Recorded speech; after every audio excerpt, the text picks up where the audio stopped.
At participating locations only. Prices may vary. Tax extra.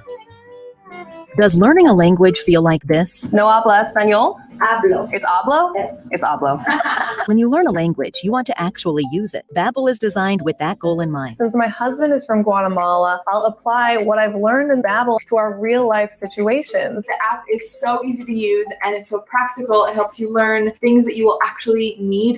Babbel, language for life, celebrating 10 million subscriptions sold. Now try Babbel for free at Babbel.com. That's Babbel.com, Babbel.com. I struggled with symptoms like frequent gas and stomach pain for years. I was bloated all the time with daily diarrhea. At first, I thought it was what I was eating. I kept thinking it was stomach issues. So I did my research and talked to my doctor, and we finally uncovered the truth. It was actually EPI. Exocrine pancreatic insufficiency, or EPI, is a condition where your pancreas is unable to help break down your food. It can lead to symptoms like diarrhea, gas, bloating, stomach pain, unexplained weight loss, and oily stools. And EPI symptoms can be confused with those of other common digestive conditions, like irritable bowel syndrome, Crohn's, and celiac disease. So getting to the right diagnosis meant being more open with my doctor about the severity of my symptoms and how often they were happening. But there's good news. EPI is manageable, so don't wait any longer. Use the symptom checker at identifyepi.com and schedule a visit or call with your doctor to ask, could I have EPI? Sponsored by AbbVie. For a limited time, the Home Depot and Frigidaire have cooked up something truly amazing in the kitchen. Even lower prices on Frigidaire gallery wall ovens with air fry and cooktops, including easy-to-clean induction cooktops, plus free basic hookup and delivery. With prices like these, it's time to take those kitchen remodel plans off the back burner. Bring on spring. With spring savings now on Frigidaire, only at the Home Depot. How doers get more done. Valid through March 31st, U.S. only.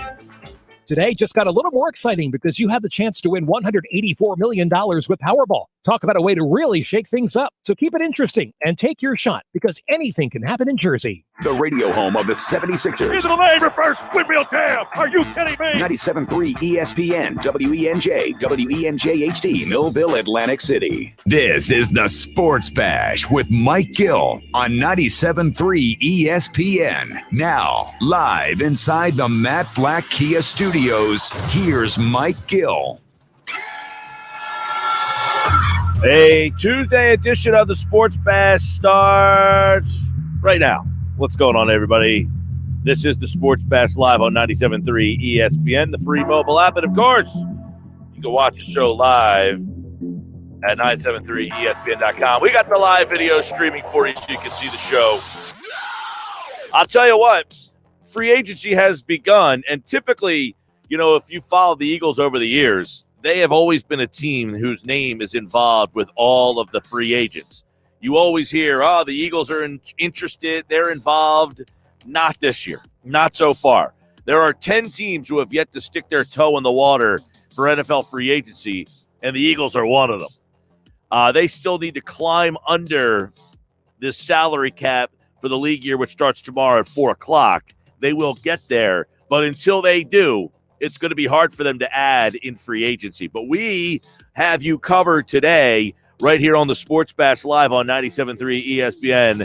And, of course, the free mobile app and the live video stream, which we anticipate today that the Eagles would be involved in some sort of news, whether it be getting under the cap, whether it be signing somebody. They will have to get there in some capacity. So we will be keeping our eye on that. We got the Sixers back in action tonight. Busy show.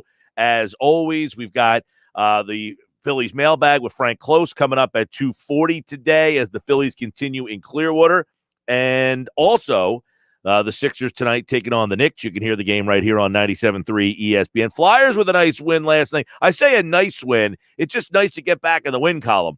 I wouldn't say the win was all that impressive, but they get the overtime goal from Jake, and they get the win. Check out the 5 observations, takeaways on the win from Kevin Durso right now at 97.3 ESPN.com or the free mobile app. So there you go. That kind of sets the scene for what's going on today. It is really free agency doesn't start until tomorrow, but we all know that quote unquote legal tampering time is happening right now. So the moves are being made. Things are happening And we know that the Eagles still have so many different things that they need to get done before they can even kind of get back into the mix here. But one thing that I will keep my eye on today is, I think most importantly, if the Patriots don't sign every free agent that's available out there, is if the Eagles are actually able to be a player in free agency. The only name that we have actually heard that has been connected to Philadelphia so far has been Jacoby Brissett. And I think you're going to hear names that have to do, people who were with the Colts, who have ties to Nick Sirianni, something like that.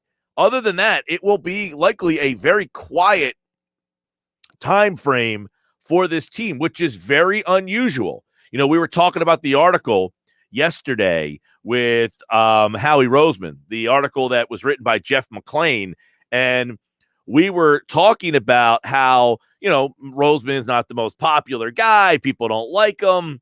Well, a lot of this article, that the positive parts about it is that, yeah, he's always involved in stuff. He does his homework. One of the blurbs that we didn't touch on yesterday, Roseman helped orchestrate quick turnarounds in 2013 and 2016 after Andy Reid and Chip Kelly were fired. Likely reasons Lurie will entrust him a third time. But the current cast is debatably the worst it's been in 20 years. The cast meaning the roster. So they're saying in the article that people have given Roseman the credit for these quick turnarounds when the guys, Andy Reid, who had personnel power, and Chip Kelly, who had personnel power, were the guys that basically did not do a good job. Andy at the end did not do a good job being the personnel guy. I mean, he had a lot going on with his sons. He was basically in charge of the whole dream team, and he did not do a good job late in his career as the personnel guy. I remember having conversations, if you go back to that time, and I remember having conversations back at that time, whether or not you'd rather have Andy Reid, the decision maker, or Andy Reid, the coach, because there were a lot of people who didn't like Andy, the coach. But you had Andy Reid, the decision maker, and Andy Reid, the coach, and there was a legitimate debate by people who, hey, I'd rather have Andy being the guy who's picking the players, but not coaching the players. And if you remember, late in that tenure of Andy Reid, that it was basically announced by Jeff Lurie that Howie Roseman was going to become more involved in the decision-making of the personnel of this football team. And I think that's around the time when the team kind of started to stockpile some talent, guys like Fletcher Cox and Brandon Graham. Again, we will really never know the full story of who drafted who liked who wanted what, who did this, who did that. There is no definitive answer on a lot of these things. So it's hard to give credit, and it's also hard to give blame for this organization where they stand. Here's what I know. This team has been one of the more steady franchises in my entire time covering the team. There have been one of the things that when you do this job, there's a couple of things. Being a really good team is fun, but it's not the best. People like controversy. Controversy spews more anger and hate, and it makes more people in because everybody thinks they know everything. All right? Everybody thinks that they know more than everybody else. So when things are going wrong, what happens? The armchair quarterbacks come out and they know every single problem and how to fix it. When things are going good, there's no problems to fix. So people don't need to know as much, so they're not nearly as invested. When the team is bad, people get invested because they think they have the answers on how to fix it. Everybody knows why the Eagles have problems. Everybody has the answer, right? It's Howie Roseman. He's the reason. Howie Roseman's been here the whole time. And I'm here to tell you that in my time doing this, since you and I have hung out together on this show, the team has not had very many seasons that have been disastrous where this happens. They've had it twice. In the entire time that I have been the host of this show, the Eagles have been in this situation twice. That is pretty extraordinary when you think about it. When you look back at the seasons this team has had. I think I started doing this show in like 2005. So from 2005 to now, this football team has a 4-win season twice. They have a couple of 7-win seasons, a couple of 9-win seasons. But every other season, they have had pretty much a winning record. They have been a pretty consistent team. They have been very much in play for playoffs. Heck, they had a 10-win team that did not make the playoffs. So I feel like we are in this spot with free agency here. Normally, and I was thinking about this morning, normally when free agency starts, it's one of the most exciting times of the year for everybody out there. We love it. Because why? We know that Howie Roseman is always involved in free agency. We know the Philadelphia Eagles will always be involved in free agency. Not this year. Not this year, they won't be. I mean, they will sign some, but people asked me the other day, how about John Johnson, the safety? No, not getting a player of that caliber. You're not getting a player of that caliber. That's not happening this year. But, and I want to throw this out there as well. I go back to 2005. The year after the Super Bowl was the first year I did this show. The year that the Eagles went to the Super Bowl. They lost in the Super Bowl in January of 2005, and then I started doing the show sometime right around then. They have finished in first place 1, 2, 3, 4, 5 times. They finished in second place 1, 2, 3, 4, 5, 6 times. So 5 times in first, 6 times in second. So they've been a first or second place team 11 times since 2005. So I go back to, what is the big problem that this team has? What is the main issue that this team has? If you finish in first place or second place 11 times, you are constantly, I would say that the one thing this team has, if anything, is consistency. This is a very consistent franchise. They have constantly been in the mix for the playoffs almost every single year that I've done this show. Because there's 2 things that you ask for. You ask for that special season. Really 3 things that you ask for. There's 3 things that you kind of ask for. And it's funny, when you do the show like this, you watch and do games and consume everything a lot differently than most people do. When they win the Super Bowl, 13-3, it sounds like that would be great. That'd be a great time to do the show. Yeah, it was fun as a fan, but as the host of the show, there's not a lot for you to complain about when the team's 13-3. You know what that means? The interest is kind of different. Now, last year, a lot to complain about, a lot of engagement, a lot of interaction. And I said, man, that's only happened a handful of times. And I went back to do the research, and I said, man, they've only had a disastrous season in the entire time I've done this show twice.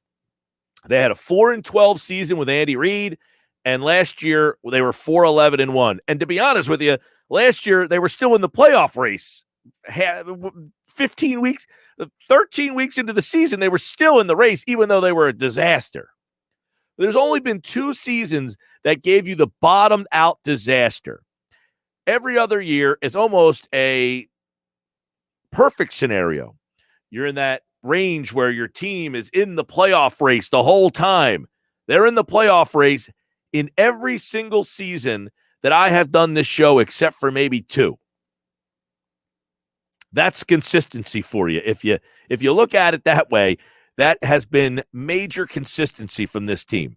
So that article that came out over the weekend, it talks about Roseman and Lurie and the scouts and the coaches, and it goes over this whole the players and the relationships between the players and Roseman and all that stuff. It goes through and combs through all of this stuff. And one of the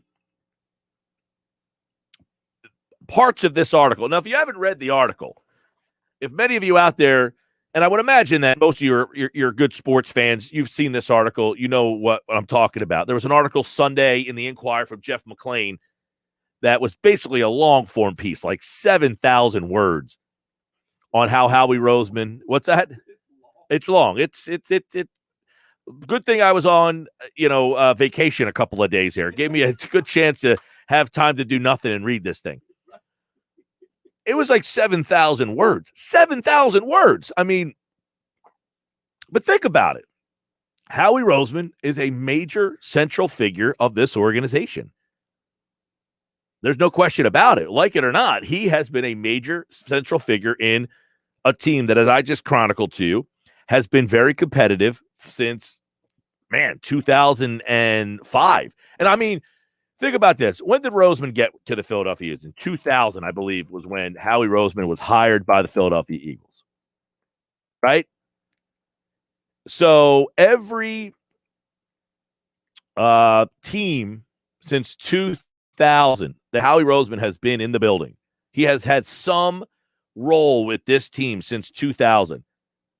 They had 11 wins, 12, 12, 13, 6, 10, 8, 9, 11, 10, 8, 4, 10, 10, 7, 7, 13, 9, 9, 4. I mean, it's hard to argue with the consistency of this team. Everybody has a season here or there that just goes off the rails. Now, going back through all those teams, he obviously had different roles on those teams. So what I want to try to find out from you guys today, because as I read this article, and again, it is a long one. If you read that article, what did you take from it?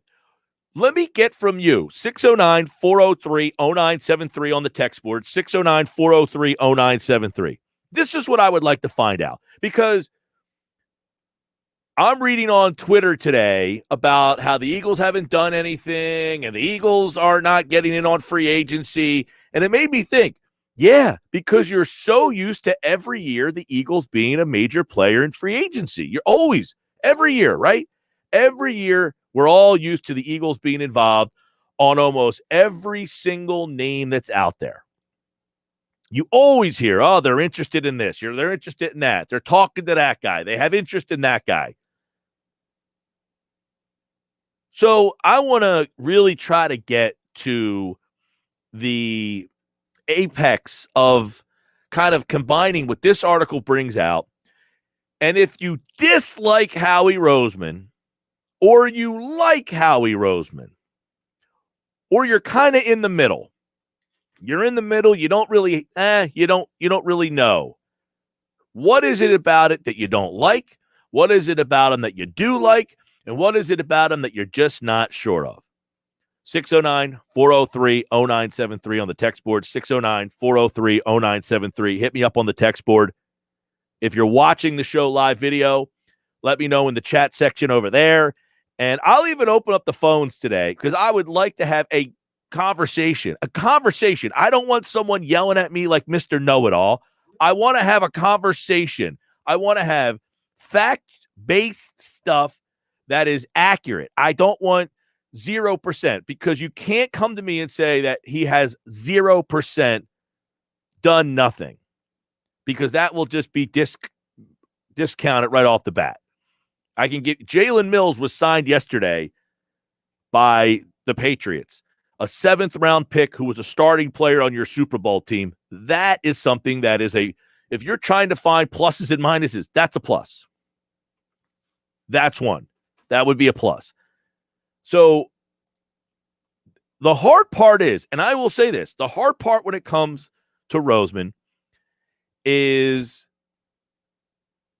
who did he draft and who did he not draft? Who does he get credit for and who does he not get credit for? So I was reading this article today, and they are grading the first-round picks of the Roseman era. My question is, who are they giving him credit for and who are they not giving him credit for? Well, 2010, Brandon Graham. They're giving him credit for Brandon Graham. Now, I don't know that I would even give him credit for Brandon Graham. Like in all the times when I'm like the guy who's got to be like, all right, everybody, look, I know you don't like the guy, but let's kind of do this rationally. I don't even know that I'm giving him credit for Brandon Graham. So I'm not sure that I can go with this list that gives him credit for Brandon Graham. Because Brandon Graham was drafted in 2010. Now, the thing that I'm trying to remember in 2010 was this the time when Jeff Lurie made that whole, hey, we're going to start going off of Howie's draft board more so than we were Andy's draft board? And I don't think that that's when that happened. But they gave him credit for that. They also, gave him credit for Fletcher Cox. Now, Fletcher Cox is one that I think that he does get credit for, because that was the year that Andy Reid got fired. And they were 8-8. And I think it was after the 2011 draft when Andy Reid took Danny Watkins. After that year, they went 8-8. In 2012, I think is when Roseman would have taken over the draft, and they took Fletcher Cox. So I think one guy that he would get credit for would be Fletcher Cox. The next guy that he would get credit for would be the very next year, which would be Lane Johnson. And then he kind of loses power. In 2014, Marcus Smith. Now, there's a lot of confusion here because this is kind of where Roseman is kind of stuffed down the hallway, right? Now, the Eagles, Howie Roseman, he took responsibility for this pick. Chip Kelly apparently wanted Jordan Matthews in that first round, and then Roseman traded the pick back, but there's a lot of dysfunction and confusion on what happens in that area there. So Marcus Smith is kind of up in the air. From what I understand, Marcus Smith was a Kelly pick. Some people will say, look, there was a lot of confusion there. You got to kind of try to find when Roseman was kind of pushed down the hallway. But see, this list here is a little odd because, again, Brandon Graham, I would not give him credit for. I'm sure he would like to get credit for that.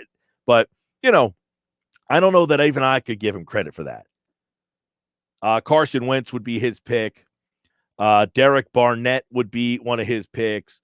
Andre Dillard would be one of his picks. You got Jalen Reagor, of course, would be one of his picks. So those are the picks that I think you can kind of list in the order there. 609-403-0973, 609-403-0973. That's how you get involved. I'm going through this article. I want to read off some more pluses and minuses. I want to kind of balance it out, pluses and minuses here. Sports Bash today, it's a busy one. We hope you stay with us. If you're watching the show live, and we appreciate everybody in the chat right there,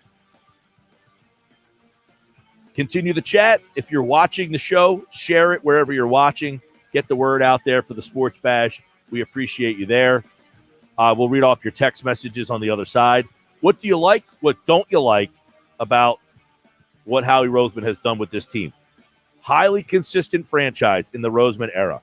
But free agency is here, and you guys are used to Roseman being involved, and for the first time in a long time, they are not involved. Sports Bash is brought to you by Matt Black Kia. They want to get you approved today. Matt Black Kia, Black Horse Pike, Egg Harbor Township. All right, busy show. FrankKlose live from Clearwater coming up. Jeff Nadeau, the best bets for the NCAA tournament, 3 o'clock. Tom McGinnis inside the Sixers, the voice of the 76ers at 3:40 today. It's a Tuesday with Thompson. John Clayton, the professor, is back. This is the Sports Bash. The NCAA tournament is coming to 97.3 ESPN Friday afternoon. Listen to March Madness exclusively on 97.3 ESPN. Catch every buzzer beater, every upset, and every minute of March Madness. Who will cut down the nets this season? It's good. Keep it locked to 97.3 ESPN to find out. Listen to the NCAA tournament exclusively on 97.3 ESPN FM, South Jersey's sports leader. Get the credit you deserve during Matt Blatt Kia's Madness in March sales event with 0 down and 0% APR financing for 75 months. Get to Matt Blatt Kia in Toms River and Egg Harbor Township, because at Matt Blatt Kia, we want to get you approved today. And you can't make a mistake with our 4-day love it or leave it return policy. Plus, we want your trade, even if you owe thousands more than it's worth. So get out of that old car you hate. Come in today or visit us online and get the credit you deserve. Put 0 down and get 0% APR financing available for up to 75 months on every new 2021 Kia Sportage, or take $2,500 off MSRP, because it's gotta be a Matt Blatt Kia. Offers with approved Tier 1 or 2 credit through Kia Motors Finance. Not all will qualify. 0% based on $1,333 for $1,000 borrowed. All Kia Motors factory rebates to dealer. Go to MattBlattKiaNJ.com for complete details. Expires 4/5/2021. Matt Blatt Kia, 6211 Black Horse Pike, Egg Harbor Township, and now on Route 37 in Toms River. Hey, James, that order just doubled. We got to move fast here. Indeed knows unexpected growth can stretch your business thin. Somebody pick up that phone. Like at Luca's Gourmet Frozen Pizza Company. To operate at scale, he needs to get started hiring right away. I need Indeed. Indeed you do. And the moment you sponsor a job on Indeed, you get a short list of quality candidates from our resume database. Visit Indeed.com/credit and get a $75 credit for your first sponsored job post. Terms and conditions apply. Hey, bro, I don't think I can help you move Saturday. My back is really bugging me. I just don't think I can handle it. Sorry. Hey, dude, it's John. I know I told you I'd be able to help you move. I think Michelle's really mad at me for something. What's that, honey? Oh, dude, I gotta go. Sorry, man. Call Clark's Moving and Storage in South Jersey for your next local or long-distance move. Clark's, dependable and always shows up. Call 609-889-0780. Switch to T-Mobile for Business and get up to 90 days of service free via virtual rebate on your business plan. You get a great deal, the largest 5G network, and first-class benefits like Microsoft 365 on us. It's better for business, and only with T-Mobile for Business. Limited time offer. Stop in store for details. Plus taxes and fees for some plans. Virtual Express MasterCard within 8 weeks of receipt of valid submission. Complete port within 60 days. See T-Mobile.com for 5G devices, coverage, and plan details.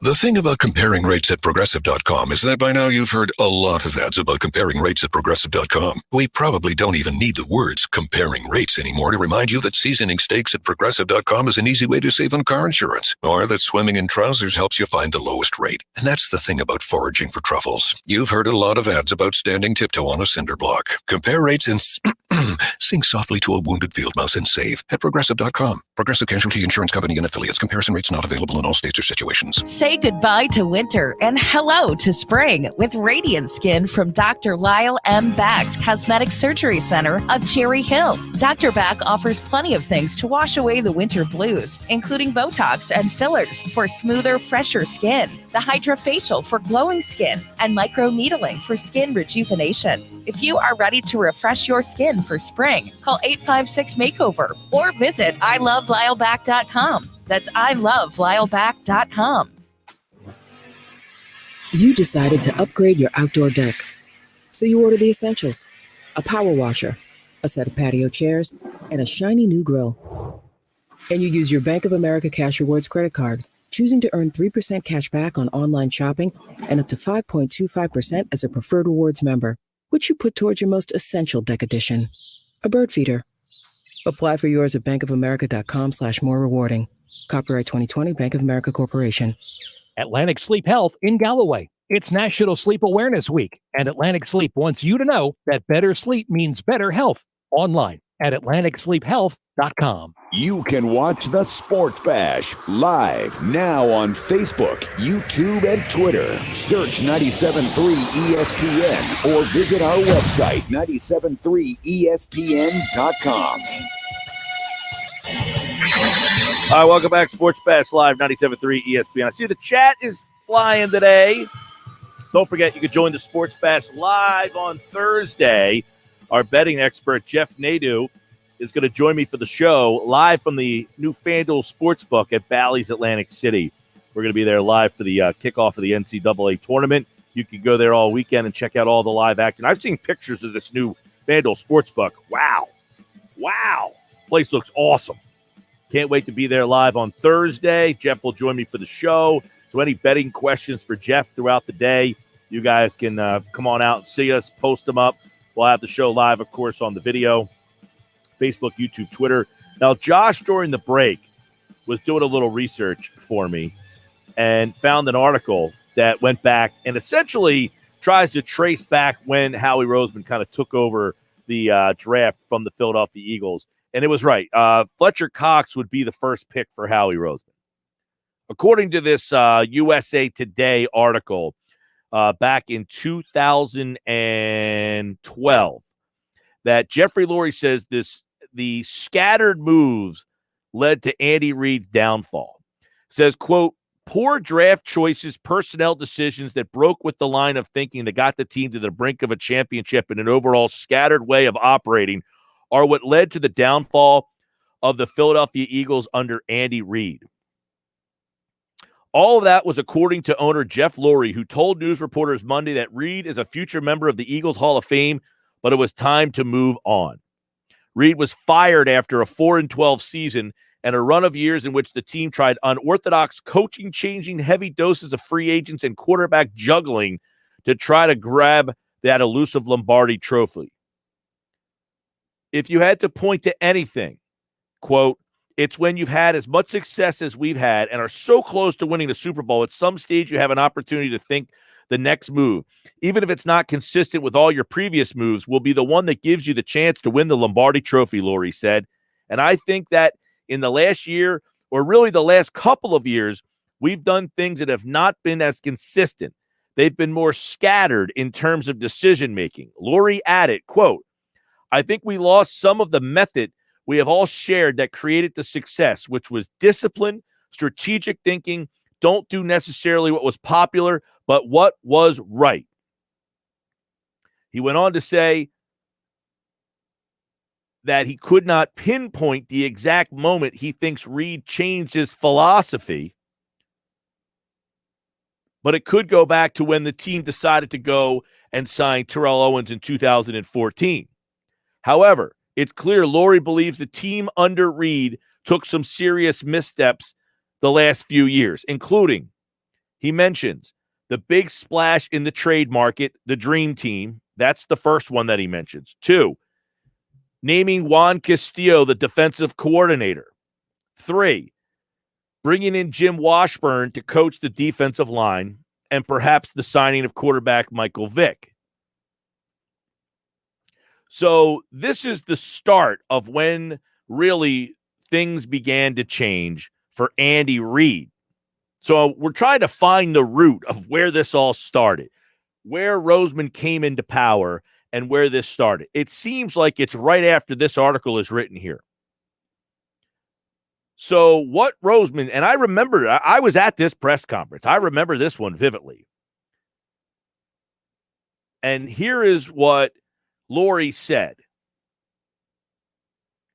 The truth is Reid had more power in Philly than the average coach. This is from the article, Mike Garafolo, by the way, who is now at the NFL Network. Back then, he was writing this piece for USA Today. He says, that is until this past year's draft, according to Lurie.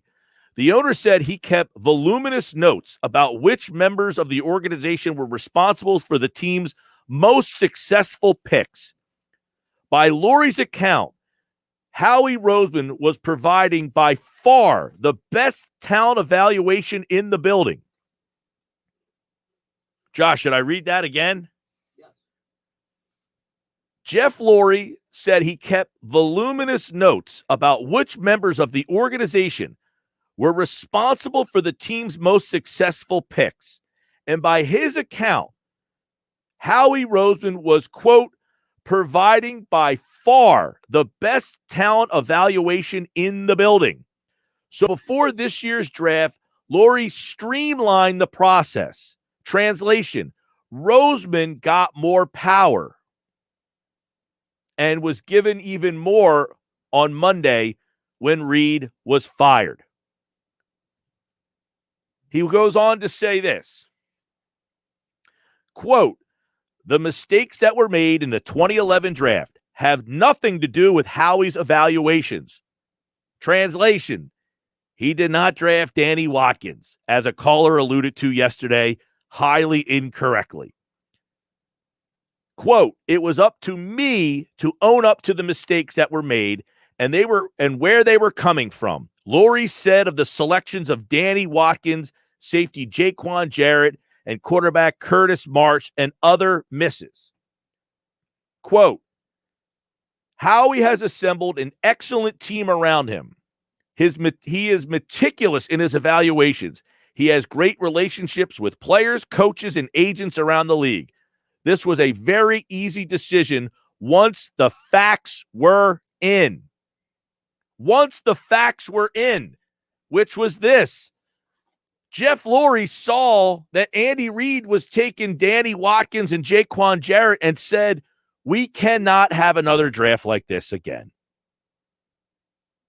Can't do it. I mean, it is mapped out as clear as day in this article. I know sometimes people don't want to believe if I'm the one saying it, so we did the research for you and found someone else to tell you that what you guys believe is not true. This article from 2012, by the way, has a direct tie-in to that McLean article from the Inquirer that you're talking about, Mike. And that is, it talks about that Howie Roseman has a great relationships with players, agents, and coaches. That's the same thing that McLean says 8 years later about Howie Roseman. So there's a common thread here that Roseman, part of the reason why he has the job that he has is because of the relationships that he has developed. And I don't think we can understate that, because this guy has the job that he has because, you know, for whatever people think about him, he is able to get along with people for the most part. Well, he has, you know, and it's not so much does he get along with them or does he have the relationship with them?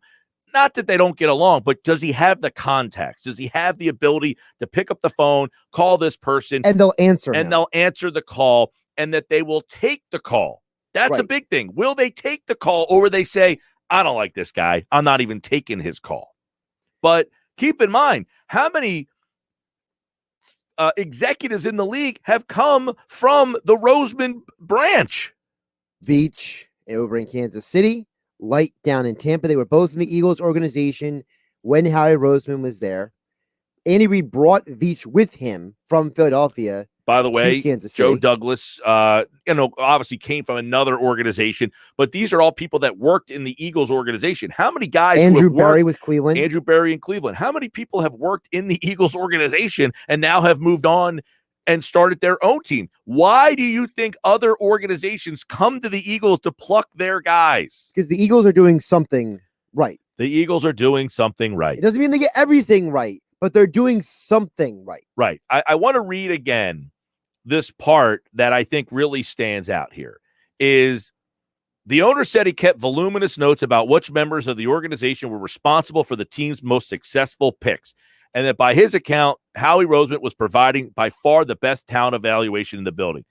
How many times have I told the story about when I was there? It was at this press conference that Lurie said that Roseman used to do his own draft board, but we didn't go off of that board. We went off of Reid's board, but Roseman would present his board and say, look, this is what I think. You don't need to go off of it, but this is my draft board. But they went off of Reid's draft board. It was at this time here that they had the press conference. I remember being at it. I remember it vividly. And him saying, we used to go off of Reid's draft board. We are now going to streamline the process. And we are now going to use both draft boards. Essentially, Roseman's board, which we never used, we are now going to start using. And part of the reason why Howie had a draft board is because if you ever listen to interviews with guys like Joe Banner or Ozzie Newsome, who used to run the Ravens organization, all those guys talk about the fact that if you are in the front office, everyone comes up with their own draft board. Everyone comes up and says, all right, here is my list. So when they have conversations, everybody understands from a place of gathering of information what players are talking about.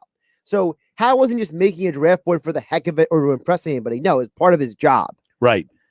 Part of his job is, here, this is my draft board. Okay, I know I don't have final say, but I just want to show you that I've done some homework. And if you want to go off this as, hey, there's more information here, fine. If not, do what you want to do. Right. So when a third round pick comes along and the guys start going around the room asking, all right, what are we looking at here? And everybody in the room gives their input.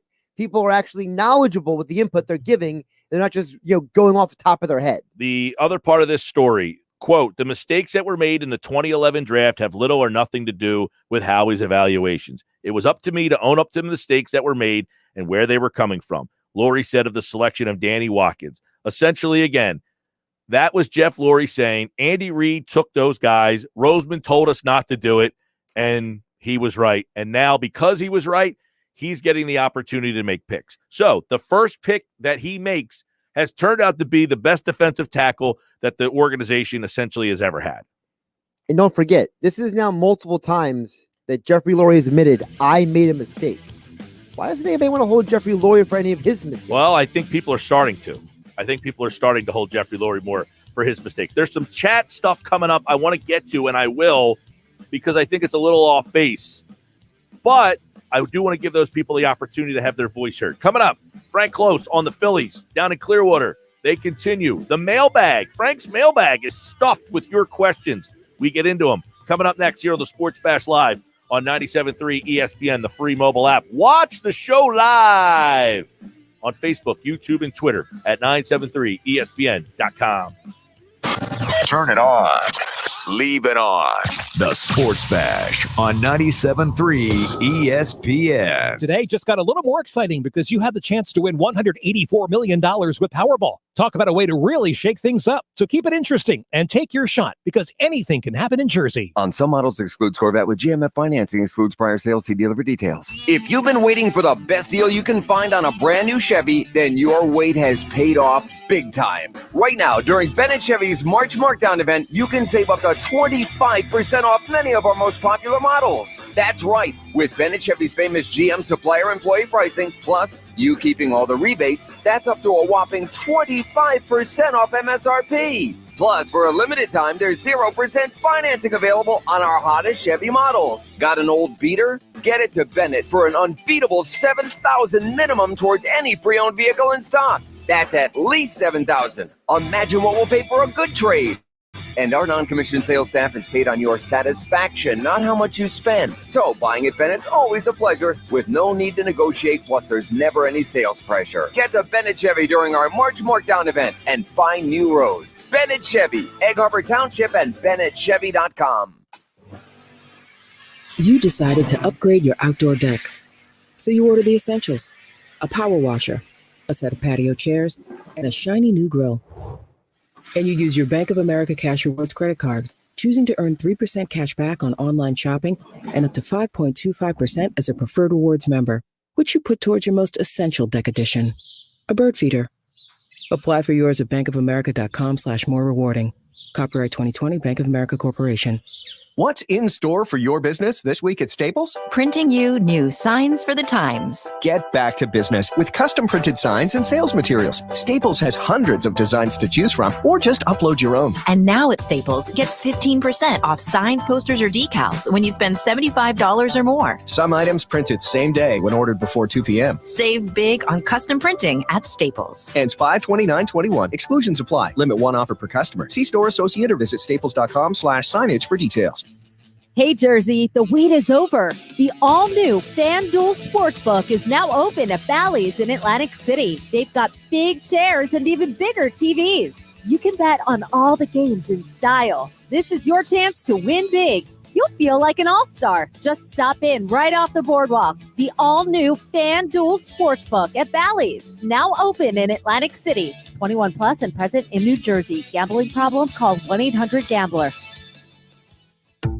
For a limited time, the Home Depot and Frigidaire have cooked up something truly amazing in the kitchen. Even lower prices on Frigidaire gallery wall ovens with air fry and cooktops, including easy-to-clean induction cooktops, plus free basic hookup and delivery. With prices like these, it's time to take those kitchen remodel plans off the back burner.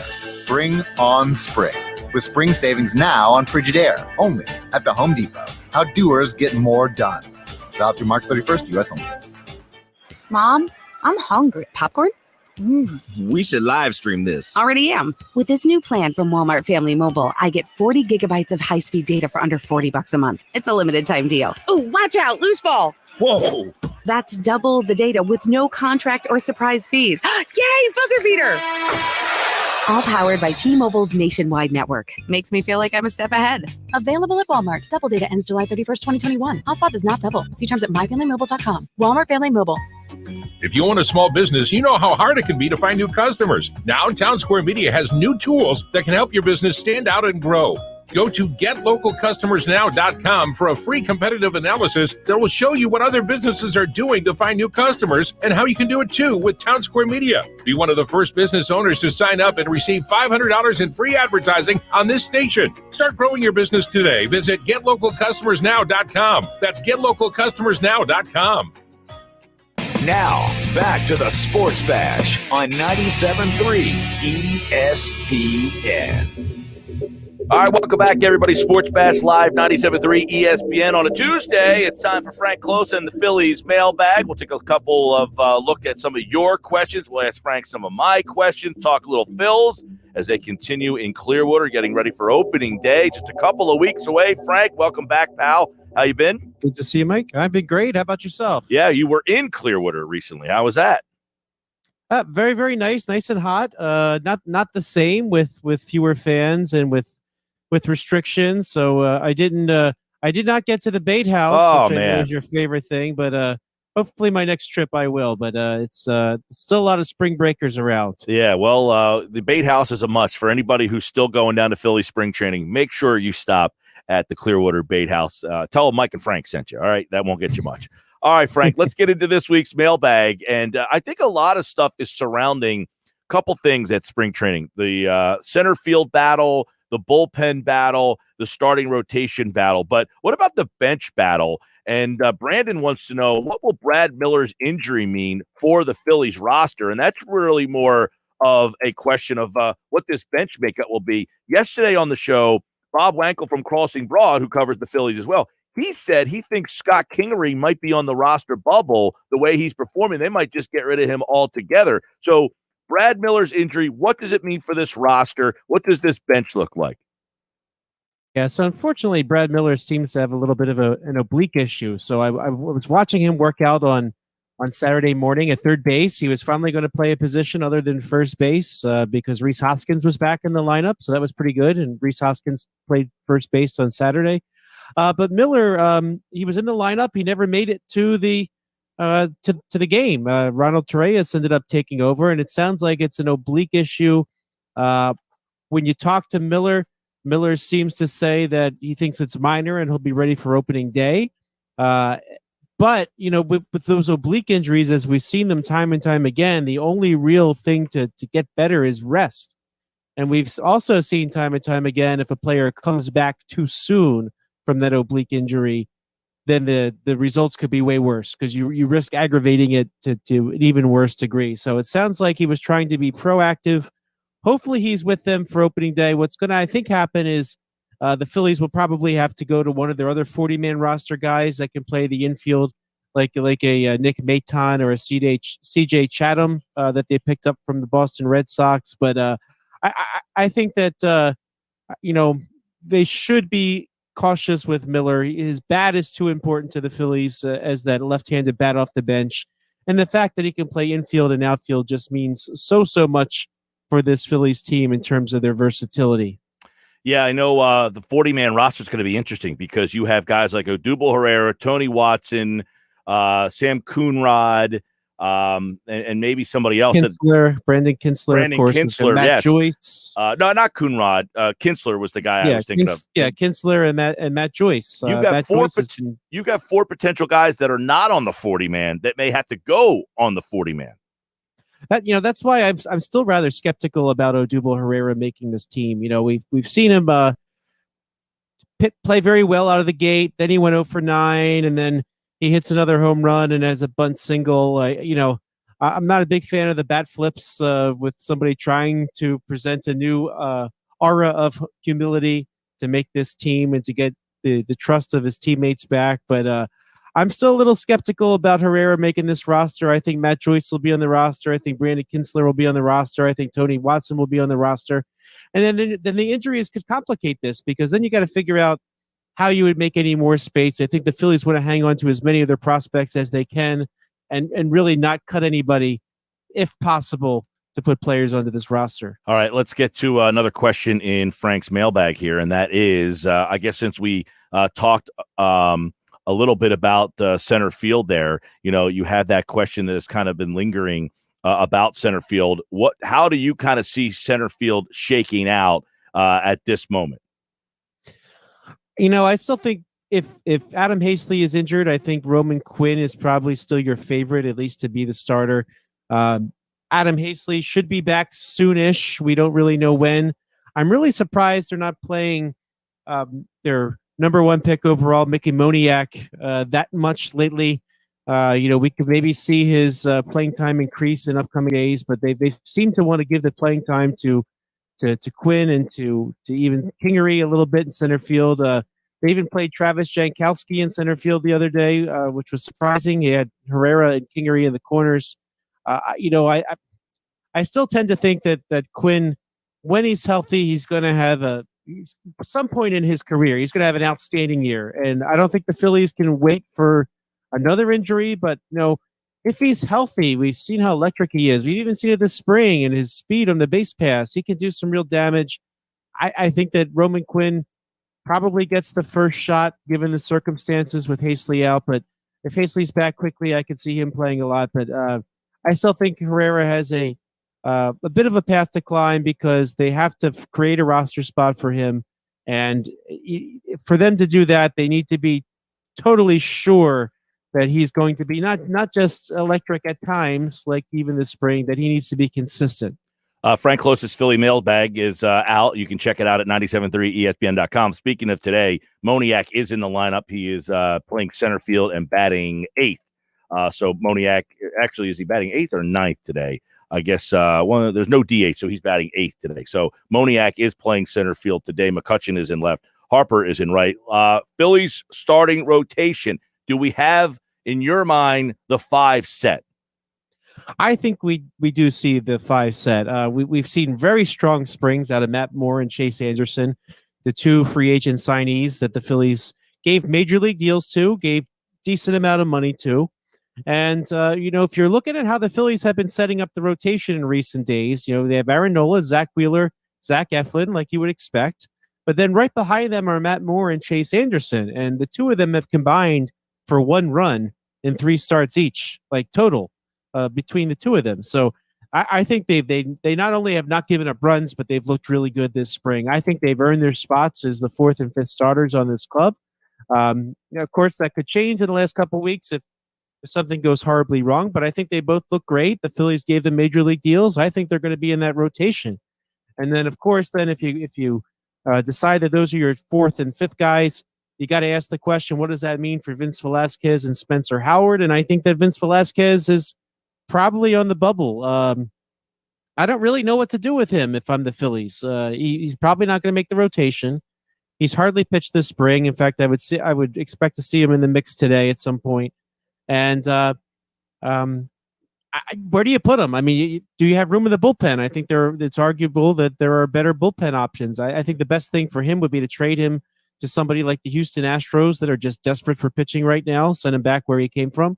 When you talk about Spencer Howard, he actually got scratched yesterday. He just had a little bit of back spasms, and so I think that's a sign the Phillies should take it easy with Howard. Yeah, either go light in the bullpen or maybe just send him to the alternate site and let him ease in. The point you bring up about the bullpen with Velasquez, I think they've done the kid a disservice, not just saying you're in this mix for the rotation. They should have just said right from the get-go, you're not in the rotation mix. Focus on being a bullpen guy. And now he's kind of stuck in limbo. There might be too many arms in that bullpen. He might not even have a spot in the bullpen. It doesn't appear that he has a spot in the rotation. That bullpen, there's a lot of it's very crowded in that bullpen, let's say. It is, especially when you consider the non-roster guys, Kinsler and Watson. I mean, I really do think the Phillies need both those guys on the major league roster. They're both veterans. They both have a tremendous track record.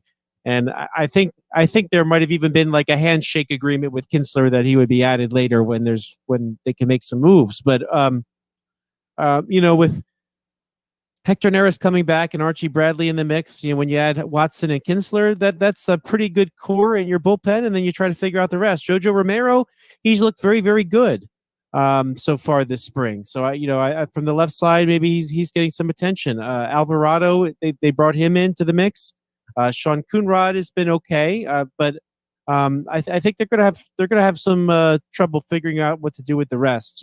Still trying to figure out what you have, and I mean Ranger Suarez is still hanging out around, not really pitching much this spring, but they have a lot of guys. I think what they're gonna have to do is just go with the best.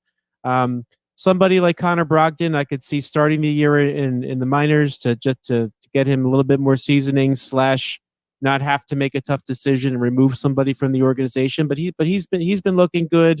So there really are a lot of options, and you really get the feeling like this bullpen is not the bullpen of last year. All right, FrankKlose, Phillies mailbag. Let's get to the last one, which everybody wants to know. Will fans be in the stands after Governor Wolf's latest announcement? We know 8,800 or so will already be there, but how about more? Well, it looks like, according to the state of Pennsylvania, they're willing to go 50% for outdoor events like this. I think the challenge is, and this is the stipulation, that people can distance 6 feet apart. So when you consider the capacity of Citizens Bank Park, which is just over 43,000, it's not like you can just have that and have them there, because you're probably going to have to go every other row. And then from the pods, as they've been calling them, of maybe 2, 3, and 4 seats, you're going to need space to the left and the right. So we'll see what that number is, but before that happens and before the Phillies can figure out how many they can squeeze in, they also have to have the city of Philadelphia get on board with those restrictions too. So the city actually has their own in place that would supersede the state as a whole. If the city of Philadelphia raises their capacity, then the Phillies would be able to do more. But it's nice to see it's happening sooner than later, and even though they've only sold that small amount of tickets for the early going, there'll be perhaps some opportunity to sell some more tickets and get some more Phillies fans in there. All right, FrankKlose, Phillies mailbag. Of course, you can get Frank on Twitter at FrankKlose with a K. That's KLOSE for each week's Phillies mailbag, and read the mailbag answers at 973ESPN.com. And Frank is back every Tuesday with the mailbag right here. Phillies baseball just around the corner. Some interesting battles. We'll continue to chronicle them here in Frank's mailbag. Thank you, Frank. Thank you, Mike. And FrankKlose, like all guests, appeared via the Boardwalk Honda hotline. We got plenty more to go. Coming up in the next hour, Jeff Nadeau takes a look at the tournament, best bets for the tournament. And at 3:40 today, a special 3:40 time for today's Inside the Sixers with the voice of the Sixers, Tom McGinnis. He'll join me at 3:40. And I want to tell my friends out there about my guys over at PropSwap.com. It's officially madness season, and PropSwap has profits waiting for all of you. All you have to do is list your sports betting tickets for sale, and PropSwap will find you a buyer. It's completely free. How about this? You buy a $20 bet on your favorite team to win the tournament. You list it on PropSwap and sell it for $40. You can do that tonight. It's that simple. All you got to do, head to your favorite sports book, buy that futures ticket, list it on PropSwap. PropSwap will look for a buyer, and once they find a buyer, they'll tell you what the offer is. You can accept the offer or look for a better offer. It's easy to do. Go to PropSwap.com or download the PropSwap app today. PropSwap, where buyers and sellers are getting the best odds in the country. Jeff Nadeau on those odds coming up next. It's Philadelphia Flyers hockey Thursday night on 97.3 ESPN and the free mobile app with Tim Saunders and Steve Coates calling all the play-by-play action. Oh, big save by Carter Hart. The Flyers are at the Nassau Coliseum to face the Islanders Thursday night. Coverage begins at 7 p.m. It's Philadelphia Flyers hockey on the radio home of the Flyers in South Jersey. 97.3 ESPN. It's the Honda Dream Garage Spring Event at Rossi Honda. What better vehicle to put in your garage than one of the 3 best 2021 SUVs on the market? Lease a Honda HR-V LX for $99 a month, or get the Honda CR-V EX for $229 a month. Put the Honda Pilot EX in your garage for only $279 a month, or 0% APR up to 60 months, with free oil changes for up to 5 years. At Rossi Honda, we treat you better. Period. See dealer for details. Finding great candidates to hire can be like, well, trying to find a needle in a haystack, but not with ZipRecruiter. Its powerful technology actively finds and invites qualified candidates to apply to your job. So while other companies might deliver a lot of hay, ZipRecruiter finds you the needle in the haystack. See why 4 out of 5 employers who post a job on ZipRecruiter get a quality candidate within the first day. Try ZipRecruiter for free at ZipRecruiter.com/free. That's ZipRecruiter.com/free. March's biggest tournament is finally here, and DraftKings Sportsbook, America's top-rated sportsbook app, is putting new customers in the center of the action. Bet $4 on an underdog, win $256 if they win. It's that simple. Pick one of the many select college basketball underdogs for your shot at winning $256. All it takes is a $4 bet. Don't worry, if college basketball isn't for you, DraftKings Sportsbook offers great odds and promotions on golf, hockey, and so much more. Download the top-rated DraftKings Sportsbook app now and use my code 973 when you sign up to turn $4 into $256. If the underdog of your choosing pulls off the upset, that's code 973 for a limited time only at DraftKings Sportsbook. Must be 21 or older. New Jersey only. New customers only. Restrictions apply. See DraftKings.com/sportsbook for details. Gambling problem? Call 1-800-GAMBLER. Hey, my name is James, and the little thing I love about Chick-fil-A's Grilled Spicy Deluxe is the first bite, you get a little kick of spice, and then that cilantro and lime sauce that kind of balances things out. Just delicious. Hey, I'm Amber. A little thing I love about the Chick-fil-A new Grilled Spicy Deluxe is how well all of the ingredients complement each other. It's so good. I like bob my head side to side, dancing while I eat. Chick-fil-A's Grilled Spicy Deluxe Sandwich. Available for a limited time only. Real guests paid for their testimonials. Say goodbye to winter and hello to spring with Radiant Skin from Dr. Lyle M. Back's Cosmetic Surgery Center of Cherry Hill. Dr. Back offers plenty of things to wash away the winter blues, including Botox and fillers for smoother, fresher skin, the Hydrofacial for glowing skin, and microneedling for skin rejuvenation. If you are ready to refresh your skin for spring, call 856-MAKEOVER or visit iloveLyleBack.com. That's iloveLyleBack.com. The journey on the path to spiritual enlightenment is personal. And as you'll hear on the Astray podcast, it can also be deadly. Join filmmaker Caroline Slaughter on the podcast as she uncovers the disappearances and deaths that have befallen Westerners who have taken a spiritual pilgrimage to India. A lot of people that'll hear this podcast will be seekers. Don't go to India. This is a Venus flytrap for your vulnerability. Listen to Astray wherever you get your podcasts. O'Reilly. This is Jesse's O'Reilly Auto Parts story. As a nurse, not making it to work was not an option. But driving through the snow with my wiper blades struggling, I just didn't feel safe. So I pulled into O'Reilly Auto Parts, and before I knew it, an employee was offering to install the wiper blades on my car. I got to stay out of the snow for a moment, and I still made it to work on time. O'Reilly Auto Parts. You're ready to get back into yoga, so you ordered the essentials. A non-slip mat, yoga blocks to keep balance, and an exercise ball. And you use your Bank of America Cash Rewards credit card, choosing to earn 3% cash back on online shopping and up to 5.25% as a preferred rewards member, which you put towards your most essential yoga gear. Noise-canceling headphones. Welcome. Take a deep breath. Breathe. Apply for yours at bankofamerica.com/more rewarding. Copyright 2020 Bank of America Corporation. Home of the Eagles, Sixers, and Flyers. WENJ, WENJHD, Millville, Atlantic City, 97.3 ESPN. This is the Sports Bash with Mike Gill on 97.3 ESPN. Now, live inside the Matt Black Kia Studios, here's Mike Gill.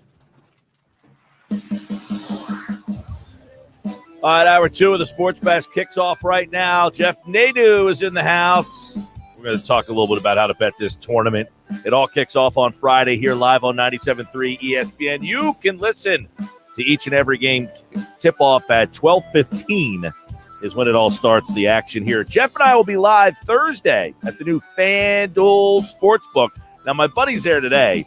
He sent me pictures. I got to tell you, this place looks tremendous. I can't wait to check this out, the new FanDuel Sportsbook at Bally's in Atlantic City. And Jeff's appearance today is brought to you by Prop Swap. And don't forget, you can go Prop Swap right now, get your ticket at a place like the FanDuel Sportsbook, and then post it on Prop Swap. And we're going to give you a couple of games or teams that might be good for Prop Swap. And Jeff joins me right now on the Boardwalk Honda hotline and live via the video stream if you're watching at 973ESPN.com. Welcome back, Jeff. What's going on? Your mic is off.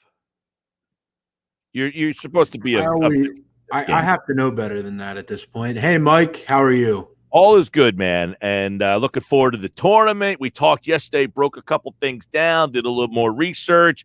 Looking forward to getting some more opinions. I got a whole plethora of interesting prop bets as well to throw your way. But before we get into this, I know you had an Eagles question you wanted to kick off today. Yeah, it's kind of not right now. It doesn't, saying yesterday I would have liked to have talked about it, but it doesn't look like it's going to matter now, though. I think just because I do believe he's signed. But I had to ask, Mike, if you were the Eagles, would you consider when he was available, Jameis Winston? Oh, man. As like a resurgent Michael Vick type here, like. He's matured a lot, and he's a really good quarterback. I know he had that one really bad year with interceptions, but he's a 5,000-yard passer, Mike. I know. But I'm in the camp of I just want to give the kid Hurts a shot. Sure, I hear you. I'm just saying it's like a veteran backup.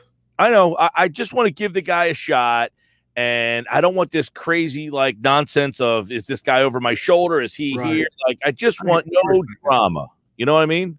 I respect that. But, like, I feel like all we've heard about is quarterbacks. And it's like, well, and I agree. You give him a year, and if it doesn't work out, you draft the quarterback next year or something. But I don't know. It was just a thought I had. Yeah, well, I don't mind the idea of Brissett coming here because I don't think he has the clout enough to start. Like, he's, a guy who knows the system, and he's a solid guy. Your season's not destroyed if he comes in. But I don't think he stirs up controversy. Not that Winston would, but, he was a number 1 overall pick in the draft. There's some thought that, hey, I'd want to play. I'm better than the guy that's playing ahead of me. So, I don't know. I'm done with the drama, man. Yeah, it seems like you got to give Hurts the shot, and, it's his shot now. Yeah, well, let's hope it goes well because I know I was a fan of the pick. I know people hated the pick. I'm imagining you would be in that case. Well, I think there's a video that went viral of you screaming about a quarterback. Yeah, that did go viral. I think I had a few million views on that video. Yeah, at the time, it didn't make any sense to me. And at the time, it didn't make any sense. I understand maybe in a 5th or 6th round taking a quarterback, but you gave us all this song and dance that Carson Wentz, the guy, you gave him a ton of money. You went up and got him in the draft a few years before. And with all the needs they have, in the early second round, you take Jalen Hurts. It was just odd to me. It made no sense. But it ended up serendipitously being a big pick. So, yeah. All right. Let's help these people out with some of the NCAA tournament. It's, starting on Friday, so you have one extra day. Let's start off with a team that maybe no one's ever heard of before, Grand Canyon State. And kind of give us a little insight on your thoughts because everybody will see that in the bracket. But we're trying to make some people money, and people would look at that game in the bracket and figure, all right, that team has no shot. I've never even heard of them before. And by the way, they're 100-1 to win the West region. So let's throw them out and start with that as the opening line on that. They're playing Iowa. It's 16-144. Yeah, I mean, look, Mike, I'm going to make this very clear. I'm not telling you that I think Grand Canyon's going to win the West, but I do think they can cover in this first game, and I think it's a worthy bet. When you look at the NCAA tournament, Mike, particularly when you're gambling or just picking a bracket, it's important to find matchup advantages or matchup edges or issues that a team will have against a certain team. And, one thing about Iowa that I've talked about glowingly in a bad way is that they aren't great defensively. They're a team that wants to get up and down the court, obviously, fast, up-tempo, a lot of pace to their game. They have a big guy that, is very difficult to deal with. But, Grand Canyon is the polar opposite. And Grand Canyon is a team that is not going to go fast. They're going to take the air out of the ball completely. Their coach, Bryce Drew, who obviously has a legendary last name, and he had that legendary shot at Valpo many years ago, he's instituted this really slow tempo, really good defensive knockdown, drag-out team. And, Mike, one thing that a lot of people don't realize, they have 3 kids 6'10" or bigger. In fact, they have one kid 7'1". He played at Wichita for 3 years. I've not necessarily seen Luka Garza deal with kids that are bigger than him. I don't know if he wants to smoke down low, and I think this is a pretty bad matchup if you're Iowa. This is not the team as a 15 seed I want to see. Grand Canyon is a good team. They're a group that's just going to wear you down. They're going to make Garza have a tough time of it, and it's really going to come down to whether Grand Canyon can establish the style they want. They want to keep this game, in the 60s and 70s. I think this is just too many points. I think they're good enough defensively. I think Iowa's not good enough defensively. I just think the pace kind of suits them, and I think they have the bigs to combat Garza. So Grand Canyon, a good one, because that's a team that most people will never even have heard of as a Division I school.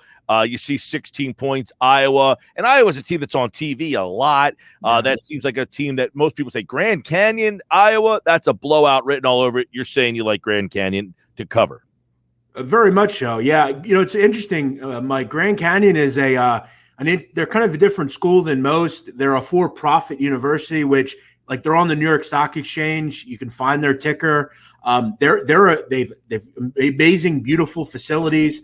Dan Marley was their coach for a lot of years, and then they went to Bryce Drew. But yeah, they're fascinating out in Arizona. So I like them here. I think it's a good matchup for them. Loyola Chicago, we've talked a little bit about them over our conversations. They got Georgia Tech, who, all right, you won the ACC. Loyola Chicago, you probably remember them from their run a couple of years ago, but here they are, 2.5. They are the favorite in this game, 127.5. But forget this game. They could possibly be a great prop swap option. They could make a deep run. Yeah, Mike, Loyola Chicago is interesting to me. They're like the girl that she might be like a 7 to you, maybe like a 5 to others, but she's a nice girl. She's always good to you. She takes care of you. You go home for the summer, you come back to school the next year, and she's a 9 or 10. She's a knockdown, drag-out girl, and she's still into you. And you say, whoa, you improved significantly. That's what Loyola was in 2018. They were really good, but they grew up all of a sudden. And they come back this year, same players, they're better. They still have those same kids. They were younger at that point, not real kind of mature on the court, but they've become these really solid players. And I think this is a team we have to start talking about legitimately. They are the number 1 defensive team in this tournament, Mike. They have kids that have really grown into their bodies and have become really good college basketball players, namely a guy like Cameron Krutwig, who was a freshman the year that they went to the NCAA tournament and went to the Final Four. He's a senior now, man. He's played a lot of really good players over the years. And this is a defense that can play with anyone. They're a team that can shoot. They don't turn it over. They're well coached. I know they're never going to get the respect, and we're just going to pencil them in as they're going to beat Illinois. They're going to beat Georgia Tech. They're going to beat all these. They're not going to beat all these teams. But I'm going to tell you right now, Illinois better get focused, because if they beat Georgia Tech, Illinois is going to give them everything. They're going to give Illinois everything they can handle. Keep an eye on Loyola Chicago. They're not just a Catholic school from Chicago. They're really good. They're going to be a factor in this tournament in some form or fashion. Okay, how about 2 bigger schools, LSU, Texas, and the futures fortunes for them? LSU, we talked a little bit about yesterday. They've got St. Bonaventure in that first-round matchup, so, kind of an interesting one there in that 8-9. And then you've got, Texas, who, taking on Abilene Christian. It's a 9-point spread for them in the first game. You got Abilene Christian against a huge school like Texas. You feel probably no big, not a tough one there, but what are the futures for those 2 schools, LSU, Texas? Yeah, I think for me, like one thing about FanDuel I like, Mike, is they have to make the Final Four. You can bet a team to make the Sweet 16. So there's different waves of the tournament that you can bet them into. And when I looked at the bracket, one of the issues that Michigan's bracket had is that they have Michigan in it. Michigan is vulnerable right now. And I'm looking at teams kind of on that fringe that are, let's say, a 4 seed or a 3 seed or a 6 seed that can dethrone Michigan, or even in LSU's case, an 8 or 9. Bonaventure is a tough team, but when I'm looking at LSU, Mike, they're 18-1 to make the Final Four. If they can get past Michigan, which I think they can, and they can get past either Colorado or Georgetown or Florida State or Greensboro, they're going to get into that spot against maybe a Texas where I can hedge out and make some profit, Mike. I'm looking at, can a team knock out the 1 seed? So in the case of Loyola, I think they could beat Illinois, so I might have them go to the Final Four. But in LSU's case, I think Michigan's vulnerable, man. I think they can be beat, and I think if LSU can get past Bonaventure, I give them a good shot at upsetting Michigan. And at that point, I can start getting out of my bet, and I can look to a place like PropSwap and try to cash in and, guarantee myself some profit. So I generally believe Texas and LSU can both get to the Final Four. I think they're legit. I think they're really good. That the PropSwap thing's interesting because before this, PropSwap's not around. You can find a team that you think can make an Elite 8 run, buy the ticket now, and once they get into the Elite 8, you go sell that thing when those odds decrease for that team. It's a genius idea, and I tell you what, Loyola Chicago seems like it's a perfect one for that, and we can get some other ones on Thursday's show. By the way, Jeff and I will be live at the new FanDuel Sportsbook, and Luke from PropSwap's going to join us. He's going to sit down and throw some future stuffs out there and kind of describe and explain a little bit more how PropSwap works. And if you are out there listening, Jeff and I will be at the FanDuel. You can come to the Sportsbook that day, buy your futures tickets, and then you could post them on PropSwap that day and try to make a little bit of money on them. So, Mike, a case in point, actually, the last tournament we had when Virginia won, I actually had Texas Tech to win the entire thing. I PropSwapped it. Yeah. I think in the Elite 8, I want to say, and I made some profit off it. So yeah, once that team that comes out of nowhere and gets hot and makes that run, you're gonna have people all over the country saying, "I want to get on those odds because I like that team." So it's a smart move. All right, give me an over/under in this tournament that sticks out for you in this first round of the tournament. Yeah, I'm looking at one of the 215 games, Oral Roberts and Ohio State. Ohio State has been a really 154.5, right? Yeah, it's actually come down a little bit. It was a bit higher yesterday. Not really sure the move down doesn't make a lot of sense to me. When you look at Ohio State, one of the better offenses you'll find. You're 4th in the country in adjusted efficiency offensively. Really good 2- and 3-point offense. They get to the line and make their shots. They just are really a pristine offense. They work through the post and then kick it out to their shooters like Dwayne Washington, who just seemingly doesn't miss. I mean, he's shooting at over 38% this year. Oral Roberts is a team all year, Mike, that have been an up-tempo, bad defensive team. So they can score, but they have a lot of trouble getting stops. I think they're able to score on an Ohio State defense that I'm not a big fan of. They've gotten riddled at times all year. I look at the pace in this game. Oral Roberts is one of the faster teams in this field. I think they're going to speed up the tempo. They're going to speed Ohio State up and let Ohio State kind of run and dictate the tempo they want. Ohio State should get a lot of runouts, a lot of transition opportunities, and a lot of opportunities to make shots. Plus, Oral Roberts, Mike, has the number 1 scorer in the country in Max Asmus. He is as good as it gets. He's a guy that could put up 40 in a game. He's that good. So I think we see a high-scoring game here. It wouldn't surprise me if Ohio State get to 90. All right, a couple of props I want to throw your way and just get your quick opinions on these. You can bet these and find these all over the place, but highest margin of victory in a round 1 game, 37.5. Yeah, probably. That's a Gonzaga game, probably. No, you know what, Mike? I would go Baylor, actually. I think Hartford is a disastrous matchup for them against Baylor. Hartford is a team, Mike, out of the America East that coming into the America East tournament was 11-8 this season.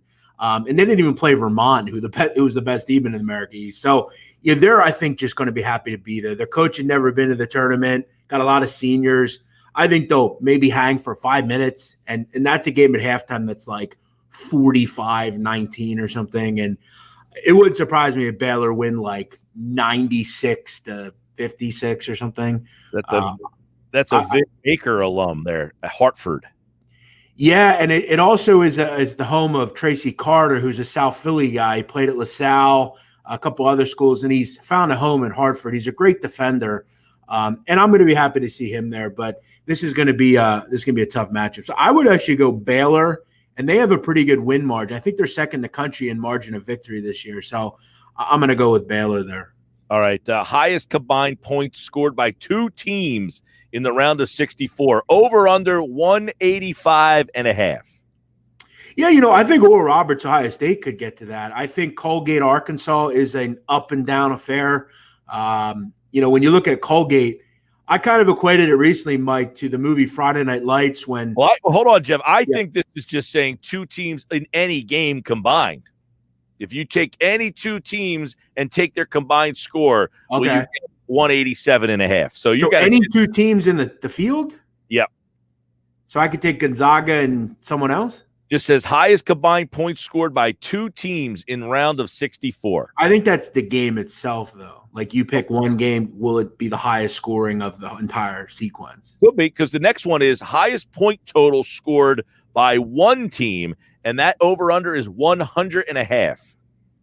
Now, that one I would go with Gonzaga or Baylor probably. But I think the one you mentioned is what game has the highest score probably. Okay.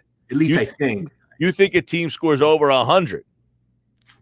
Yeah, I definitely. I mean, I think Gonzaga, they could do that anytime they play. Illinois could do it against Drexel.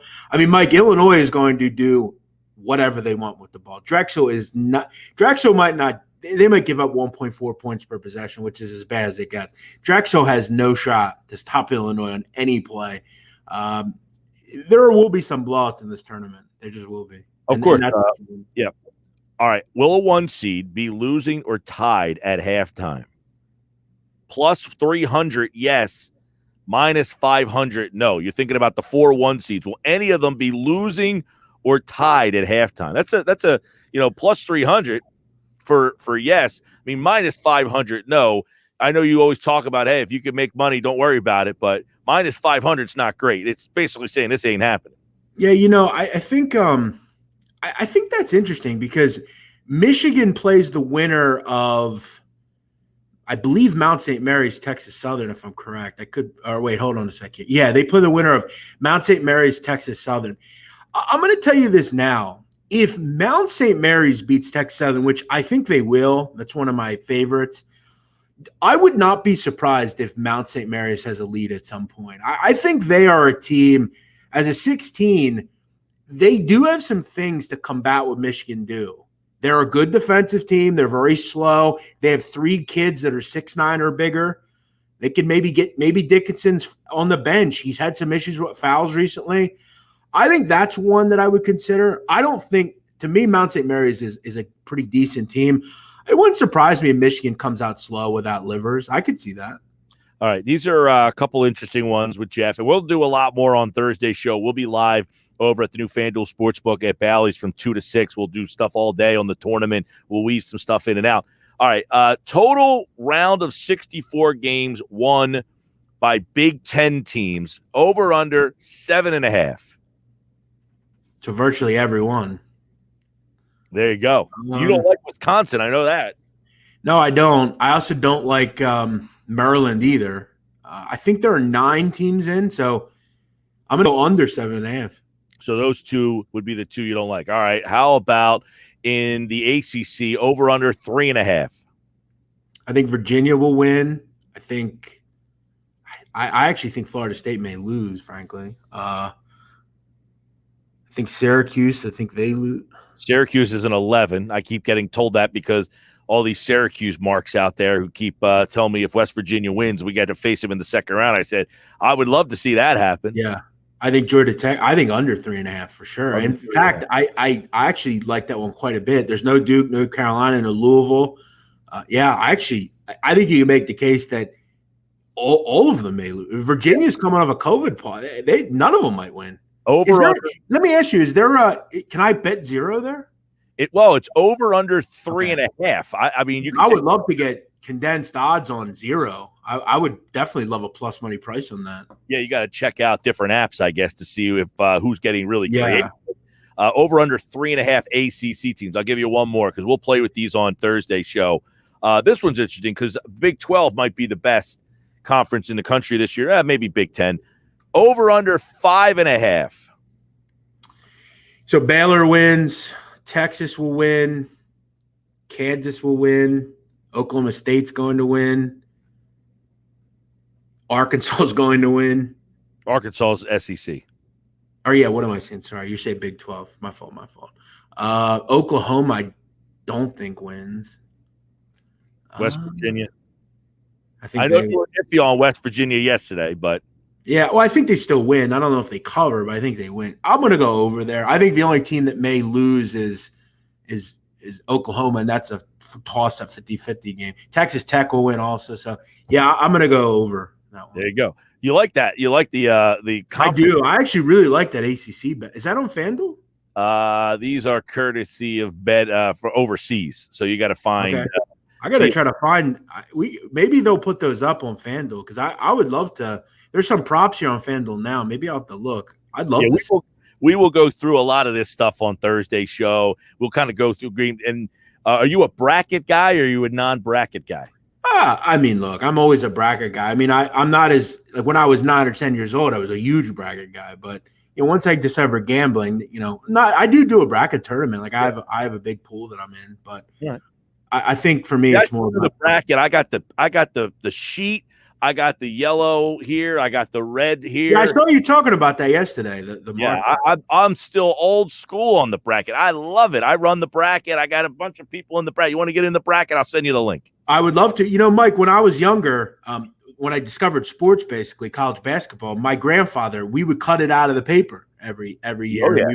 We would fill it out. And when I was in college, we used to do it in the USA Today. And we would sit down. That was how, I ran the fantasy football league in college, and I had the USA Today was the official stats of the league. And I had a notebook, and I'd literally take by hand and write them in. And the guys would be over my shoulder looking at me keep score from the USA Today every Monday. Mike, maybe on Thursday we could talk about this. I've told you about my friend in prison right now. I have to tell you a story about fantasy football that he told me. I'd love to hear this. It's fascinating. You'll have to hear about it.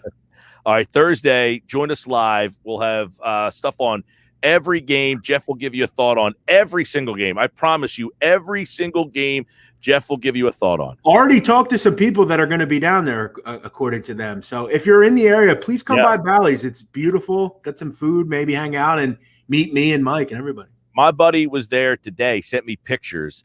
And this place looks phenomenal. I'm looking forward to it. I haven't been to Bally's in a while, so I'm looking forward to it. So, we'll be there 2 to 6. We're going to go through the games, all the games. We will give you a thought. You know how Casey Joyner joins us during the football season? We do one thought on every game. Well, Jeff will be playing the role of Casey Joyner, and we'll give you one thought on every single game on the card, how to bet it, and who will win this whole tournament. Well, that's quite the honor to be compared to him. So yeah, well, he's the football scientist. You are the college basketball scientist. There's your new moniker, the college basketball scientist, the BMO. I like that. All right, Jeff Nadeau, make sure you come out and see us live on Thursday. Jeff, thanks, man. Hey, thanks, Mike. See you then. All right, he, like August, appeared via the Boardwalk Honda hotline. All right, coming up at 3:40 today, I will check in with Tom McGinnis. He is inside the Sixers today as the Sixers take on the Knicks. I want to get his thoughts on the fans being back in the building the other night, how that changed some stuff. Plus, we will get his thoughts on one Matisse Thybulle. You can read the story now from Kevin McCormick at 973ESPN.com. Jeff Nadeau's appearance on the Sports Bash is brought to you by Prop Swap, where you can buy and sell sports bets, get your tickets, post them, and find a buyer. Get the best odds in the country at Prop Swap. It's Sixers basketball tonight on 97.3 ESPN with the voice of the 76ers, Tom McGinnis, calling all the exciting play-by-play action. Simmons downhill, up to jam, and a foul, a rugged basket by Ben Simmons. The Sixers host the New York Knicks tonight. Coverage begins at 8 p.m. Philadelphia 76ers basketball on your radio home of the Sixers in South Jersey, 97.3 ESPN. Bigger, better, Boardwalk, Boardwalk Honda. Bigger, better, Boardwalk, Boardwalk Honda. Looking to upgrade? Get to Boardwalk Honda. Take advantage of fresh savings during the Honda Dream Garage Spring Event. Right now, lease a new 2021 HR-V LX all-wheel drive for just $89 a month for 36 months. Or lease a new 2021 Civic Sedan LX front-wheel drive for $119 a month for 36 months. Plus, browse our entire selection of pre-owned and certified pre-owned Hondas. We have it all from store to shore. We're sure to have the vehicle you want at the price you want. Accord, Civic, CR-Vs, you name it, we have it. Plus, we work with all credit situations. Boardwalk Honda partners with over 25 top financial lenders, so we'll help you get approved and on the road in your new Honda in no time. Visit Boardwalk Honda today, located in Egg Harbor Township, or shop online at boardwalkhonda.com. And remember, from Maine to Miami, nobody beats a Boardwalk deal. Call us toll-free at 844-890-3390 for more details. Hey Jersey, the wait is over. The all-new FanDuel Sportsbook is now open at Bally's in Atlantic City. They've got big chairs and even bigger TVs. You can bet on all the games in style. This is your chance to win big. You'll feel like an all-star. Just stop in right off the boardwalk. The all-new FanDuel Sportsbook at Bally's, now open in Atlantic City. 21 plus and present in New Jersey. Gambling problem? Call 1-800-GAMBLER. Hey, my name is James, and the little thing I love about Chick-fil-A's Grilled Spicy Deluxe is the first bite, you get a little kick of spice, and then that cilantro and lime sauce that kind of balances things out. Just delicious. Hey, I'm Amber. A little thing I love about the Chick-fil-A new Grilled Spicy Deluxe is how well all of the ingredients complement each other. It's so good. I like bob my head side to side, dancing while I eat. Chick-fil-A's Grilled Spicy Deluxe Sandwich, available for a limited time only. Real guests paid for their testimonials. If you own a small business, you know how hard it can be to find new customers. Town Square has new tools that can help your business stand out and grow. Go to GetLocalCustomersNow.com for a free competitive analysis that will show you what other businesses are doing to find new customers and how you can do it too with Town Square. Be one of the first businesses to sign up and receive $500 in free advertising on this station. Start growing your business today. Visit GetLocalCustomersNow.com. That's GetLocalCustomersNow.com. Finding great candidates to hire can be like, well, trying to find a needle in a haystack, but not with ZipRecruiter. Its powerful technology actively finds and invites qualified candidates to apply to your job. So while other companies might deliver a lot of hay, ZipRecruiter finds you the needle in the haystack. See why 4 out of 5 employers who post a job on ZipRecruiter get a quality candidate within the first day. Try ZipRecruiter for free at ZipRecruiter.com/free. That's ZipRecruiter.com/free. You heard that safe drivers get rewarded with Snapshot from Progressive, so you went online to check it out. But then you saw an ad for a vintage baseball cap, and now you find yourself checking the stats of that team's second baseman in '97, wondering why his stolen base total dropped after his rookie season. Wonder how much his rookie card is worth. Yes, they said it was easy to save money with Snapshot from Progressive, but they forgot about the rest of the internet. Progressive Casualty Insurance Company and Affiliates. Snapshot not available in California, North Carolina, or from all agents. Making popcorn for movie night? Whoa, who are you? This is your wake-up call from TracFone Wireless. What if every time you tried a new streaming service, you had to buy a new TV? That'd be ridiculous. Yeah, some wireless companies do that when you switch. Make you buy a new phone. Right. But TracFone Wireless lets you keep your phone and your number and your network and gives you unlimited talk and text starting at $20 a month. Seriously, who are you? This is your wake-up call, people. TracFone Wireless. Now you're in control. Oh, you're burning it. Oh, no. See terms and conditions at TracFone.com. What's it doing? Designing my new 2021 Nissan Kicks online in the Kicks Color Studio. I give each a special name. This one's electric blue, orange, red, white. I call it the gumball machine. You think it's me? I feel like you're more of a red velvet guy. Limitless possibilities. With over 100 million available color combinations and Bose Personal Plus system in the boldly new 2021 Nissan Kicks. Bose is a registered trademark of the Bose Corporation. Color combinations include interior and exterior colors. Customization is an available feature subject to availability at participating Nissan dealers. See dealer for details. You can watch the Sports Bash live now on Facebook, YouTube, and Twitter. Search 97.3 ESPN or visit our website, 973ESPN.com. All right, 331, Mike Gill with you. At Mike Gill Show on Twitter. Follow me there. At Mike Gill Show on Twitter. And, of course, Tom McGinnis, Inside the Sixers. He's coming up in about 9 minutes from now here on the Sports Bash Live, 97.3 ESPN. By the way, both Brandon Kintzler and Tony Watson gave up a couple of runs if you're watching the bullpen battle down at spring training. We'll keep you up to date on what's happening there. Also, the Giants, former Giants defensive lineman, Leonard Williams, I say former Giants. The Giants and defensive lineman Leonard Williams have reached an agreement on a 3-year, $63 million deal. It's a $45 million guaranteed contract. So Leonard Williams stays with the football Giants. Leonard Williams, good deal for them. Williams has been a nice player since the trade. He did a nice job there. So just looking through some of the stuff that is happening in NFL free agency. You know, it's been a big day for the New England Patriots, of course. They have essentially signed every single free agent that was. I think Nelson Aguilar signed there, too. Did he not? Did Aguilar sign with the Patriots? Josh isn't paying attention to me. I think Aguilar signed there. So they got Aguilar, Hunter, Henry, the tight end, signed there. After Smith signed there, Junu Smith signed there. So the Patriots are essentially just saying, we are changing. You know, the article that we were touching on with Jeff Lurie earlier, and he was saying, like, we tried this, we've done that, we've done this. It's like the Patriots just went off script on everything. The Patriots decided they are doing everything differently from what they used to do, that we need to do something different because what we went through last year, we cannot go through again. They brought Cam Newton back. I was very surprised by that. And by the way, some Zach Ertz news. According to the NFL Network's Mike Garafolo, the Eagles are, quote, not in a rush to trade Zach Ertz. We'll have more on that coming up with Andrew DeCecco at 4 o'clock today. Now, he claims that if the right deal does not materialize, that the Eagles would be fine bringing Zach Ertz back. Now, he says that it's unlikely, but I cannot see a scenario where Zach Ertz is back with the Philadelphia Eagles. I can be wrong. I've been wrong before. But in this scenario with Ertz, I would say it's about an 85% chance that he is not coming back to the Philadelphia Eagles. That's just my opinion.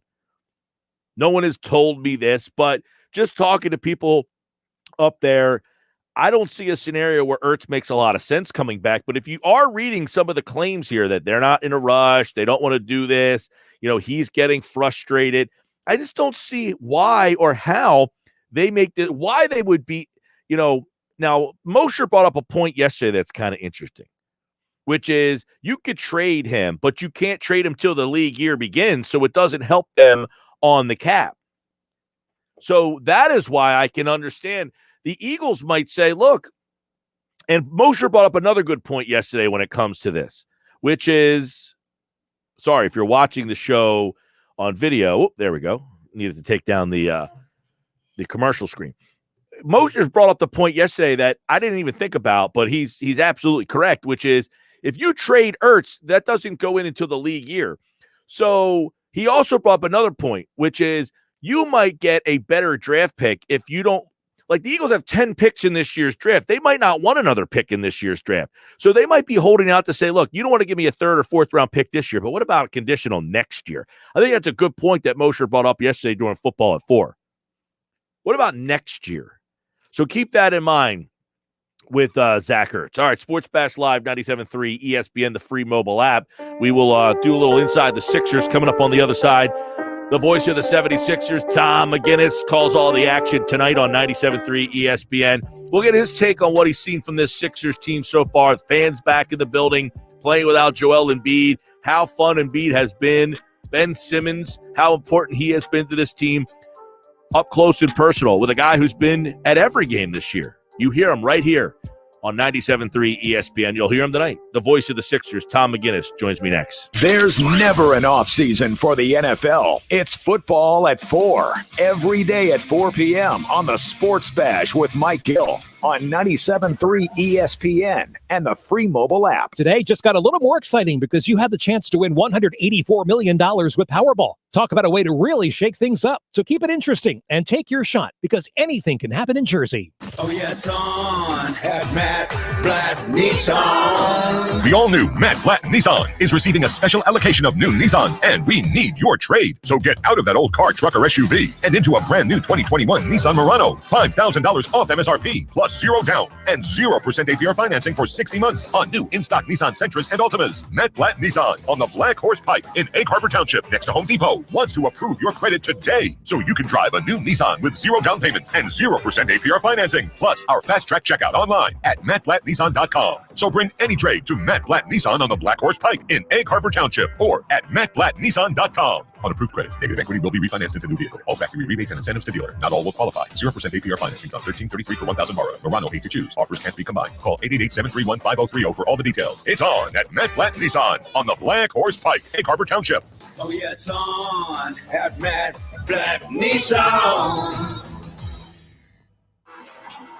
Hey, James, that order just doubled. We got to move fast here. Indeed knows unexpected growth can stretch your business thin. Somebody pick up that phone. Like at Luca's Gourmet Frozen Pizza Company. To operate at scale, he needs to get started hiring right away. I need Indeed. Indeed you do.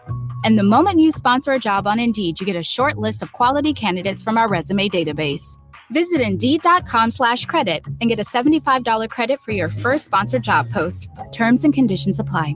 Making popcorn for movie night? Whoa, who are you? This is your wake-up call from TracFone Wireless. What if every time you tried a new streaming service, you had to buy a new TV? That'd be ridiculous. Yeah, some wireless companies do that when you switch, make you buy a new phone. Right. But TracFone Wireless lets you keep your phone and your number and your network and gives you unlimited talk and text starting at $20 a month. Seriously, who are you? This is your wake-up call, people. TracFone Wireless. Now you're in control. Oh, you're burning it. Oh, no. See terms and conditions at TracFone.com. Hey guys, are you afraid of taking off your shirt in public? Don't be embarrassed. Just say, I love Lyle back instead with male breast reduction. Many men develop a fullness in their chest as boys that persists and even worsens as they get older. This condition is called gynecomastia, and with simple liposuction, most cases can be effectively treated. Call 856-MAKEOVER today to schedule your private consultation with Dr. Lyle and Back. That's 856-MAKEOVER or visit ilovelyle.back.com. You decided to upgrade your outdoor deck. So you order the essentials: a power washer, a set of patio chairs, and a shiny new grill. And you use your Bank of America Cash Rewards credit card, choosing to earn 3% cash back on online shopping and up to 5.25% as a preferred rewards member, which you put towards your most essential deck addition, a bird feeder. Apply for yours at bankofamerica.com/more rewarding. Copyright 2020 Bank of America Corporation. You heard that safe drivers get rewarded with Snapshot from Progressive, so you went online to check it out. But then you saw an ad for a vintage baseball cap, and now you find yourself checking the stats of that team's second baseman in '97, wondering why his stolen base total dropped after his rookie season. Wonder how much his rookie card is worth. Yes, they said it was easy to save money with Snapshot from Progressive, but they forgot about the rest of the internet. Progressive Casualty Insurance Company and Affiliates. Snapshot not available in California, North Carolina, or from all agents. For a limited time, the Home Depot and Frigidaire have cooked up something truly amazing in the kitchen. Even lower prices on Frigidaire gallery wall ovens with air fry and cooktops, including easy-to-clean induction cooktops, plus free basic hookup and delivery. With prices like these, it's time to take those kitchen remodel plans off the back burner. Bring on spring. With spring savings now on Frigidaire, only at the Home Depot. How doers get more done. Valid through March 31st, U.S. only. Get ready for the madness. March Madness is coming to 97.3 ESPN. Shamanchich has it stolen by Thibault. He breaks free and slams it. 5 straight by Thibault. Oh, man, you're playing with fire if you pass it on the perimeter with Thibault lurking. And San Antonio takes a timeout. They have only one timeout remaining. That's the voice of Tom McGinnis, the play-by-play voice of the Philadelphia 76ers. You'll hear him here tonight on 97.3 ESPN. The tip-off 8 o'clock against the New York Knicks, who are kind of back in the mix for the first time in about 20 years, it seems like. It's Inside the Sixers. Tom McGinnis joins me right now on the Boardwalk Honda hotline. As you heard him describe that Matisse Thybulle steal and slam. And Thybulle has been an interesting guy. We'll get into him more. Tom, how you been, pal? I'm great, Mike. Good afternoon. Thank you for having me. Absolutely. Always a pleasure to have you. And, you've got a front row seat for all these games, and you've got a chance to see it. And the first time the other night, I guess you got a chance to see fans back in the building. Had to feel nice to call. I called a game last night with nobody in there, and it is just bonkers still. You feel like everybody hears what you're saying. I mean, at least you're up in the second, thing, but it must have felt nice to have the people back in while you're doing the game. Right. So, as you say, second section, we might want to revisit front row seat. But no, it's so great to be in there, Mike, for sure. Because, as you know, we're calling road games remotely, so we're anywhere but in the front row. That's a whole different conversation. But it really was like at the beginning when I watched a young guy walk in with his dad. I'm like, there's the first fan, because it's been over a year. When you go back to Wednesday, March 11th, when the Sixers played host to Detroit, and you remember the scenario, Christian Wood, as it turned out, was positive with the coronavirus. And that night is the night that the NBA stopped the season after that Oklahoma City cancellation with Utah. And so revisiting Sunday, now, first of all, from the upper tier, some guy was yelling, "Zoom off! Oh, I'm like, okay, I'm already sick of the fans. No, but when the team came out, it was almost like a reciprocal standing ovation, whereas the crowd was so excited to be there and see the players and be there live and in person. And like Tobias and Dwight Howard were basically, like trying to give the love right back. And, Mike, it sounds corny, but that's like the hairs on my arms arose sort of, and just, you can't replicate that feeling, communal spirit of being in a building where you're sharing the same thing.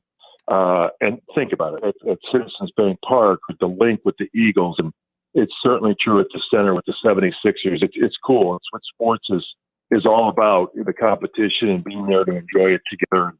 It was really neat. And then apparently, like just looking at the news, like they're going to actually up the percentage in the weeks to come. I believe the state of Pennsylvania has done that. So even more fans will come in. So it's been great, long time coming, and I think the time is right. And certainly at the building, the staff has done an incredible job. As you've heard, the building has a brand new filtration system, and they've taken the safety protocols that one would expect. And you're only allowed to sit with somebody that you live with, or you know what I mean. You're not going there with 6 frat brothers from West Virginia. You know what I mean, Mike? So there's a lot of things in place there, but it's been great, and more to come.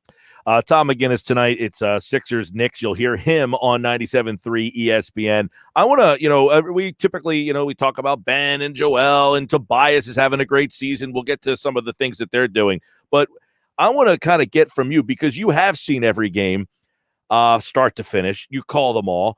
The growth you're watching from Matisse Thybulle right now, because I think he is becoming a very interesting and important part who might, it might get to the point where Doc needs to find a bigger role for him. Right. And let's go back, Mike. It's me, so I got to go back. But I was just looking at 2019, and Matisse had a really good role going in the first few weeks of his first NBA season. And then he missed a couple of games, and he kind of lost his mojo offensively. Defensively, with the instincts and the way he plays, the length, and all the things that have made him a great player in that area of the game, those things stayed the same. But when I say lost his mojo, he wasn't maybe, making threes with consistency. And, it just seemed like he had a little hesitancy there. And now he's getting that back. He's made 5 in a row since the restart. And, you're taught as a young player, there's so many elements to his defensive side of the game. You're taught not to reach. And then the other thing is, if you're reaching, that means you get beat. These guys are very good and quick, and with the dribble, it's incredible. And yet when he gets beat, he's able to like kind of without like fouling, poke the ball from behind and lead the steal that way. And you don't get credit for that steal. It's whomever comes up with it, Ben or Tobias or Seth. But again, as I've said for years, going all the way back to when the Sixers drafted Iguodala, you know, you're not going to stop these great perimeter players. They're too good, as I just said, and you can't hand check them and whatnot. But to have a player, a piece where you can put it in front of Kyrie Irving and on and on and on, the great players in our league that play on the perimeter, even some of the wing players, is a tremendous asset, as you say, for a coach where, yeah, at a certain point you have to figure out more time. Like, I'll go back, like tonight it's Emmanuel Quickley for the Knicks, and he's teaming with Tyrese, and they were very close. They worked out in Los Angeles. And at the beginning of the year, when Doc Rivers first saw Tyrese Maxey, he's like, I'll tell you what, he's playing. And the assistant coach was like, no, he's taking someone's minutes. And early on, it was a little bit of Matisse's. Well, now the tables have shifted. As you say, Thibault's making such an impact that he may begin to garner more time.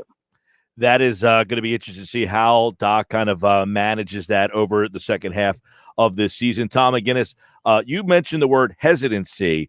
That's a word that I feel that when I used to watch Tobias Harris, I felt hesitancy. Like he get the ball and he didn't know what he wanted to do right away. He was a good player. But I feel he is, when the pass comes to him, he knows immediately, I either want to catch and shoot, I want to catch and put the ball on the floor, I want to catch and pull up. I feel like there's a lack of hesitancy from Tobias Harris, and that is translated from a good player turning into a great player.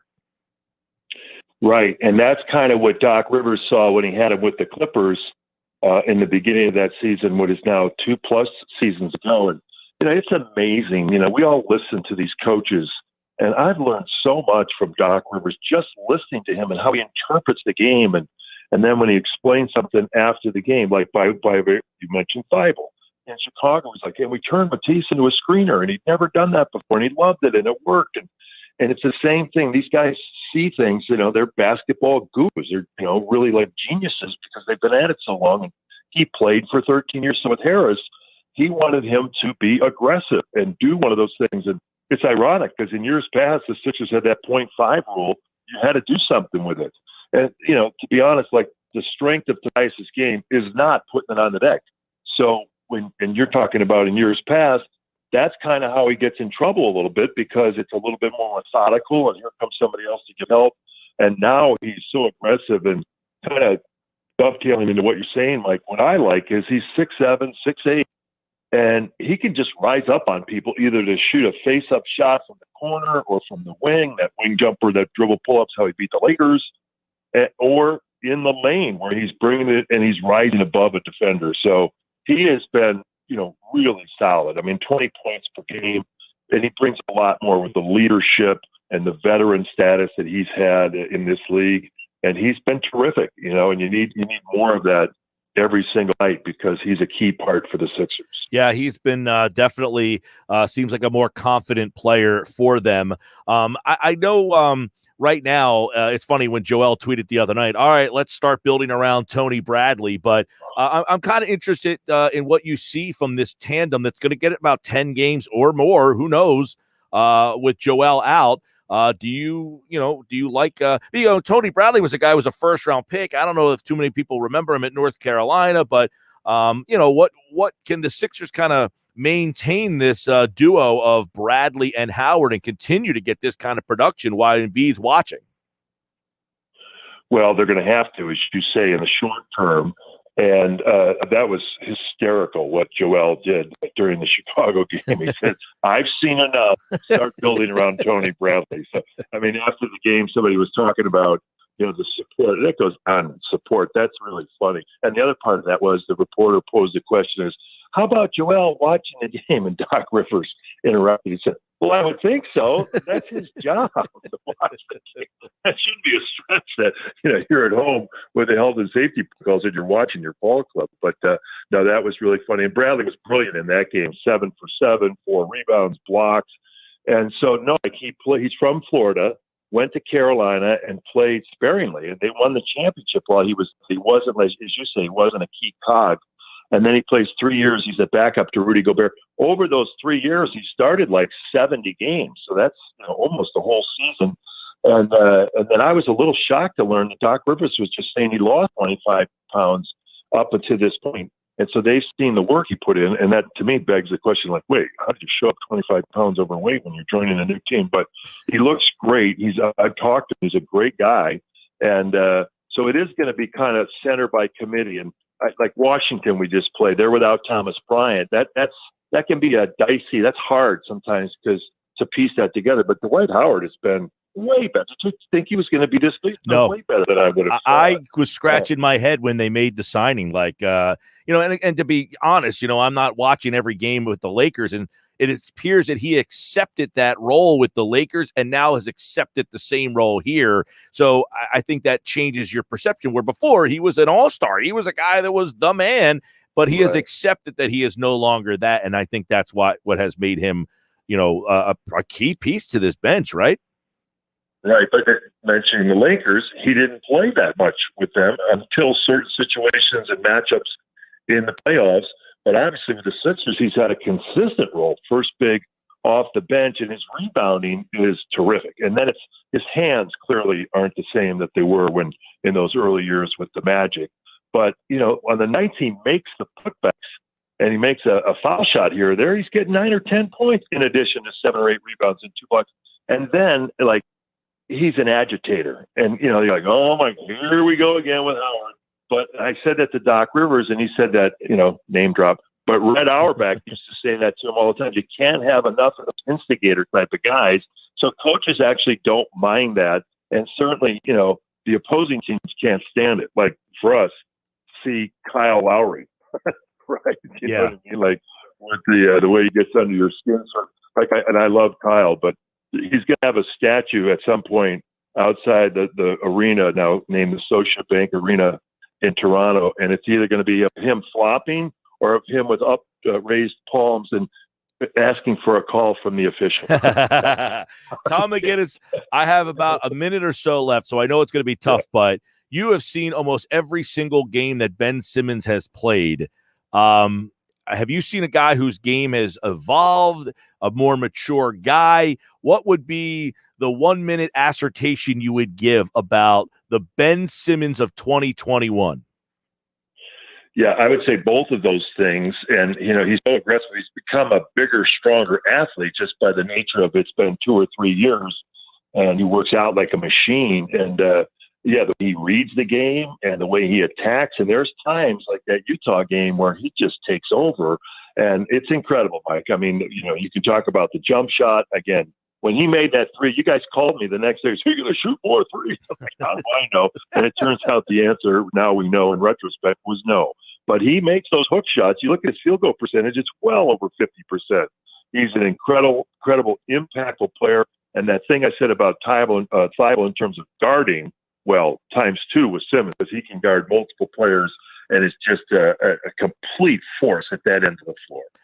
They've got the Knicks tonight. The Knicks are improved. We'll have that for you here on 97.3 ESPN, the voice you hear on the phone. Tom McGinnis will have all the action, although a much more excitable Tom McGinnis when you don't have him off the phone or in person. I can promise you, you wouldn't even know you're talking to the same guy. You're very mellow sometimes, but when that game comes in, you get locked in, and it's very entertaining to hear, and we always appreciate you having here on the Sports Bash. Thank you so much, Tom. Thank you, Mike. Have a good day. All right, he, like all guys, Tom McGinnis inside the Sixers appeared via the Boardwalk Honda hotline, and Tom's great, man, and an awesome play-by-play guy. He is just a ton of fun to listen to right here on 97.3 ESPN. And, of course, the Sixers and the Knicks, brought to you by Matt Blatt Nissan. The all-new Matt Blatt Nissan is now open on the Black Horse Pike in Egg Harbor Township next to the Home Depot. Yes, I know that thing over my shoulder just fell down. Visit them online at mattblattnissan.com. When we come back, it's football at 4. Andrew DeCecco's in the house. The latest on NFL free agency. Zach Ertz news in the house. We'll get his thoughts on how do they replace Jalen Mills? What's that secondary going to look like for the Eagles? All that and more coming up next. Football at 4 is on the way. Tonight on the NBA on ESPN Radio. Long outlet pass off the rim, alley-oop dunk. Zion Williamson, unbelievable play. Zion leads the Pelicans into Portland to face Damian Lillard and the Trailblazers. Damian Lillard is just being ridiculous now. Is here, the time is now. Top of the world, and I can't come down. No, I can't come down. It's the NBA on 97.3 ESPN. Coverage begins after Sixers basketball. Health update with Robin Stoloff. Learn more, live better. We know saying I love you in a relationship is important, but there are two other words that are often underrated. Thank you. Over time, small things your partner may do can go unrecognized. By showing your thanks, you will reinforce the appreciation and affection you have for your partner. Whether he or she cooks breakfast, takes the kids to school, or does some extra work around the house, try not to let it go unnoticed. And they should do the same for you. Just think how good it feels when someone says thank you and recognizes you. It's really so simple and basic, yet we often forget to do it with the person closest to us. So keep your partner's feelings in mind and let them know that you appreciate the big things and the little things. Saying thank you is just another way to say I love you. I'm Robin Stoloff for Health Update. Health update with Robin Stoloff, empowering you to live a healthier life.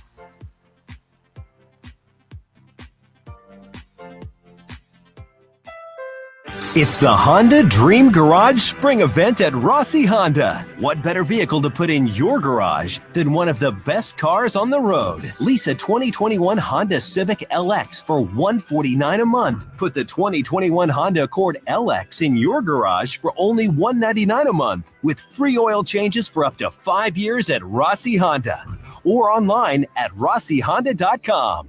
We treat you better, period. See dealer for details. Good morning, Privates! Good morning, Drill Sergeant! I mean, seriously, what a pleasant morning. The sun is shining and the birds are chirping. You seem to be in a good mood today. Astute observation. He's probably happy because he found out Honey Nut Cheerios can help lower cholesterol as part of a heart-healthy diet. They're even shaped like hearts. So, in lieu of the obstacle course today, I propose a nice meditative nature walk. Does that sound delightful to everyone? Yes, Drill Sergeant! Happy Heart Shapes are back for a limited time. Learn more about Honey Nut Cheerios by picking up a box at your local store. Hey, Jersey, the wait is over. The all-new FanDuel Sportsbook is now open at Bally's in Atlantic City. They've got big chairs and even bigger TVs. You can bet on all the games in style. This is your chance to win big. You'll feel like an all-star. Just stop in right off the boardwalk. The all-new FanDuel Sportsbook at Bally's, now open in Atlantic City. 21 plus and present in New Jersey. Gambling problem? Call 1-800-GAMBLER. For a limited time, the Home Depot and Frigidaire have cooked up something truly amazing in the kitchen. Even lower prices on Frigidaire gallery wall ovens with air fry and cooktops, including easy-to-clean induction cooktops, plus free basic hookup and delivery. With prices like these, it's time to take those kitchen remodel plans off the back burner. Bring on spring. With spring savings now on Frigidaire, only at the Home Depot. How doers get more done. Valid through March 31st, U.S. only. Are you one of the millions of Americans who experience occasional bloating, gas, or abdominal discomfort? Join the Align Healthy Gut Team Up and see how healthy your gut can feel. Align contains a quality probiotic strain developed by gastroenterologists. It adds more good bacteria to your gut to naturally help soothe your occasional digestive upsets with continued daily usage. This is the time to join the Align Healthy Gut Team Up from the #1 doctor-recommended probiotic brand. Sign up at alignprobiotics.com. Mom, I'm hungry. Popcorn? We should live stream this. Already am. With this new plan from Walmart Family Mobile, I get 40 gigabytes of high-speed data for under $40 a month. It's a limited time deal. Ooh, watch out, loose ball. Whoa. That's double the data with no contract or surprise fees. Yay, buzzer beater. All powered by T-Mobile's nationwide network. Makes me feel like I'm a step ahead. Available at Walmart. Double data ends July 31st, 2021. Hotspot does not double. See terms at myfamilymobile.com. Walmart Family Mobile. If you own a small business, you know how hard it can be to find new customers. Now, Town Square Media has new tools that can help your business stand out and grow.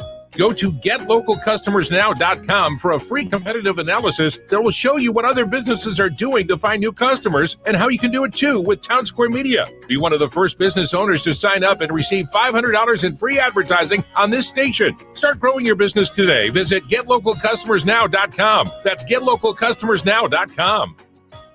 The radio home for Philadelphia Flyers hockey. Leave score!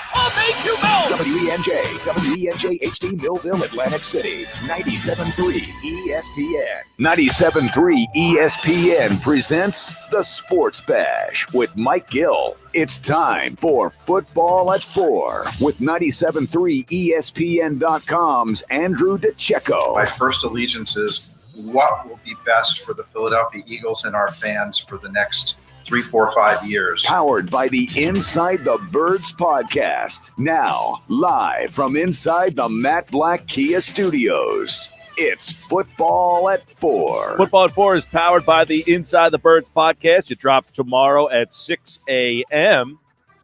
Actually, Thursday at 6 a.m. Today's only Tuesday. I feel we're a little later on in the week. I'm wrong. It's only Tuesday. Andrew DeCecco is here. The Inside the Birds podcast in the offseason drops Mondays and Thursdays at 6 a.m. They have plenty of other offseason podcasting Q&A tomorrow. And it's brought to you by Dr. Lyle M. Back. For everything from skincare to cosmetic surgery, go to ilovelyle.com. Call 856-MAKEOVER or Dr. Lyle M. Back. Proud sponsor of Football at 4. All right, we got a lot to dive into on the eve of official free agency. There has been a lot of moves. We'll get Andrew's opinions on many of these moves and get his thoughts on some of the things that have happened here over the last couple of days. Andrew, what's going on, my man? Hey, Mike, how are you, man? Just trying to keep up with all the free agent actions going on. To keep up team because they have not dipped their toe in the water as of yet. And I don't know, we'll start off there. Do you anticipate, this is one thing I opened up the show with. People are frustrated that the Eagles aren't doing anything. And I said, that's because Roseman spoiled people for the last 10 years that they were always involved in free agency. Do we anticipate that they will get in on that second or third wave of free agency? Yeah, I think so. And this is like you said, this is one of those years where, it would be foolish to expect the Eagles to have been players on the first day or in the early stages of free agency, given that they don't have the means to sign some of these guys. However, the second wave, I do anticipate them being active and being able to plug a hole with some one-year prove-it deal type players, such as a Tyrell Williams, who has some history with Nick Sirianni, maybe a Malik Hooker, the safety who's coming off a torn Achilles. You can get these guys probably on some, some low-cost deals, and they do have some upside. So I would look for players like that, kind of like what you saw in 2017 in the late stages when they got LeGarrette Blount, Patrick Robinson, Chris Long, and some of those guys. I think the interesting part here, as you mentioned, is they still need to get under that cap. They are still not at that number. Now, we know they will because they have to, but I guess, the anticipation is not only will they get under it, they'll be under so that they can add a couple of these under the radar moves. Yeah, they really have to, and that's kind of Howie Roseman's forte. But fortunately, he has, I guess, a couple of weeks or maybe 7 to 10 days to really do that before that second wave takes place. And they really have to, because you can't fill all these holes. There's so many holes permeating throughout the roster that it's just not feasible to address all of them through the draft, which is why it's going to be a 2 or 3 year rebuild in order for them to be significant contenders in their conference and in their, in the playoff picture. But yeah, they have to. And like I said, those are just a couple of players that I anticipate them, showing some interest in, given the ties to the coaching staff, and they're both players are coming off injuries. So, I think that those are the kind of value deals and the upside deals that you're going to have to work with if you're the Eagles. One of the value deal they weren't able to get done is bringing back Jalen Mills. Now, I know I saw some people on our Facebook page saying good riddance and, beat it. And I'm thinking, man, this guy was a starting player on a team that won the Super Bowl for you. I know for all the people who hate Roseman out there, he got this guy in the 7th round, a 7th round guy who was a starter on a Super Bowl team. He gets a 4-year deal with the Patriots yesterday. I guess the question would be, how the heck do they replace this? This guy played 55% of the snaps at safety. He had to play the other percentage of the snaps over at corner. They almost need 2 guys to replace Jalen Mills. I'm not saying he was a Pro Bowler by any stretch here, but this was a very valuable player for this organization.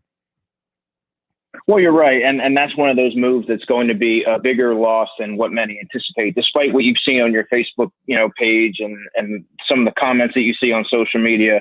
Jalen Mills was a valuable player, and you knew what you were going to get in Jalen Mills. I mean, he's a seventh-round pick, former seventh-round pick, for crying out loud. They got a lot of mileage out of Jalen Mills, and you look at what he brought to the secondary. There wasn't a position in the secondary that he couldn't play. He was a very smart player, kind of had the attitude of that secondary. He was like that leader that got everybody. He knew where to be. He knew where to line up. He got everybody fired up. And he was a good locker room guy. And that's hard to replace. Now, when you look at what the Eagles have at safety now, it wouldn't surprise me. And they showed some interest in that nickel corner from the 49ers, which leads me to believe that maybe they have plans of moving Avonte Maddox back to safety. He played some safety as a rookie in 2018. And he's another one of those guys in the mold of a Jalen Mills, not quite the size of him, but he can do a lot of different things. Obviously, it didn't work out on the outside. And if they don't just want to pigeonhole him as a nickel corner, he's proven that he can do some things at safety. So maybe they have that in the back of their mind. They still need to add either a low-cost veteran, and they're certainly going to have to draft a safety as well, because I don't view Kayvon Wallace as a viable starting option. I see him more as a third safety and a role player. What about Maddox as back at safety and playing there full time? Like, would you advocate him just going back and playing safety? I don't want to say full time. He's never done it full time. He filled in a couple of years ago due to injury. But do you foresee that Maddox would be a better fit at safety than he is, I guess, at slot? He's definitely a better slot corner than he is an outside corner. I think we found that out. But if they say, look, we got to use you at safety, is that something you think he could do? I certainly think he can. He has the football intellect to do so. He's better at it gives him time playing back there. It gives him time to react. And he's a smart guy, and I think he'll be able to do that. He has the athleticism. He just got exposed a lot on the outside. And I think he has more to offer the defense than just playing in the slot. And I feel like just having that move that Jalen Mills is gone, and and Rudy Ford's gone, which I didn't anticipate happening on the first day of free agency, but they really are bare bones at safety. So like I said, right now, whether they have it planned or not, they may have no other option but to count Avonte Maddox as a safety while they look to retool the position. Yeah. I think he can do it, though. Yeah, I know that he might be an option right now. I just was wondering if you thought because some people looked at Mills and felt, he's probably better suited to play. Is Maddox, in your opinion, better suited to play safety, or do you still feel that because I thought he had a pretty good rookie season in the slot. I don't think he played very well on the outside last year. Right. And Maddox, I believe he goes about 185, no more than 190. He's going to have to add 5 to 7 pounds to his frame if he's going to be able to do that. He's not afraid of contact. He's not afraid of hitting. He plays the ball well. He's played the ball well in the air when he was playing safety. He did some things that he covered a lot of ground, which is, kind of for a rookie getting thrust into a role that he wasn't really accustomed to playing. That stood out to me a little bit. Yeah. So I think he's going to be a high-end safety, not by any means, but I think he can be serviceable. Not to mention he went to Pitt, so he's got that going against him as well. All right, Andrew DeCecco, football at 4. You mentioned Rudy Ford. They lost him yesterday as well. Jalen Mills out the door. What do you make? I'm really interested in your take on this Zach Ertz thing. So last week we hear, all right, the trade could be coming in the coming days. Well, now the Eagles are not in a rush to trade Zach Ertz. Ertz is frustrated. Now, Mike Garafolo claimed today that if the right deal does not materialize, the Eagles are fine bringing him back. I mean, now he says that's unlikely, but how do you read into that the Eagles are not in a rush to trade Ertz, and that, if the right deal doesn't happen, well, we might bring him back, that they're not looking to release him? Because a lot of people just feel like, all right, they can't find a deal. They'll cut him because they need the cap problems. Evidently, Ertz isn't a guy that they're calculating into helping fix this cap problem. Well, of course, the Eagles wouldn't mind having Ertz back, but having Ertz want to play on the Philadelphia Eagles when he's grown impatient and clearly doesn't want to be there is another thing entirely. But I mean, yeah, they're weighing their options right now. They certainly don't just want to part ways with a player who they feel and who he still can play at a decently high level given his age. Last season was the outlier in his career. I do think that he can go back to being the Zach Ertz of old with a new offense, kind of playing to his skill set there. But, he doesn't want to. I mean, I think a team like the Chargers, who lost Hunter Henry, I think they would be a good spot.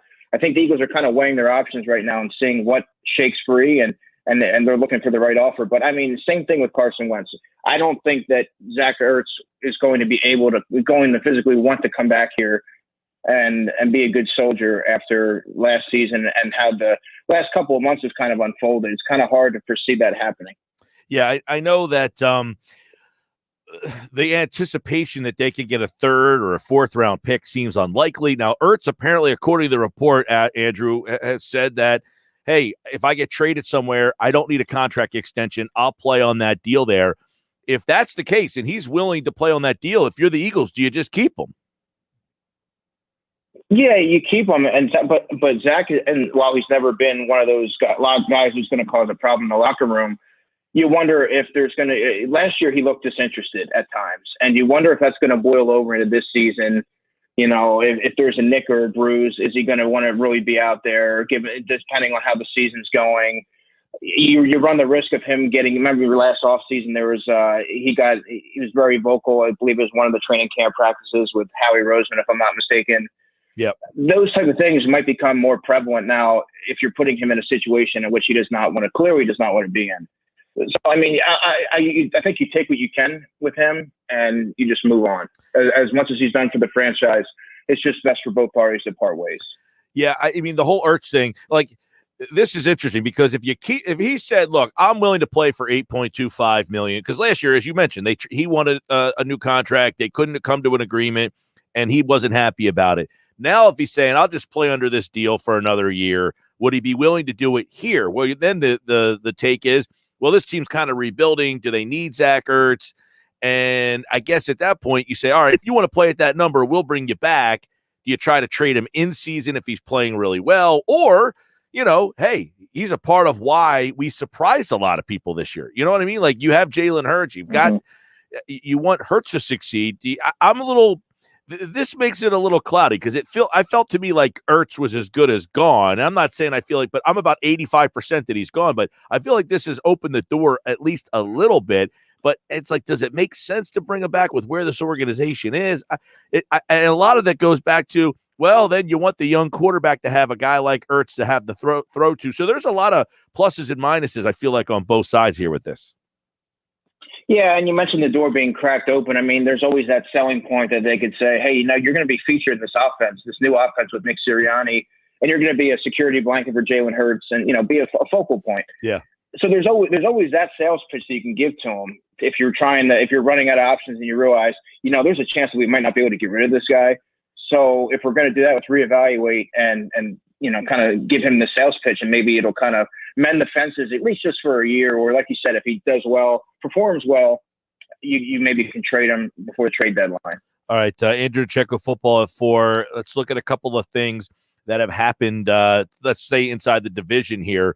What do you think about the signing of Ryan Fitzpatrick in Washington and where that puts them? I mean, this is a team that had tremendous defense last year. This is a team that, makes the playoffs last year with Alex Smith playing quarterback. Now you have a full season of Ryan Fitzpatrick potentially being your starting quarterback. Does that, to you, make Washington the favorite, or a healthy Dak, does that put them at the top of your NFC East list? Well, I'm really high on Dak Prescott. I think he's a great player, but I think that Ryan Fitzpatrick gives the Washington football team that quarterback that's going to – he's a little bit more – he's above where Alex Smith was. He's certainly better than Taylor Heineke, as well as Taylor Heineke did at the end of the season. But he's a veteran. He's played in a million different systems, pretty much at least over half the teams in the league, I believe, at this point. But, I mean, he's adequate enough that he can lead the team, and he was a missing piece to me. I think he's going to – kind of propel them to be the class of the NFC East. And, all he has to do is play decent football like he did with the Dolphins and many of his other stops. And the defense will be, you get a lot of those guys like Chase Young and some of those young players will have another year of experience. And I think that's ultimately going to be what carries them. But now they have a quarterback that can kind of bridge the gap. Should they add a young guy that will be able to take them pretty far? Yeah. To me, the Washington football team, they have been devoid of quarterback talent for essentially the last 20 years, other than one breakout season from Robert Griffin III. They have been horrible at that spot. And I think Fitzpatrick at least finally gives them a veteran player who can give them some sort of credibility. And that makes them, to me, a legitimate possibility in the NFC East. So I like that move a lot for them. Let's talk a little bit about what the Giants have done today. They agree with a 1-year deal with John Ross. Now, Ross is a guy who always kind of came up with the Eagles, a speed wide receiver. But, man, he has tanked out terribly in Cincinnati. But do you like the fit with the Giants? Yeah, I mean, Dan Jones kind of is what he is at this point. I don't know that – I think that John Ross can certainly help their offense if they find ways to get him the football. But, I mean, he also hasn't proven anything. He's a speed guy that struggled with injuries. He struggled catching the football at times. There's been times where he looked like he was on the verge of having a breakout. Many times I predicted him to have a breakout, and it just looked like it was going to happen and never materialized because he got hurt. He had to go a long way as a route runner. I mean, it's sure, why not? Bring him into your offense, add a little bit more of a vertical element to it, and see what happens. It certainly can't hurt. And they really need some speed on that offense too. So we'll see what happens. It's an intriguing signing. Yeah, I mean, is Ross a bust? Can he not play? I mean, has he just been constantly hurt? I mean, is it Cincinnati? What do you make of why the 9th pick in that draft, 2017, he's essentially giving you no production? Yeah, and that was solely based on speed. Those are certain traits that propel guys to that first-round status. Once you see that he ran a 4.2, they become enamored with the speed. But you have to look at the offense that he came from. You have to look at his limitations. He's the biggest guy. He wasn't running a prolific route tree. He didn't catch the football very consistently, but he ran a 4.2. And I think a lot of teams in the Bengals case thought that they could plug him into their offense and he was going to be a Deshaun Jackson type of player. And that just never happened because there's so many other variables that go into becoming a successful receiver at this level that he just didn't have, such as some guys just don't have it between the ears. You can have all the physical attributes that you want, but if you don't have it between the ears and you can't stay healthy, that's the perfect storm. So now maybe he turns the page, goes to another team, and maybe you can sort of get some sort of production out of him, but he'll never live up to that first round billing. That's for sure. Andrew DeCecco, Football at 4 is off season's here. We will continue to look at free agency and what's happening. Let's get your take on what New England's plan is as they bring in Hunter Henry today. They also went out and got Mills yesterday. They brought in Nelson Aguilar today. Janu Smith they brought in. So obviously this is a different plan for the Pats this offseason. Yeah, and I was really surprised that, obviously Jonnu Smith I'm really high on, and he's a number 1 tight end in this league. And then to add Hunter Henry to that, well, then now you have the 2 tight end sets of yesteryear when they had Aaron Hernandez and Rob Gronkowski. And then you add a guy like Nelson Aguilar and Kendrick Bourne, who I feel was a really underrated signing, made more money than I thought he would on the open market, but he has a lot of untapped potential. I thought he was underutilized with the 49ers. They're adding pieces around Cam Newton. So now, I mean, last year, the Patriots probably had the worst receiving core in football. I believe Jacoby Myers was their top receiver. They just didn't really have a whole lot out there. Now you're surrounding him with talent. Go figure. It's what quarterbacks need to be successful, many of them. And they're investing in the offense. And I think Bill Belichick saw Tom Brady win the Super Bowl, and he saw how prolific that offense was, and him having to miss out on the big dance, and for the first time in a while, he's so used to being a playoff team. I think he was like, okay, well, now we're gonna put a stop to that. You got to start surrounding Cam with players and really make a push, and that's what you're starting to see. Yeah, I know. Interesting signing, bringing Cam Newton back there. We'll see how that all works out, but he's got a ton of extra weapons from what they didn't have a year ago.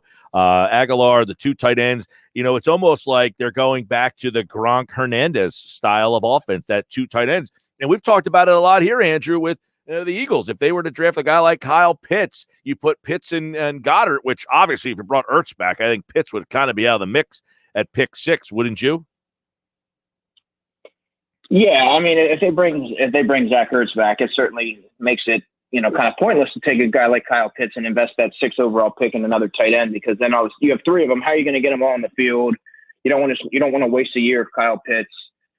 I think that there's still going to be tight ends, and I've written about this. There's still going to be other tight ends that you can get during in the later stages of the draft, even on day 2 and 3, that will really make an impact on an offense. Maybe not right away like a Kyle Pitts would, but there'll be certain areas where you can get a guy, draft him to be your 3rd tight end. He can ultimately become your 2nd tight end because there's some guys there with some upside. All right. Obviously, the official opening of The new league year is tomorrow at 4 o'clock. The Eagles need to get under by tomorrow, so we will find out what they do, how they maneuver this thing to get it done. I'm kind of interested to see how they finish this whole thing out. It was kind of a interesting exercise for Howie Roseman so far. It seems that he's done okay getting them to this point. I think they're about $9 million left to go to get under that salary cap. For more, go to 973ESPN.com. And, of course, football at 4 tomorrow. Jeff Mosher's here Thursday. Adam Kaplan will be in the hot seat. We are off the air on Friday, so Andrew will be back on Tuesday when the league year will be underway. So the second wave of free agency will be here as well. Andrew, enjoy the rest of the day, pal. Always good to catch up. Of course. Take care. Talk to you soon. All right, Andrew DeCecco at DeCecco NFL, and he, like all guests, appeared via the Boardwalk Honda Hotline. Football at 4 is brought to you by Dr. Lyle M. Back. For everything from skincare to cosmetic surgery, go to ilovelylback.com or call 856-MAKEOVER for Dr. Lyle M. Back, proud sponsor of Football at 4. Yes, the Sports Bash is live on 97.3 ESPN and the free mobile app. And you can watch the show live if you are on Facebook, YouTube, or Twitter. Just go to 973ESPN.com. Thanks to everybody who's watching right now. We appreciate that. If you have a thought, Doug Peterson just did a podcast with John Clark of NBC Sports. Something he brought up about Carson Wentz, you might be surprised about. We're going to discuss it coming up next. Get ready for the madness. For the win! Oh, my goodness! March Madness is coming to 97.3 ESPN. Hey guys, are you afraid of taking off your shirt in public? Don't be embarrassed. Just say, I love Lyle Back instead with male breast reduction. Many men develop a fullness in their chest as boys that persists and even worsens as they get older. This condition is called gynecomastia, and with simple liposuction, most cases can be effectively treated. Call 856-MAKEOVER today to schedule your private consultation with Dr. Lyle M. Back. That's 856-MAKEOVER, or visit ilovelyleback.com. Switch to T-Mobile for Business and get up to 90 days of service free via virtual rebate on your business plan. You get a great deal, the largest 5G network, and first-class benefits like Microsoft 365 on us. It's better for business and only with T-Mobile for Business. Limited time offer. Stop in-store for details. Plus taxes and fees for some plans. Virtual Express MasterCard within 8 weeks of receipt of valid submission. Complete port within 60 days. See T-Mobile.com for 5G devices, coverage, and plan details.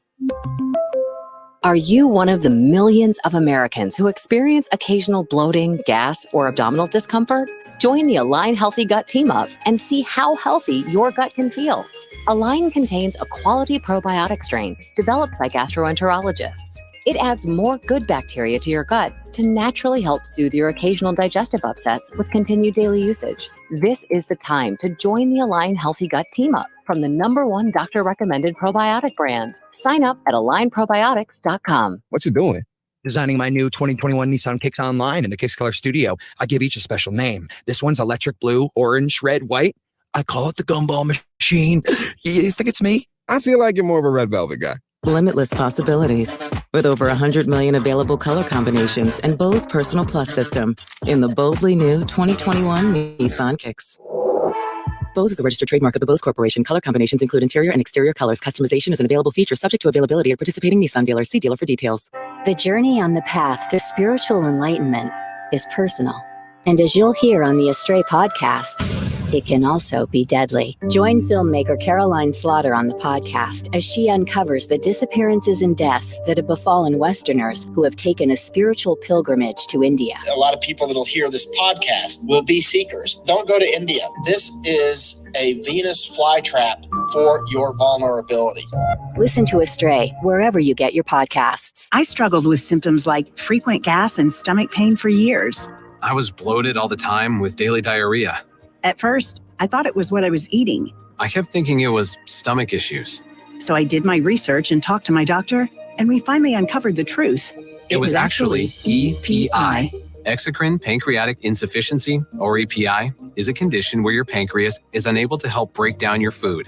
It can lead to symptoms like diarrhea, gas, bloating, stomach pain, unexplained weight loss, and oily stools. And EPI symptoms can be confused with those of other common digestive conditions, like irritable bowel syndrome, Crohn's, and celiac disease. So getting to the right diagnosis meant being more open with my doctor about the severity of my symptoms and how often they were happening. But there's good news. EPI is manageable, so don't wait any longer. Use the symptom checker at identifyepi.com and schedule a visit or call with your doctor to ask, could I have EPI? Sponsored by AbbVie. Those big wireless companies try to lure you in with a new phone just to lock you into a contract. Not Simple Mobile. If you have a great smartphone you love, you can get a powerful nationwide 5G network without the contract. Just text the word BYOP to 611611 to see if your phone's compatible. Simple Mobile. Out with the old, in with the simple. Message and data rates may apply. Visit simplemobile.com/privacy policy for privacy policy and the terms and conditions at simplemobile.com/terms and conditions. Compatible 5G capable device and SIM required. Actual availability, coverage, and speed may vary. 5G network not available in all areas. 5G upload speeds not yet available. These days, it's okay to do some things halfway, like wearing your pajama bottoms on a work call. But managing your prescriptions shouldn't be one of them. That's why CVS has a proprietary search tool to find ways that may help lower your prescription costs, and will deliver them for free. No wonder CVS customers are better than most at staying on prescriptions, which tends to make you healthier. Come in or call today and get a free prescription savings review at CVS. Savings vary. Not all patients eligible for savings. Delivery restrictions apply. Visit cvs.com for details. You can watch the Sports Bash live now on Facebook, YouTube, and Twitter. Search 97.3 ESPN or visit our website, 97.3ESPN.com. This hour of the Sports Bash is brought to you by PropSwap, America's sports betting marketplace. Sell your sports bets, take your profit, find out how. PropSwap.com. Download the PropSwap app today. What's going on, everybody? This is the Sports Bash. I'm Mike Gill, 97.3 ESPN. The free mobile app. Watch the show live at 97.3ESPN.com. Tony is chiming in. Says, not a fan of the Thursday game starting late this year with the first game at 5 o'clock. Yeah, Tony, I don't know why they decided to do it this way. I still haven't really figured that out. But they're not even starting the Thursday games late this year. They're not starting the games until Friday. The Thursday games you're talking about are the first four. They're not even a part of the field of 64. I refuse to put those games in the field of 64 because they ruin brackets every year with those wonky 4 games that are usually on Tuesdays and Wednesday nights. Those games are all on Thursday this year, and then the tournament starts on Friday at noon, and you can hear it right here on 97.3 ESPN, but the whole tourney isn't starting till Friday. I don't know. Has anybody figured out why they decided to do that? Was a building not available or something? Like, I don't understand why pushing it back a day.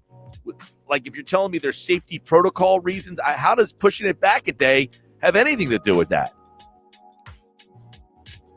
So I don't know why that ended up happening. Let's go to Jeff Bone is watching. What's up, Jeff? Says twin tight end is so effective. The teams that have 2 good tight ends, I'm telling you, those offenses are pretty solid. The Patriots have done it. The Buccaneers did it this year. There's a lot of teams that when you have 2 tight ends, you can make an offense built around 2 tight ends. I think the Eagles have done it for years too, by the way, with their 2 tight ends, Zach Ertz and and Dallas Goedert. When those 2 guys have been healthy, it has been very good when the 2 guys have been healthy together. Now, last year did not really have those 2 guys healthy at the same time. Let's go and check out what Vinny in the Woods has to say. He's watching the show on YouTube. Because I think Howie Roseman tries to be sneaky and clever, but usually ends up overpaying for useless free agents. Too many experimental draft picks that never worked out. Should have been getting younger for years. So let's try to break this down. He usually ends up overpaying for useless free agents. I'm trying to think of who has been an overpaid, useless free agent on this team. I mean, the free agent class that he brought in in 7th, they won the Super Bowl with. You know, that was the year they relied on free agency pretty heavily. So that one, I don't know. I'm trying to think of an overpaid, useless free agent that they've brought in here. I don't know who this Vinny in the Woods would be referring to. Who was an overpaid, useless free agent that the Eagles have brought into the mix here? Can't think of one. I really can't.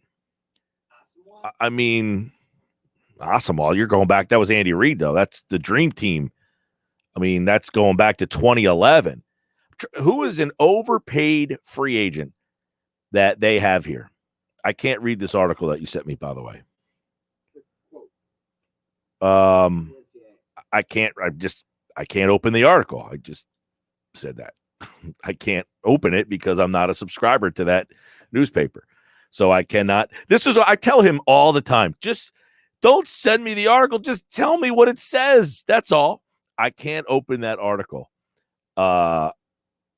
This part of it. Well, I can't read this whole thing. Again, I'm kind of hosting the show here talking. You want me to read that whole thing? Just tell me what it says. That's all I ask. So the NCAA, the reason why is because they claim that this gives them more time to have a replacement team take someone's spot if a team has out for COVID issues. Apparently, they have until 6 p.m. today to figure that out. Yeah, they have until 6 o'clock today to opt out. Or they opt the team out. Well, today's Tuesday. Yeah. Normally, those two games would have been tonight and tomorrow. Right. So this allows them time to figure out if teams are fully quarantined and cleared or not. That's the claim. That's weak. I think you could have still done it. You could have played all 4 games tomorrow and still well, I guess you would say no, because then they're playing back-to-back days. No. You can play them tomorrow because what you can do is you can say that all the play-in teams are only on the Friday brackets. You can say all the teams that play Wednesday. You can't do that, though. Are part of the Friday brackets. And then the other 2 brackets. Well, no, because the teams. There's 2 teams that face a 1 seed. Well, the way it works is that the 4 play-in games are for 1 in each bracket, basically. There's a play-in game for each bracket, each region. In each region, right. So my thing is, instead of having it be for each region, just put 2 and 2 in one region, 2 in another region. What's the difference? I guess you're saying, hey, this particular bracket's a lot easier because they're getting 2 of the first 4 teams. Well, that's part of what you and Jeff talked about earlier, about the fact that Kansas and Virginia are both quarantining right now. They're going to practice all week. They're basically going to show up like the day before they play.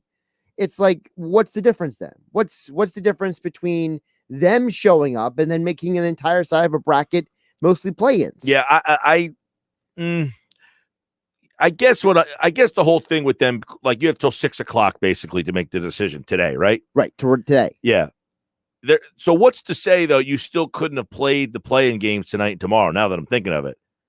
I say you still could have played them tomorrow and still had it be 6 p.m. But I'm saying, okay, you're saying you could have played tomorrow and stuck them into 2 brackets. I don't like that as much. You could have made the time tonight. You have till 6 o'clock tonight to make the decision. The 2 teams then you could have played the games like you normally do at 6 and 8 or 6 and 9 or whatever they do. I feel like they were just doing this because they wanted an excuse to say they were doing everything they can. Right. That's what I'm saying. It sounds weak sauce. But now you're playing the game you're playing the 4 games tomorrow. So 2 of those teams are playing on Friday anyway. Right. So that's out of the that. Speaking of Vinny in the woods, that's out of the woods. That way, is Vinny hanging out with Brizgalov? Is that what's going on here? Right, Vinny in the woods. Yeah, that doesn't make any. So 2 of those teams are playing back-to-back nights anyway. So you still could have played. You could have had the opt-out by today at 6. You could have played the first 4 games tomorrow, all 4 of them, and then kept it on Thursday, Friday, Saturday, Sunday like normal. There was no reason to change the tournament. Yeah, the part of the statement says they did it for competitive consideration. Like, what exactly is competitive consideration even mean? Right, because they're playing back-to-back days. That was the competitiveness that I was out on. It's called a conference tournament. They do it all the time. The conference tournament. Well, I guess some of these teams, you're sitting there all week long, and then this team has to play, and then well, there's no travel either. They're all playing in the same spot. Right, they're all in the same place. Yeah. Yeah, they messed that up. I mean, because they're playing now, you're playing the first round of the tournament, instead of being Thursday, Friday, Saturday, Sunday, you're getting Friday, Saturday, Sunday, Monday. I don't like it. And the Monday is definitely going to throw people off because of the fact that if you think about it, if you just play in a conference, unless you're the A10, which took up for a week at the inside of play. Yeah, what happened with that whole thing? I told you the other day, I said, the A10 finals already set. You're like, they're not playing this week. I said, well, they already got it set. So they played and then waited a week to They play waited the an final? entire week. We have any idea why? TV obligations. The idea was that they had a TV contract with CBS for Sunday. All right. By the way, a couple tweets coming in or a couple text messages on who some overpaid, useless free agents are for the Eagles. This ought to be good. Yeah, I'd like to hear that. Namdi. Well, Namdi was not signed by Roseman. That was Reed. Right? We're all in agreement there. Right. That was Dream Team. That was Dream Team. Who was that Cromartie dude? He was not a free agent. He was part of the trade for Kevin Cobb. Yeah, he was part Talk of the about Dominic Rogers Cromartie. Right, he was part of the trade for Cobb that also got you the draft pick that got you Vinny Curry. Was also Dream Team. It was that season. Right, but then didn't he have one good year actually with the Eagles? I don't think so. I had to double check. Well, that. either way, he didn't trade for Right, Cromartie. but that was a trade. That was wasn't a free agent signing. It was not a free agent signing. Correct. It was a trade for. He was part of the Kevin Cobb trade. Right. But that trade was made by Andy Reid. Right. Not by Howie Roseman. So far, the listeners are 0 for 2. Now, Deshaun Jackson, due to health, was a definite bust. All right, I can give you Deshaun Jackson was an overpriced free agent who didn't do anything. That's a good one. Yeah, we can work with that. But then again, that's one example. He wasn't so overpaid. Right. And who knew he was going to have the injuries? Well, you can make the argument that, hey, he was older and he broke down and it blew up in your face. I mean, I'm not saying he's completely off base on that. Deshaun Jackson, and he said due to health, was a definite bust. When he played, he was pretty good. Unfortunately, he played about 3 times. Right. Useless was Hargrave. It had Cox and Jackson. I don't agree with that. Hargrave was coming off a pectoral tear, wasn't he? He messed up. He's hurt himself in the offseason. Right, but he's saying you already had Fletcher Cox and Malik Jackson. You didn't need Hargrave. Malik Jackson was coming off of an injury himself. And you could have spent the money elsewhere. I don't agree with that because, 1, Malik Jackson was coming off that major foot injury that caused him to miss the whole season. Correct. 2, Jim Schwartz's defense was predicated on rotating those guys constantly. So Hargrave, who, by the way, is a better player than Jackson, and 3, Jackson ended up getting hurt again last year. And don't forget so that did Hargrave, by the way. When Hargrave came back from his injury, he was a little slow, but the last several games, he made an impact. Yeah, I don't agree with the fact that he was a useless free agent. In fact, I think you might see this year, whoever this guy is who sent this text message in will be saying, I'm going to eat my words on that because Hargrave will probably have a very solid year this year, full year healthy is the caveat. Full year healthy. He starts the year with the pec injury and misses the first couple of games. Then he's in a new system. And he admitted that he had a hard time learning the terminology of this system. And the other thing is, don't forget that if Jonathan Gannon is running any variation with the Colts or his previous team, the Vikings run, those players have a lot of, it's not so different from Jim Schwartz's scheme up front. It's different for the linebackers and the secondary, but it's kind of similar with the up front where they want the defensive linemen to, break down the gaps, get into the backfield, get after the quarterback. One more in this segment here, because and look, I'm not telling you that there's not like he wrote Will Parks. That's not a good one. Will Parks didn't make any money. Yeah, he was basically a veteran minimum. He wrote like $4 million. The comment that the guy wrote in on the stream, on the video stream. Yeah, Vinny in the Woods with Brizgalov. He ends up overpaying for useless free agents. You can't say that he overpaid for Will Parks. Will Parks made about $1.5 million. By the way, the other comment that Vinny mentions here says too many experimental draft picks have worked out. Well, I want to get to that later. Jordan Mailata. I'm working on the first part, so you're jumping ahead on me here. I got more show to go. Sorry. All right. My bad. I got more show to go. Yes, some of the other parts he doesn't make any sense on either. But the overpaying for useless free agents, so far, I'll give Deshaun Jackson. I'll give you credit for Deshaun Jackson. That would qualify.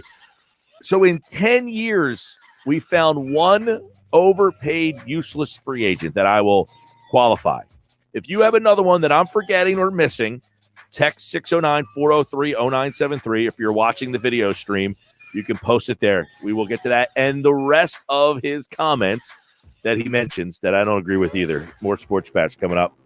97.3 ESPN. This hour of the show, it's brought to you by PropSwap, America's sports betting marketplace. Check them out now and sell your sports bets at PropSwap.com. The NCAA tournament is coming to 97.3 ESPN Friday afternoon. Listen to March Madness exclusively on 97.3 ESPN. Catch every buzzer beater, every upset, and every minute of March Madness. Who will cut down the nets this season? For three, it's good. Keep it locked to 97.3 ESPN to find out. Listen to the NCAA tournament exclusively on 97.3 ESPN FM, South Jersey's sports leader.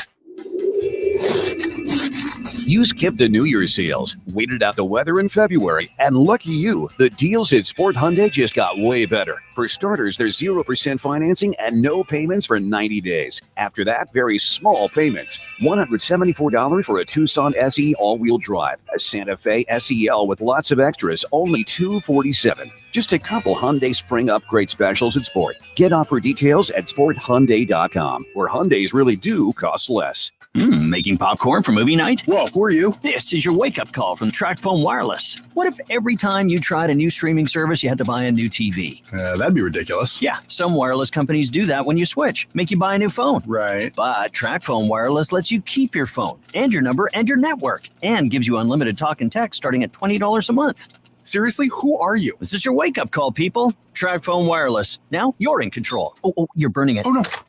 See terms and conditions at TracFone.com. If you're struggling with a drug or alcohol addiction, now is the time to take action and get professional help. Call Recovery Centers of America at 1-888-RECOVERY today. You are worthy of recovery from your addiction, and calling RCA will be your first step in getting the help you need. Recovery Centers of America answers the phone and admits patients 24/7. And because safety is a top priority, all patients and staff are routinely tested for COVID-19. RCA's expert team of physicians and medical professionals will treat you with compassion and dignity and provide an evidence-based treatment plan that is custom-tailored to your specific needs. Recovery Centers of America at Devon and Lighthouse are local and in-network with insurance providers, so they're best-in-class inpatient and outpatient care, offered both in-person and via teletherapy, is affordable and accessible. Make this the year you conquer your addiction. Call today, 1-888-RECOVERY. That's 1-888-RECOVERY.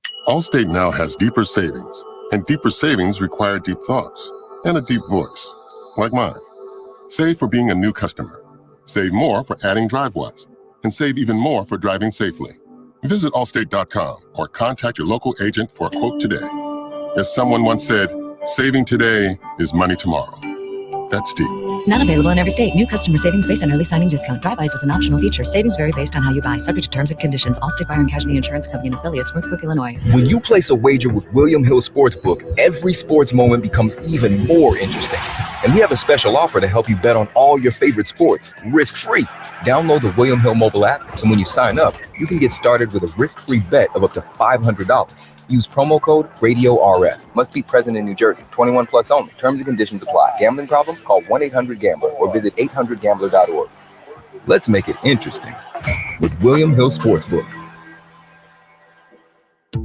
For a limited time, the Home Depot and Frigidaire have cooked up something truly amazing in the kitchen. Even lower prices on Frigidaire gallery wall ovens with air fry and cooktops, including easy-to-clean induction cooktops, plus free basic hookup and delivery. With prices like these, it's time to take those kitchen remodel plans off the back burner. Bring on spring. With spring savings now on Frigidaire, only at the Home Depot. How doers get more done. Valid through March 31st, U.S. only. If you own a small business, you know how hard it can be to find new customers. Now, Town Square Media has new tools that can help your business stand out and grow. Go to GetLocalCustomersNow.com for a free competitive analysis that will show you what other businesses are doing to find new customers and how you can do it too with Town Square Media. Be one of the first business owners to sign up and receive $500 in free advertising on this station. Start growing your business today. Visit GetLocalCustomersNow.com. That's GetLocalCustomersNow.com. Now, back to the Sports Bash on 97.3 ESPN. All right, Sports Bash Live, 97.3 ESPN. I'm Mike Gill. Good stuff today so far from you guys. Still have an hour to mess it up. I kid. Hey, by the way, I'm going crazy in here. So we have this clock.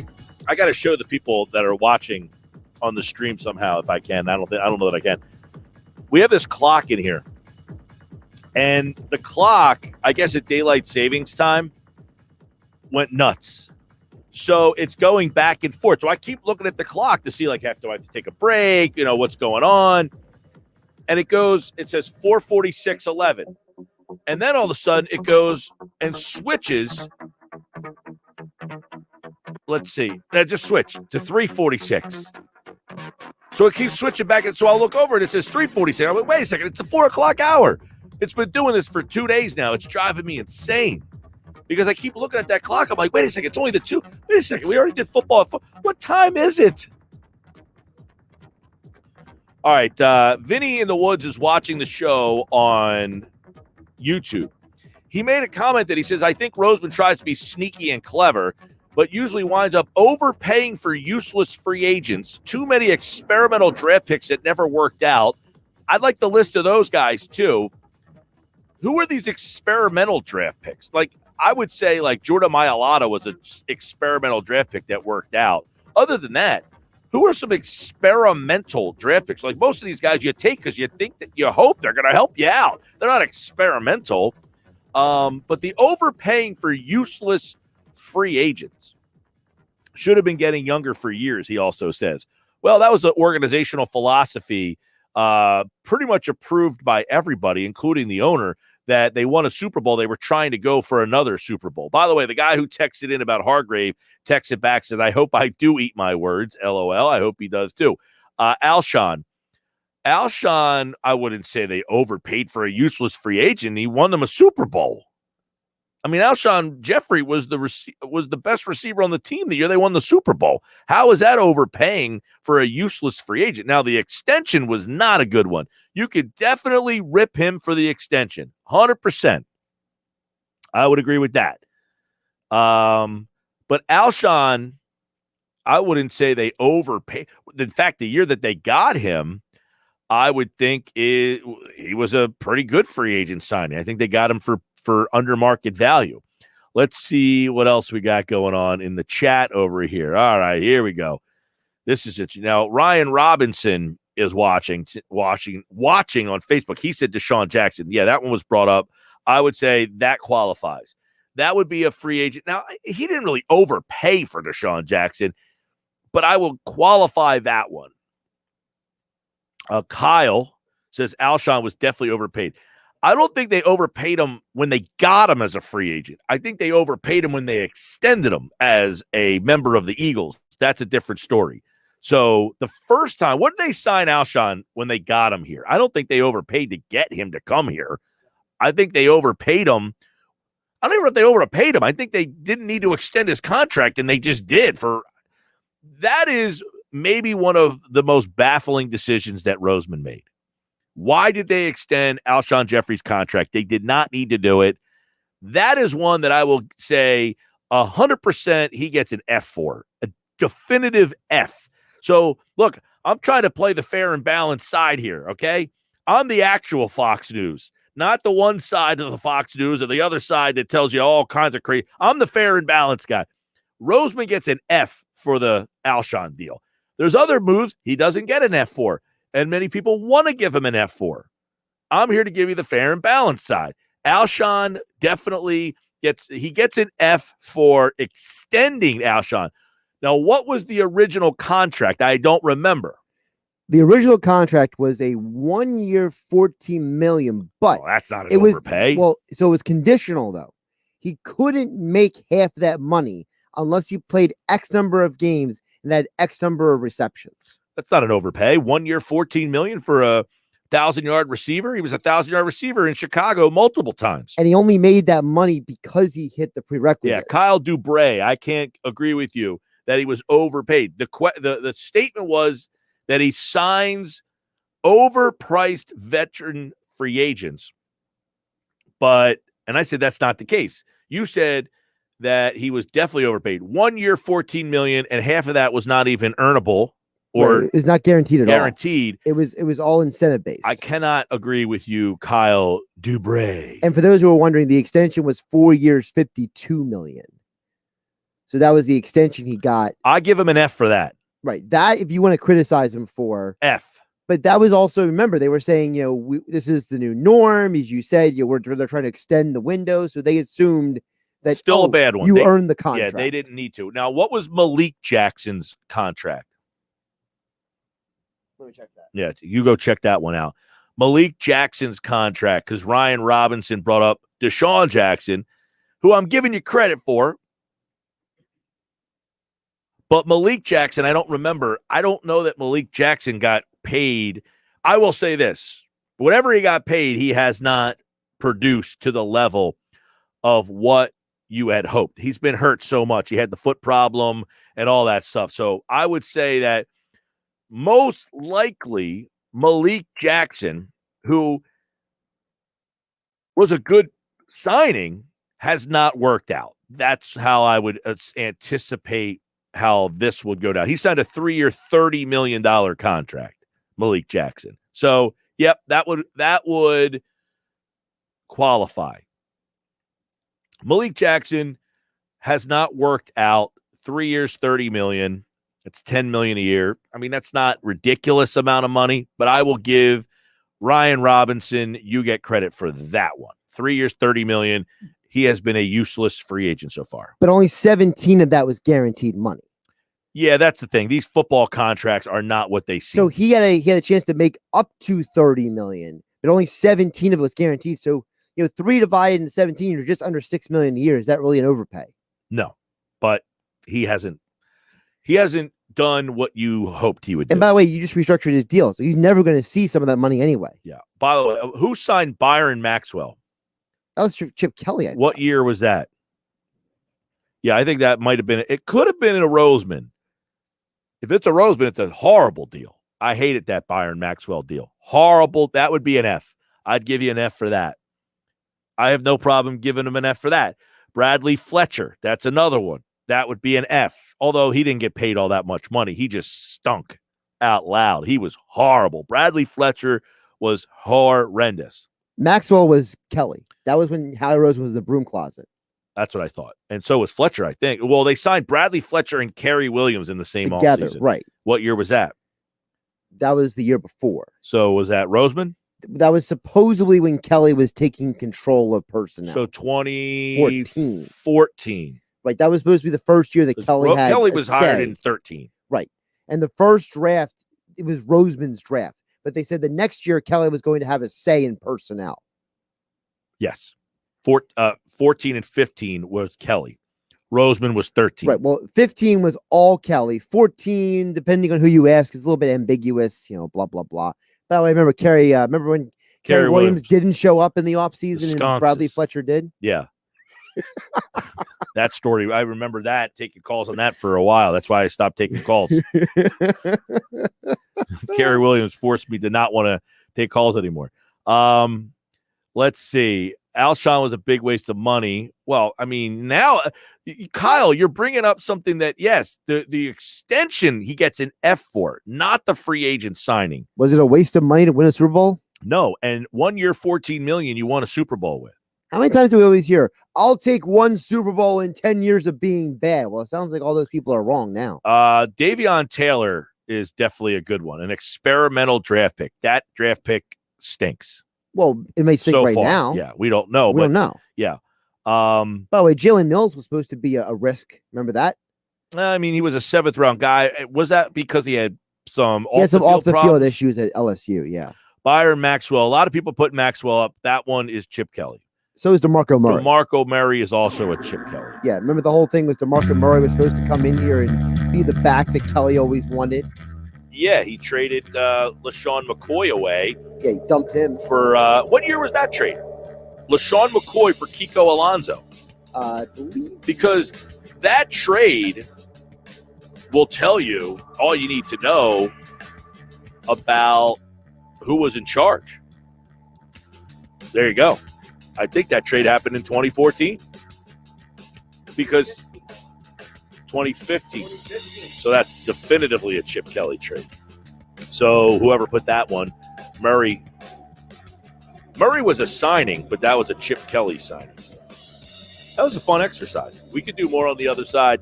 Pete Thompson is here. It is a Tuesday with Thompson. I'll ask him, who are some useless free agents? Because we haven't been able to find too many so far that the Eagles have brought in the Roseman era.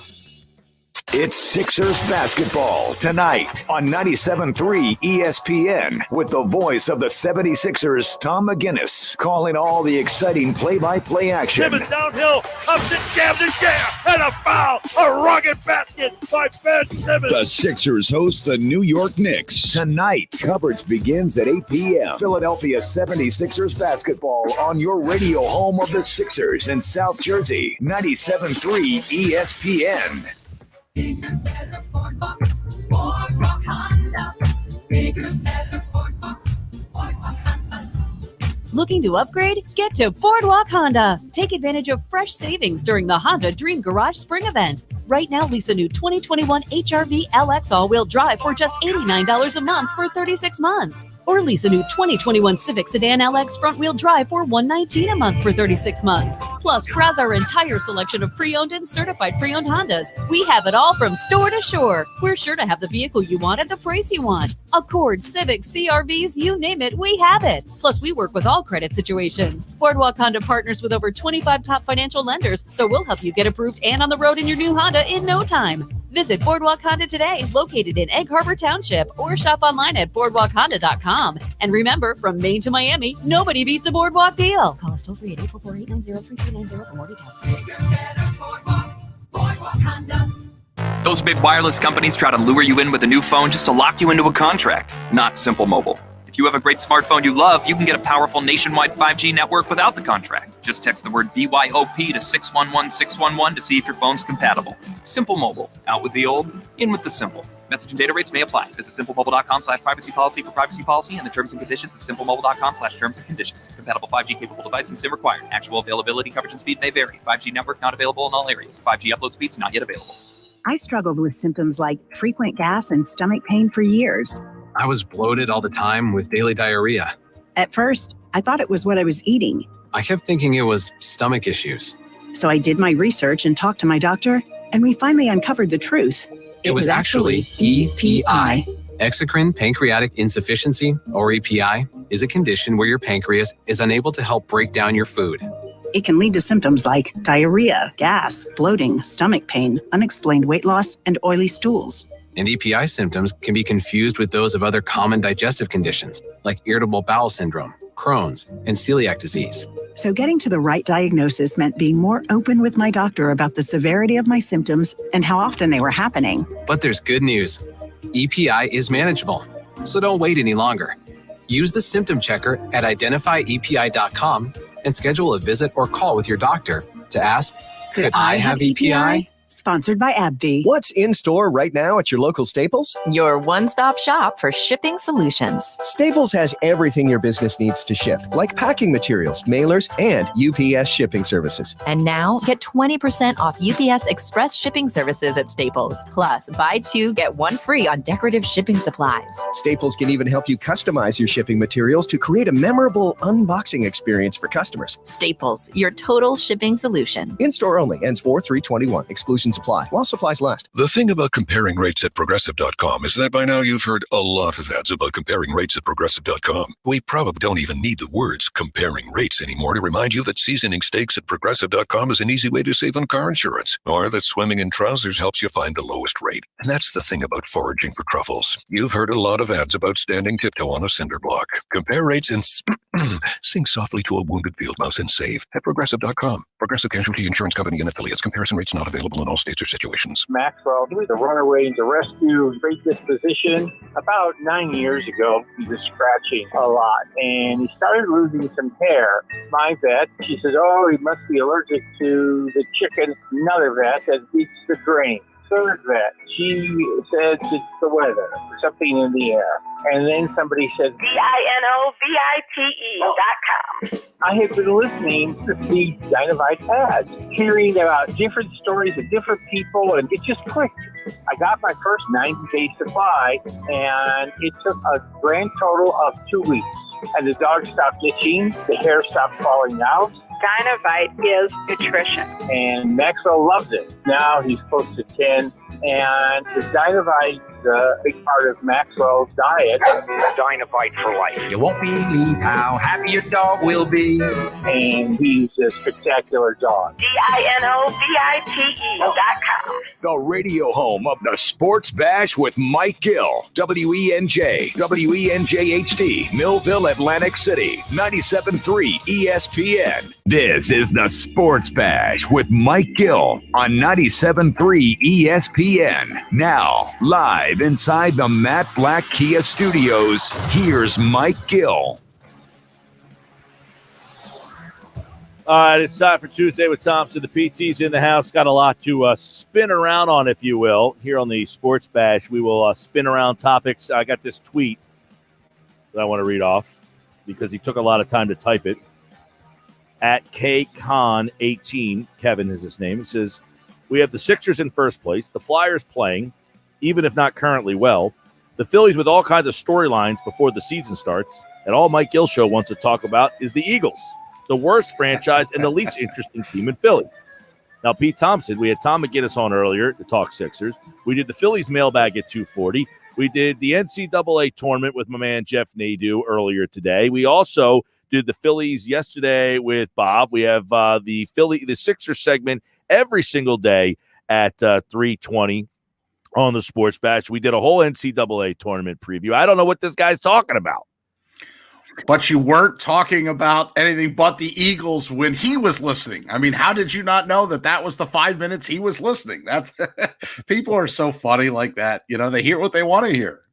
Yeah, I know. I just wanted to give him a little shout out for at least taking the time to tweet at me, which I always appreciate. Hey, look, if you take time out of your day to tweet at me, I will do my best to always get back to you, regardless of whether you like me, don't like me, like the show, don't like the show. I feel like you take the time to do it, and that tells me enough about you. All right, Adam Schefter, by the way, reporting Andy Dalton is signing a one-year deal with the Bears, so he will no longer be the backup quarterback for the Dallas Cowboys. So, Pete Thompson, there is so much to talk about. As that guy said, the Sixers are in first place, and we talked to Tom McGinnis earlier. The Flyers, we will get into them, I promise. But the Eagles, I guess that guy failed to mention that NFL free agency has begun. Eagles not making any moves. And one of the things, I heard you and Billy diving into the story. By the way, I was entertained by you and Billy doing the show on Sunday. I thought that was good. One of the things, I sent Billy that article because Billy hates Roseman, and I don't even think he knows why he hates Roseman other than he's a football guy. But the article, I thought, did a pretty good job of presenting reasons why Roseman does a good job and why Roseman doesn't do a good job. I think there's both in there. Now, Billy picked out the parts of the article that said he didn't do a good job, and that's all I think that he read. But that being said, we've had listeners today come in and put their 2 cents in. But one of the things in the article that, is not really talked about or, is free agency starts today. And Eagles or tomorrow, but it's, legal tampering. But sure. Eagles fans are always excited because with Roseman, you've always been involved in the rumors and in free agency and bringing people in. That's not happening now.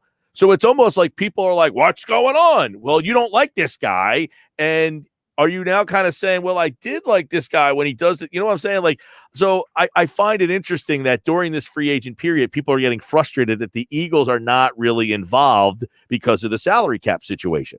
Right. And I mean, if they're mad at somebody, blame number 11, blame the guy that left, right? He's part of the reason they're in such salary cap, HE double hockey sticks, right? Part of the reason they're so locked up is all that guaranteed money, and they have to try and find a way. Look, and I've heard Mosher say it on your show. I've heard Adam Kaplan say it on your show. This isn't optional. They have to get down to the salary cap. They have to shed salary and do all these restructures. So it's hard to go out and make some big splash of a signing when you really don't have any money. They're like in forestry right now. What do the Eagles have in common with forestry, Gill? Slash and burn. Forestry? Yes, slash and burn. I'm not familiar with that. That's a term. That's like a firefighting term. Slash and burn. That's like a crop term. Slash and burn. Cut. Okay. They're making cuts. All right. So I want to read something from an article. Now, I want to say that you were at this press conference with me at the time. Okay. Probably. Okay. This is going back to 2012. Okay. I think we're still working at NBC 40, correct? All right. Yep. And we were at this press conference. It was when Andy Reid essentially was relieved of his duties, and Jeffrey Lurie went up there and said this. He said he kept voluminous notes about which members of the organization were responsible for the team's most successful draft picks. By Lurie's account, current general manager Howie Roseman was, quote, providing by far the best talent evaluation in the building. So before the draft, Lurie decided to streamline the process. Translation, Roseman got more power, Reid got fired. The mistakes that were made in the 2011 draft have little or nothing to do with Howie's evaluations. It was up to me to own up to the mistakes that were made and where they were coming from. Lurie said of the selection of guard Danny Watkins, safety Jaquan Jarrett, and cornerback Curtis Marsh, and other misses. So there's Lurie right there telling you. Reid made the picks. Roseman, if you remember, you were at this press conference. I do. Yep. I remember it well. And I was going to say the name Jaquan Jarrett because he was the Temple kid. All right. Well, this is where, and I've explained on this show a lot, and I feel like people are like, Well, here's somebody who was covering that and wrote this. Josh found the story earlier. This is from the USA Today. Mike Garafolo, who is now at the NFL Network, wrote this piece. This was the situation where Lurie said, Andy has a draft board and Roseman has a draft board. We have gone off Andy's draft board.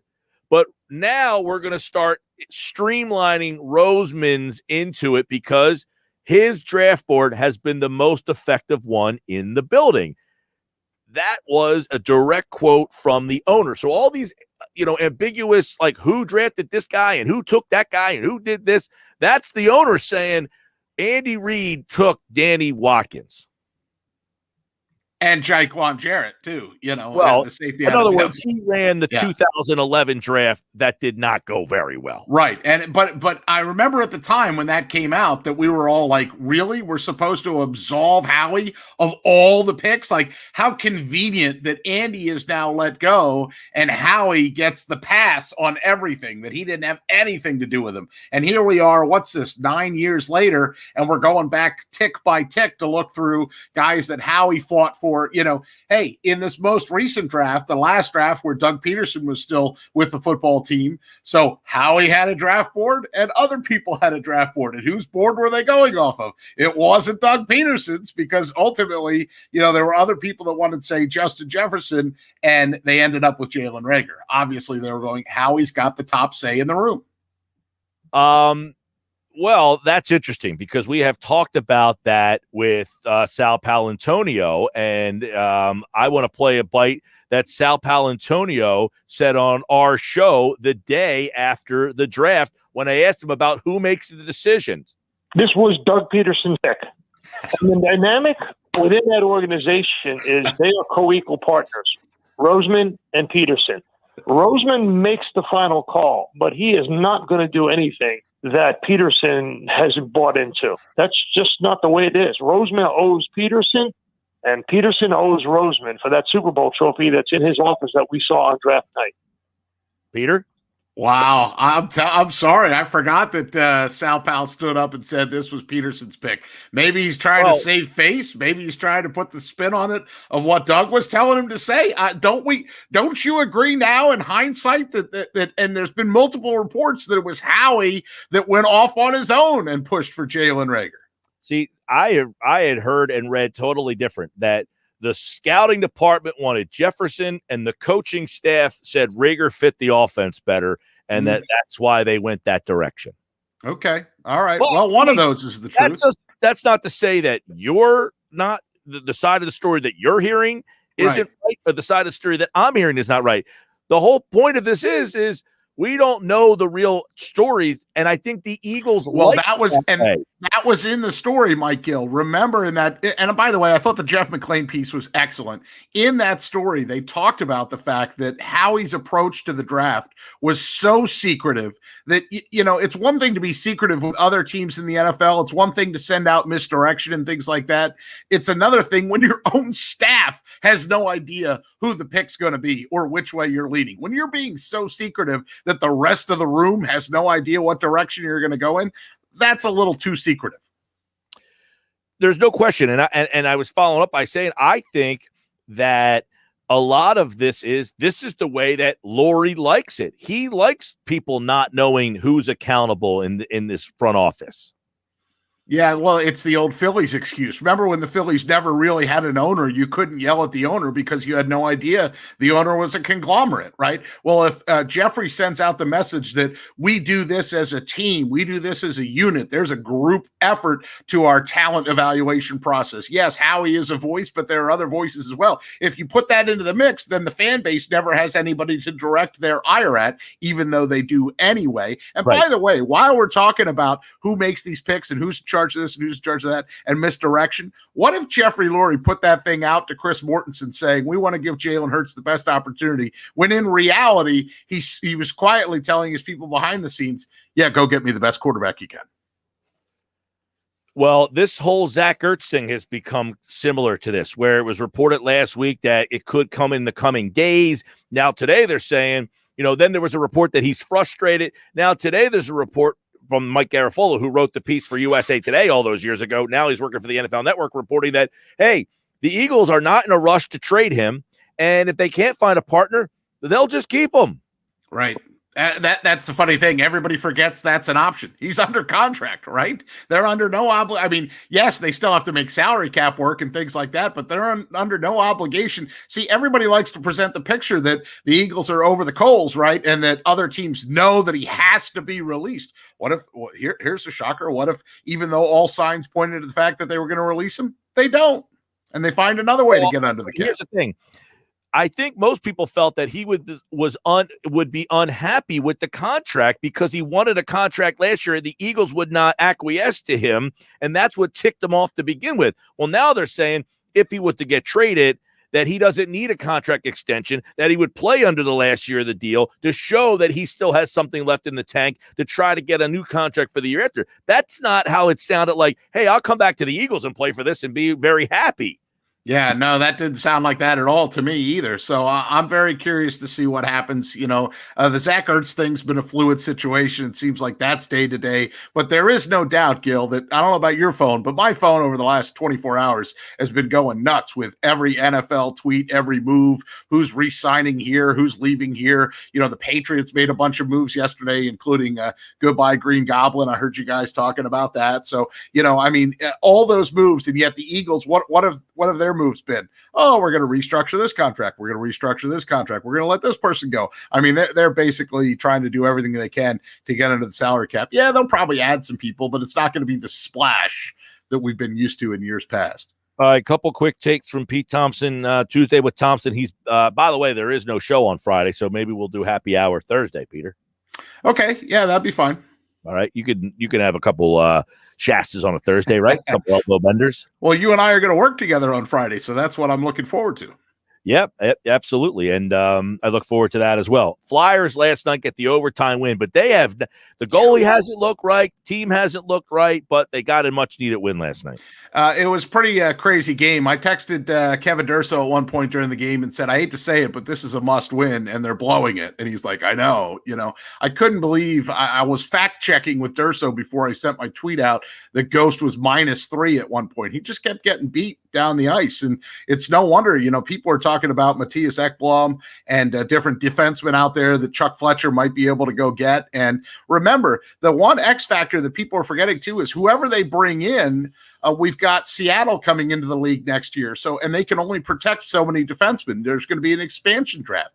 You'd hate to bring in this free agent or a free agent defenseman who then you can't protect because then, there's only so many guys and you're trying to protect your future guys. And, where does Phil Myers sit in a situation like that? I mean, obviously there's a no-brainer in Provorov, but once he gets past Provorov, who are the Flyers' key defensemen? That's part of the problem. Jake Voracek was good finally last night, and Claude Giroux, I thought, played at a whole different level after he got popped in the mouth.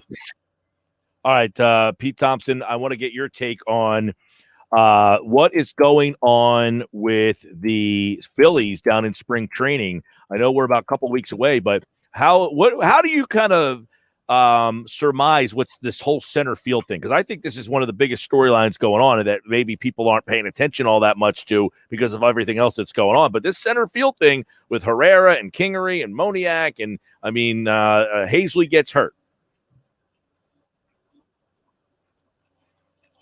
Right. I think to me, the eye test is that Herrera's been the best player of those guys, but also the optics of the Phillies trying to bring – first of all, they'd have to move him onto the roster. He was a non-roster invitee, so they'd have to move him onto the 40-man to begin with. That's the first thing to talk about. And then Moniak's been improved. To me, it looks like it's Herrera's job to lose, especially since Hazley got injured. But, he's had good numbers. Moniak has been a pleasant surprise. And then the other thing that nobody's talking about is how great the bullpen looks so far. I mean, I know it's only spring training, but it looks like, between – you've got Aaron Nola, Zach Wheeler, and then Eflin, right? And that's a solid 1, 2, 3. And then all you had to do, like last year, the Phillies were in a lot of games. All you had to do was improve the bullpen, and it looks like, knock on wood, it looks like they've done that. So they might have more arms than spots. Actually, what a wonderful problem to have.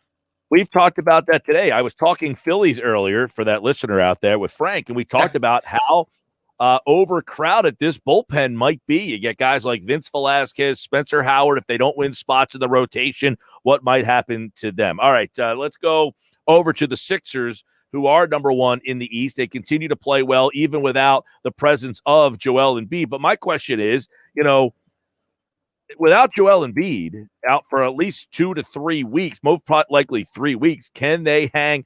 In other words, are they for real? Like, can they hang around in this thing? Like, to me, watching them play without Embiid the other night, I know that the competition hasn't been great with the Bulls and the Wizards, but that Spurs team's pretty good, and they waxed them. That was one of the best games I've seen them play with or without Embiid in the last 5 years.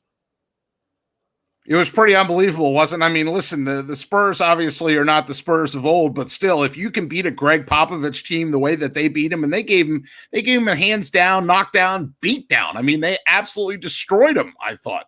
So if you can beat a team like that and play that well, they can hang in. Absolutely they can. But, the Bucks are coming up, right?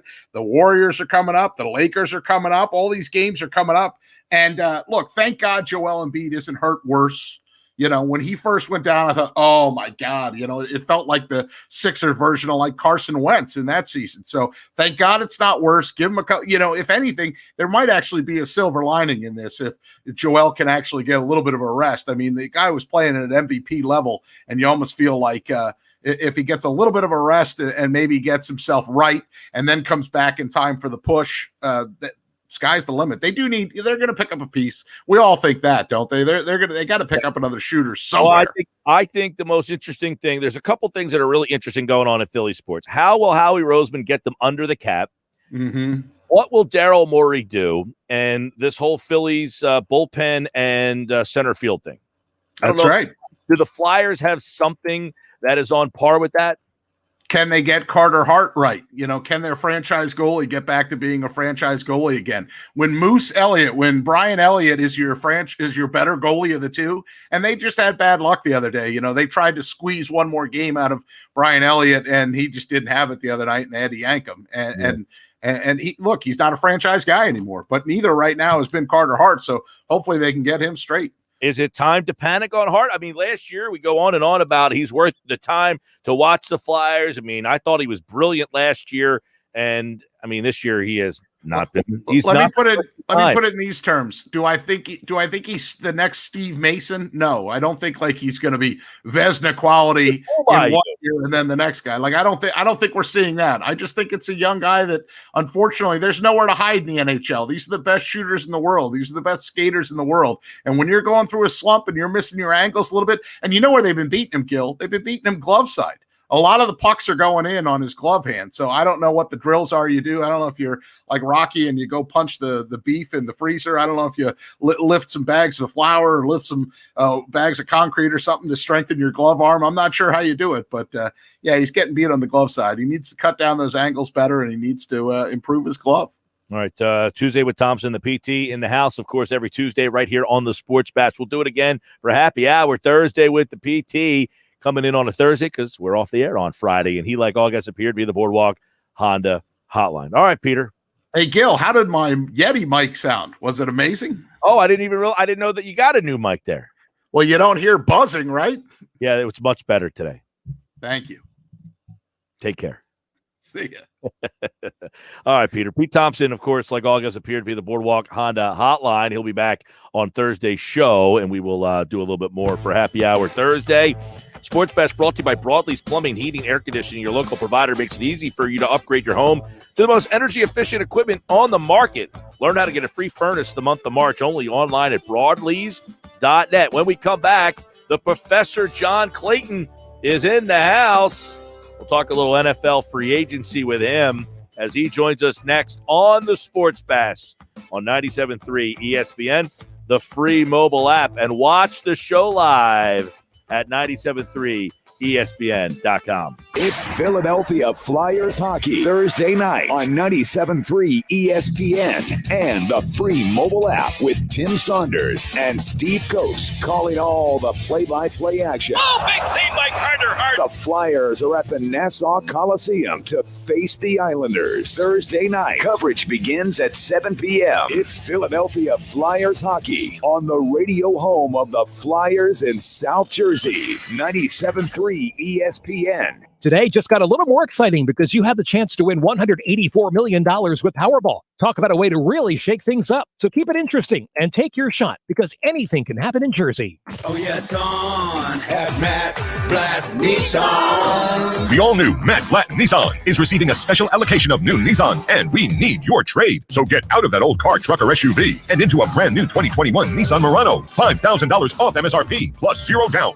and 0% APR financing for 60 months on new in-stock Nissan Sentras and Altimas. Matt Blatt Nissan on the Black Horse Pike in Egg Harbor Township next to Home Depot wants to approve your credit today so you can drive a new Nissan with 0 down payment and 0% APR financing. Plus our fast track checkout online at mattblattnissan.com. So bring any trade to Matt Blatt Nissan on the Black Horse Pike in Egg Harbor Township or at mattblattnissan.com. On approved credit, negative equity will be refinanced into new vehicle. All factory rebates and incentives to dealer. Not all will qualify. 0% APR financing based on $1,333 for $1,000 borrowed. Murano 8 to choose. Offers can't be combined. Call 888-731-5030 for all the details. It's on at Matt Blatt Nissan on the Black Horse Pike, Egg Harbor Township.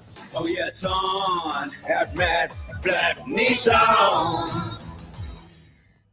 Those big wireless companies try to lure you in with a new phone just to lock you into a contract. Not Simple Mobile. If you have a great smartphone you love, you can get a powerful nationwide 5G network without the contract. Just text the word BYOP to 611-611 to see if your phone's compatible. Simple Mobile. Out with the old, in with the simple. Message and data rates may apply. Visit simplemobile.com/privacy policy for privacy policy and the terms and conditions at simplemobile.com/terms and conditions. Compatible 5G capable device and SIM required. Actual availability, coverage, and speed may vary. 5G network not available in all areas. 5G upload speeds not yet available.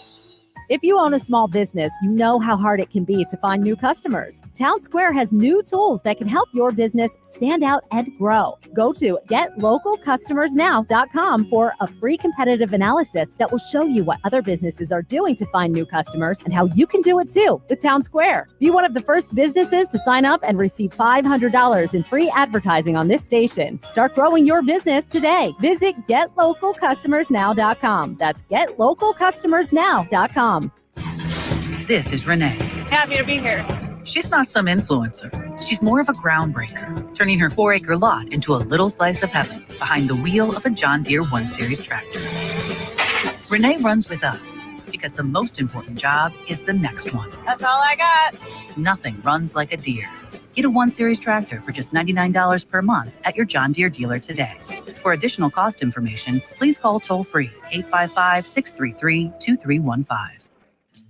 Hey, Jersey, the wait is over. The all-new FanDuel Sportsbook is now open at Bally's in Atlantic City. They've got big chairs and even bigger TVs. You can bet on all the games in style. This is your chance to win big. you'll feel like an all-star. Just stop in right off the boardwalk. The all-new FanDuel Sportsbook at Bally's, now open in Atlantic City. 21 plus and present in New Jersey. Gambling problem? Call 1-800-GAMBLER. Have you ever wanted to learn a new language like French, Spanish, or Russian, but thought it would be too difficult and time-consuming? Then go to Babbel.com and try it for free. Babbel works because it's built around real life. It teaches you everyday practical conversations that you will actually use. In 15 minutes a day, you'll be on your way to speaking a new language in just a few weeks. Babbel uses a modern conversation-based technique that makes language engaging, fun, and memorable. It starts by teaching you words and phrases. Then, sentences gradually get more complex. Soon, you're practicing short conversations about real-life topics. Babbel is created by language experts who use the spaced repetition method to help you learn quickly and remember what you learned. With Babbel, you can speak a new language. Babbel. Language for life. Celebrating 10 million subscriptions sold. Now try Babbel for free at Babbel.com. Just go to Babbel.com and start learning a new language today. That's Babbel.com. Babbel.com.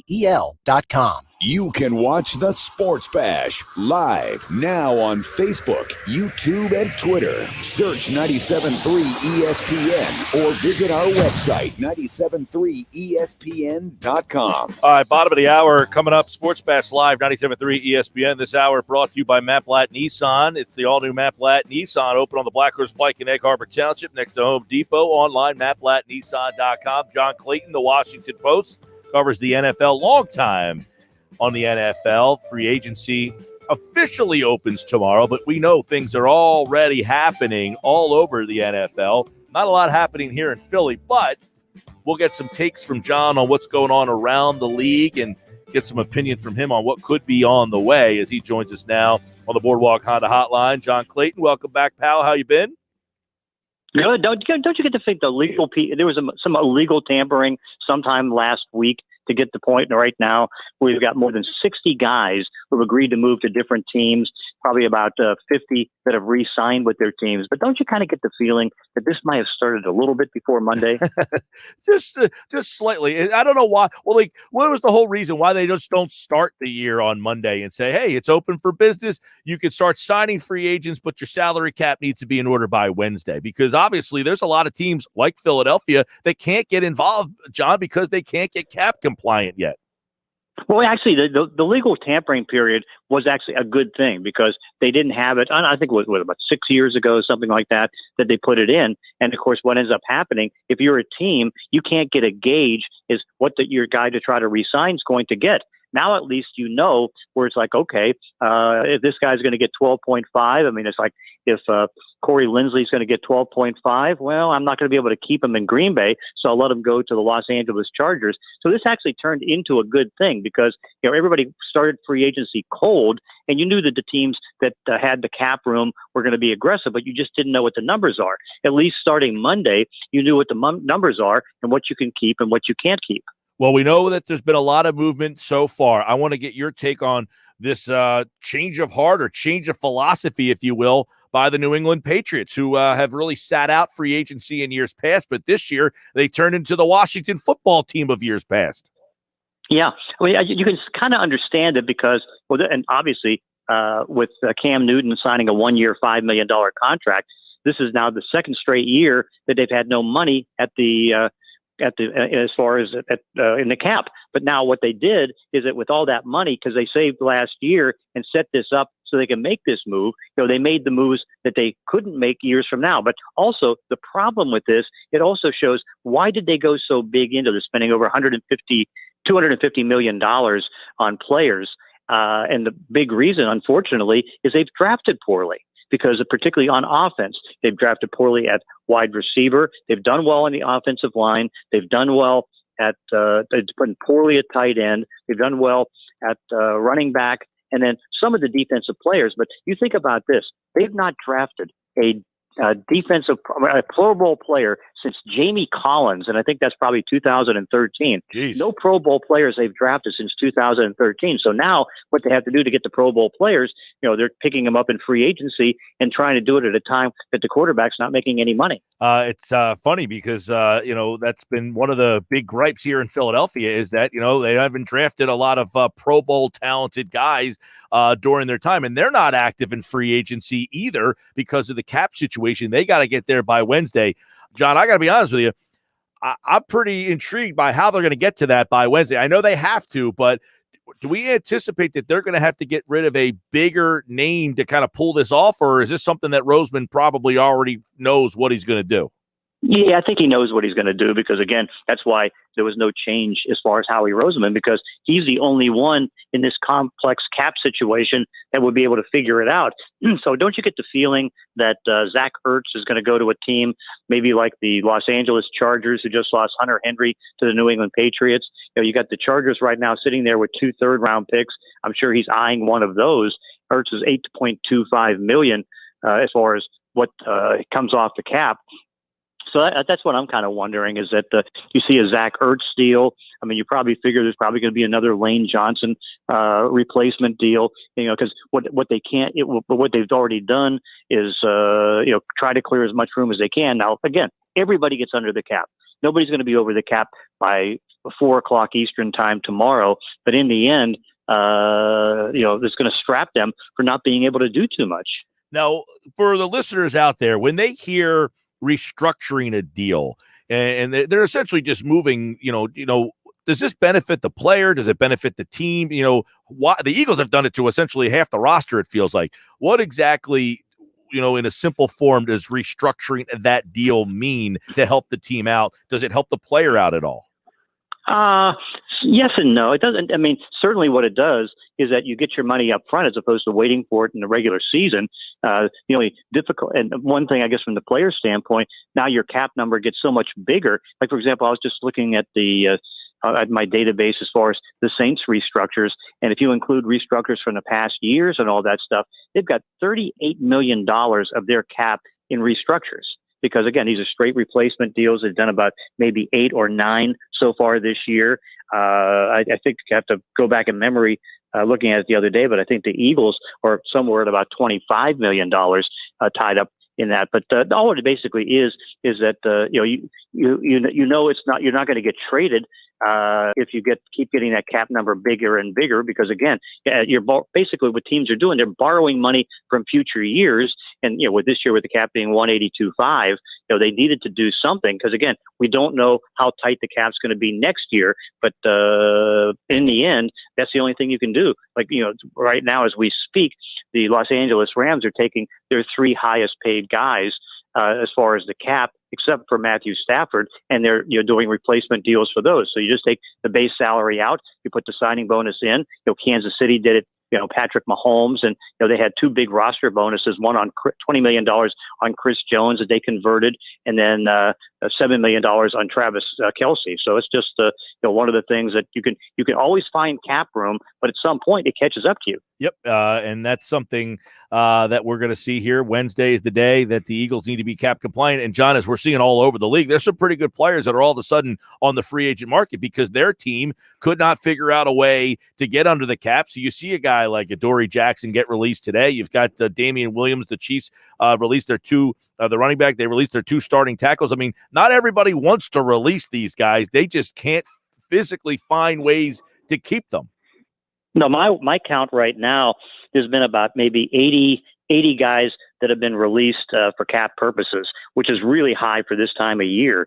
And I mean, you're looking at because look for example that Kevin Zeitler is a pretty good guard. Yeah. He ends up going to Baltimore after being cut for a 3-year deal at $22 million. And these guys are all going to be available on the cheap. I mean, today Rodney Hudson got cut by the Las Vegas Raiders, and so now they're down.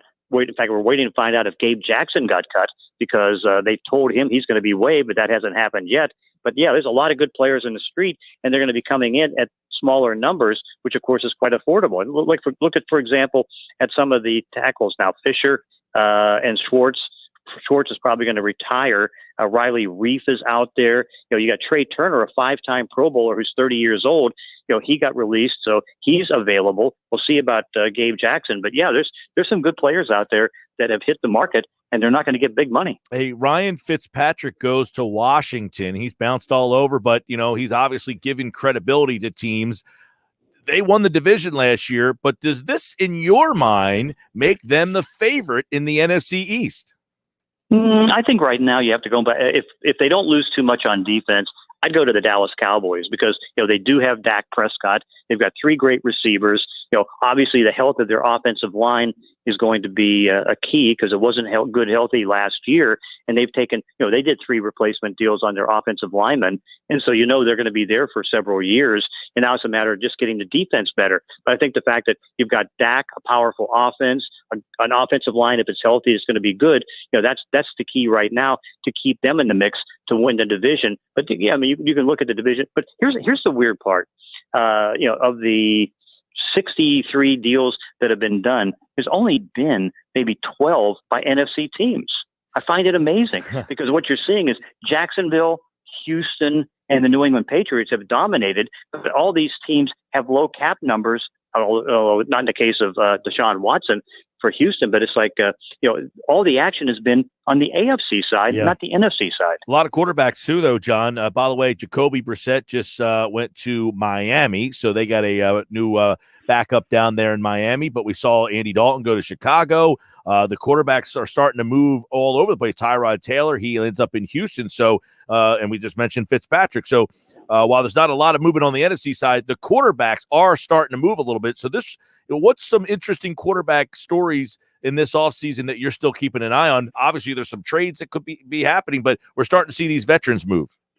Yeah, this puts the next one going to be Sam Darnold. I mean, I thought that Andy Dalton was going to be the next quarterback to go because Denver was interested, and so he goes to Chicago on the 1-year, $10 million deal, and then of course that Fitzpatrick ends up getting 1 year's $10 million. I mean, we put the deal out in Houston as far as Tyrod Taylor saying he can make up to 12, but we've seen that happen a couple of times. That tells me, because it was like on the Cam Newton deal, they said he can make up to 14. So that tells me that Taylor went there basically on a 1-year deal at $5 million. It has a lot of incentives, but we're starting to run out of quarterbacks right now. I mean, Chase Daniels just got cut by the Detroit Lions, so he'll probably be one of the next ones to go someplace, but he's a pure backup. You got certainly Alex Smith. You wonder, is he going to go now to the Denver Broncos because they wanted somebody to compete against Drew Lock? So the numbers are starting to shrink a little bit. And then, of course, we have to wait another, let's say 3 weeks before Sam Darnold probably gets traded because he'll be the next big name as far as the quarterback movement. Now, speaking of quarterbacks, what is your feeling on how these quarterbacks might go, not in terms of where, but how many we might see go in that first 10 picks of the draft? I mean, you're seeing wonky stuff like 4 in the first 7 picks, 5 could be going. I mean, do you feel like it's going to be that busy at the top half of this draft with all these quarterbacks? I think it is because I think, it could go as high as 5, but I tend to doubt that. But what you're looking at is, I think 4 could go in the top 8. And the reason for that is, you've got 2 teams, like Washington signed, Fitzpatrick, who's old. Okay. Yep. So now you get the feeling that their next move, even though they have Taylor Heineke as the backup quarterback, is that they could draft a quarterback, but they're drafting 17th and they'd have to trade above the New England Patriots to be able to do something. And then you wonder with what's going on in New England, it's like, okay, they're not going to pay for a big quarterback right now because they've got Cam Newton, but they could trade up to try to go maybe to 7 to see if they can get a quarterback. So again, Carolina's probably going to take a quarterback. We know Detroit's considering taking a quarterback. Jets probably at number 2 taking a quarterback. So I could see 4 going in the top 8. That'll be interesting. Where do you see a guy like Kyle Pitts in this draft? We've heard so much about him tied to Philadelphia. If you look at a lot of mock drafts, which aren't gospel, obviously, but it gives you an indication that people think this guy could go that high in the draft. Is he a top 10? Is that too high? Top 5? Where do you see a guy like Pitts? He could be a top 5 because, I could see him even going as high as Cincinnati's pick in the first round. That's how talented he is. Because, I mean, you got 2 receivers that'll probably go in the top 10, but I mean, I think he's definitely going to go in the top 10. And and it wouldn't surprise me to see him go, not four, because Atlanta doesn't need a tight end, but I know that Cincy could look to get a tight end, and that could be a consideration for them, particularly in them going out and getting 2 cornerbacks in free agency, taking care of a defensive spot, and the only thing that may throw that off for Cincinnati for Pitts is that if they wanted to take the Oregon tackle, because that's the one area they didn't address when Joe Thuney ended up getting his deal and going to the Kansas City Chiefs. We'll leave you with this. John Clayton's with us, always excellent. The Washington Post. Make sure you check out his NFL coverage as always. Just being reported now that the Eagles have given Zach Ertz permission to pursue a trade. In football terms and NFL terms, when the team gives you permission to pursue a trade, what's the indication there? The indication is it gives you the ability to try to negotiate a contract and see what you can do, because here's Ertz, and last year won 8.25.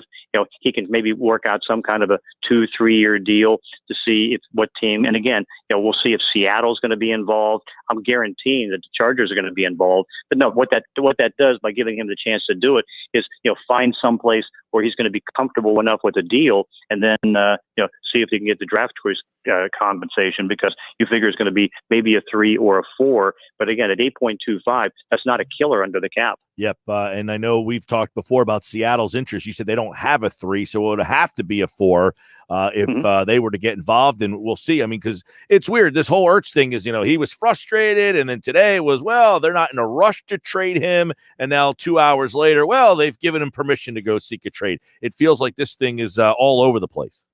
Yeah, which tells me that this is not going to be a long conversation that he's going to have with other teams. That tells me if he can't find a team that's comfortable with him and can get some kind of a deal, that he'll be cut by 4:00 tomorrow. All right. We will keep our eye on that. John Clayton, we're always keeping an eye on at the Washington Post. And, of course, here on the Sports Bash, as NFL free agency opens at 4:00 officially tomorrow. John just gave you the time. It's only 1:00 where he is, but 4:00 where we are. And he, like all guests, appeared via the Boardwalk Honda hotline. John, we always appreciate it. Okay, thanks. Always fun. Great stuff. The stuff that Clayton just brought up there that I think really stands out that we want to definitely kind of touch on before we go to our final break of the night is he says, I guarantee that the Chargers will be involved. And that report just came out. That's Ann Rappaport literally reporting this just at 5:37 today that says the Eagles have given permission to Zach Ertz to go find a trade. And, now Ertz goes out and basically finds a team.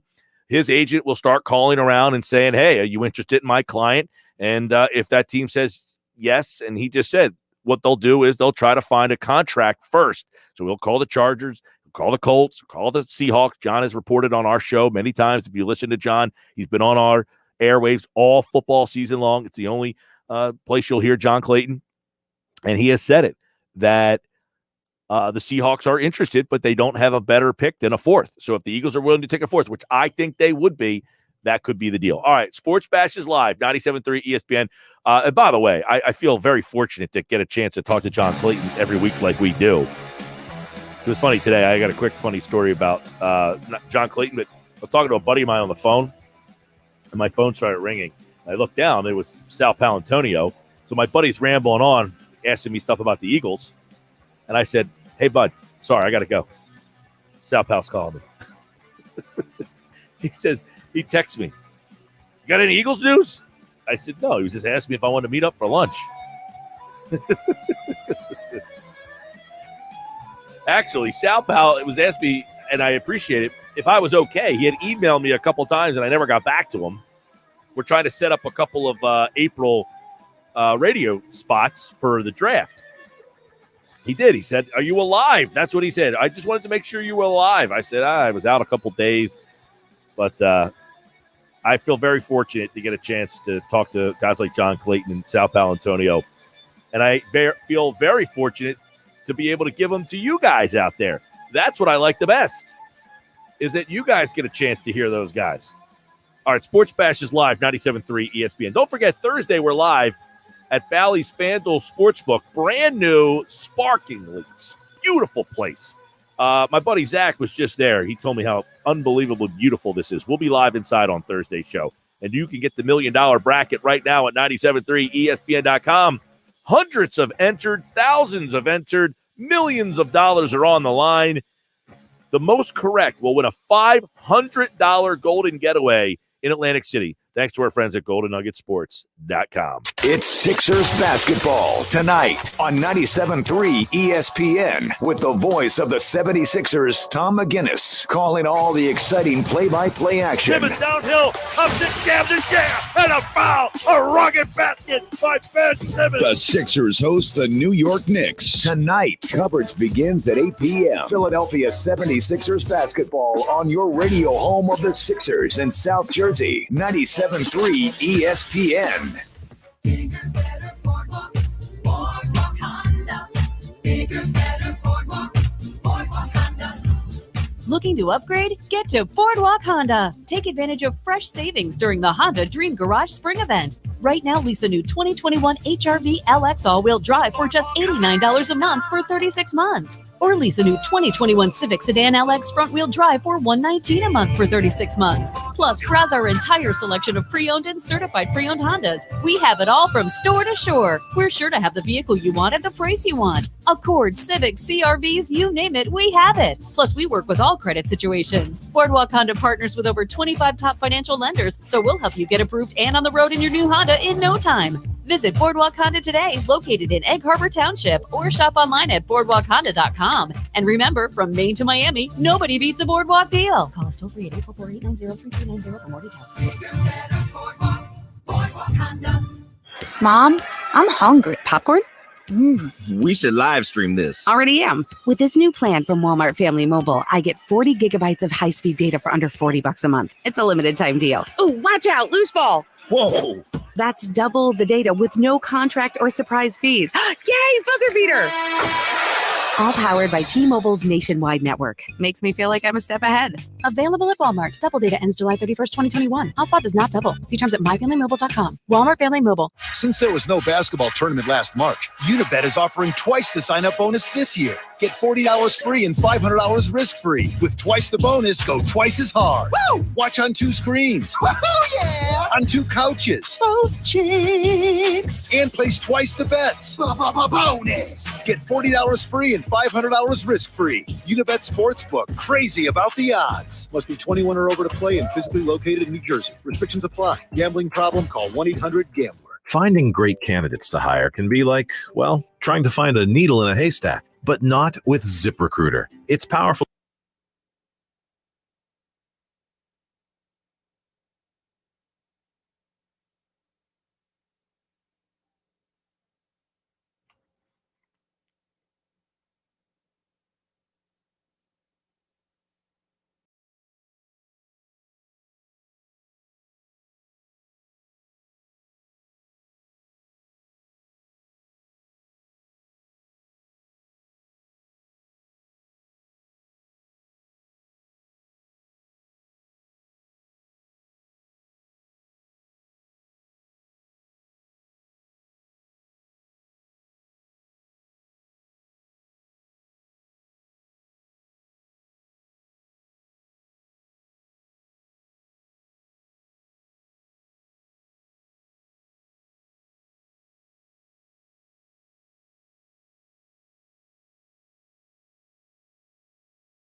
You do. And the moment you sponsor a job on Indeed, you get a short list of quality candidates from our resume database. Visit Indeed.com/credit and get a $75 credit for your first sponsored job post. Terms and conditions apply. You ready for competition? It's time for 5 questions. 3 ain't enough, man. I need 5. Number 5 will always love you. I got 5 on it. 5 times. Now can you dig? All right, we will get to this 5 sounds of the day that we like the best here on the Sports Bash. But first, I want to tell you about March's biggest tournament. It's finally here. Who's going to cut down the nets? Well, we don't know, but DraftKings Sportsbook is America's top-rated sportsbook app, and it's putting the new customers in the center of the action. Just bet $4 on the underdog to win $256, and if they win, it's that simple. $4 into $256 at the top-rated DraftKings Sportsbook app. Now, all you got to do to get that deal is use my code 973 when you sign up to turn $4 into $256. If the underdog of your choosing pulls off an upset, just pick one underdog. Jeff Nadeau gave you a bunch of them if you were listening to his segment today. He'll be on the show on Thursday, and we'll go through all of them.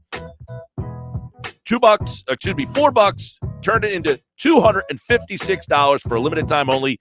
Use the DraftKings Sportsbook and use my code 973. Must be 21 or older, New Jersey only, new customers only, restrictions apply. See DraftKings.com/sportsbook for details. Gambling problem, call 1-800-GAMBLER. All right, my trusty producer over here picks out his 5 sounds of the day from the guest that we had on the Sports Bash today. And here's some of the audio that he liked the best. And let's take a look at, all right, let's go to what FrankKlose had to say, because Frank has been on the other side of this, and I think he might be wrong. But let's get your thoughts. I'm still a little skeptical about Herrera making this roster. I think Matt Joyce will be on the roster. I think Brandon Kinsler will be on the roster. I think Tony Watson will be on the roster. And then the injuries could complicate this, because then you got to figure out how you would make any more space. I think the Phillies want to hang on to as many of their prospects as they can and really not cut anybody, if possible, to put players onto this roster. I feel like he is the one guy on the side of that Herrera's not making this team. And I understand his reasoning, but I don't think his reasoning is really as prohibitive as he believes, because his reasoning is, in order for them to put Herrera on the team, someone has to come off the 40-man roster. And I get that. But teams move guys off the 40-man all the time. They DFA them. Doesn't mean they actually go anywhere. It just means they go through waivers and then they end up in AAA or AA. That happens all the time. They do have 4 guys I think they're going to try to have to sneak on the 40-man. That's a little uncommon, but I agree with what you're saying. I think Frank, for whatever reason, maybe, the whole Herrera situation that he feels strongly. I don't know this to be true. He has just constantly been on the side that I don't think Herrera's getting a fair shake. I think everything's pointing at they are giving him a fair shake and more. And by the way, it's March 16th. What if the Phillies made a trade before they finalized their roster? By the way, you just made a good point. It's March 16th. What if by the end of March he's hitting 142? But what if he's hitting 442? What if Moniak gets cold and Herrera gets hot? Well, Moniak, he's down to 300 or something today. I think he went an 0 for. I think, to me, the way I'm reading the tea leaves, they're playing Herrera in multiple positions. That, to me, says we want you to make the team because we want to see if you could play multiple positions. Listen, you're not playing that guy that much for no good reason. Tom McGinnis, the voice of the Sixers, was on the Sports Bash, said this. These guys see things, they're basketball gurus. They're, really like geniuses because they've been at it so long. And he played for 13 years. So with Harris, he wanted him to be aggressive and do one of those things. And it's ironic because in years past, the Sixers had that 0.5 rule. You had to do something with it. And, to be honest, like the strength of Tobias's game is not putting it on the deck. So and you're talking about in years past, that's kind of how he gets in trouble a little bit because it's a little bit more methodical and here comes somebody else to give help. And now he's so aggressive. And all right, so the Tobias Harris thing. There are certain people who are just not going to get off Tobias Harris's back because he was not he did not play very well in the playoffs the last 2 years. Also, there's people who still want Jimmy Butler. Well, I think there's a lot of people who had a stance on Harris, and now they can't go back on that stance. So they're doubling down? Well, it's like, I said that he wasn't this. Well, now I'm going to be the guy that always says I'm the guy that stood on the Harris hill. So if Harris stinks in the playoffs, that person might look like, like they know what they're talking about. But are you at the point where that, I don't know how many of those people exist out there, but are you at the point where that guy is right or wrong? First of all, that guy is wrong. Let's just put it out there, okay?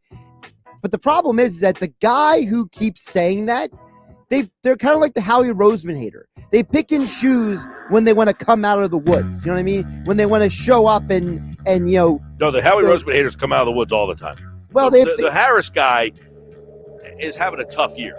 Yeah, well, the problem is that they only pick certain hours of the day to come out of the woods. You know what I mean? Like Brizgala with the guy earlier. All right. What was the guy's name? Vinny in the Woods? Vinny in the Woods.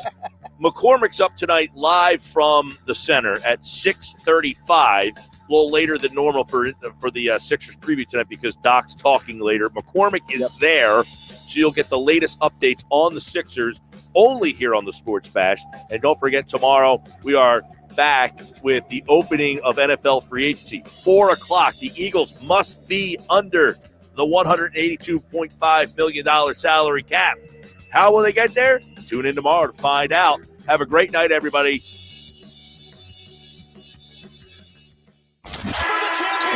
Sign up now for this year's $1 Million Bracket Challenge.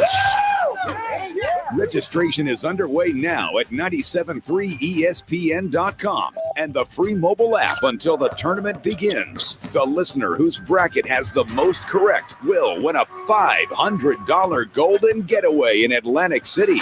Thanks to our friends at GoldenNuggetSports.com and the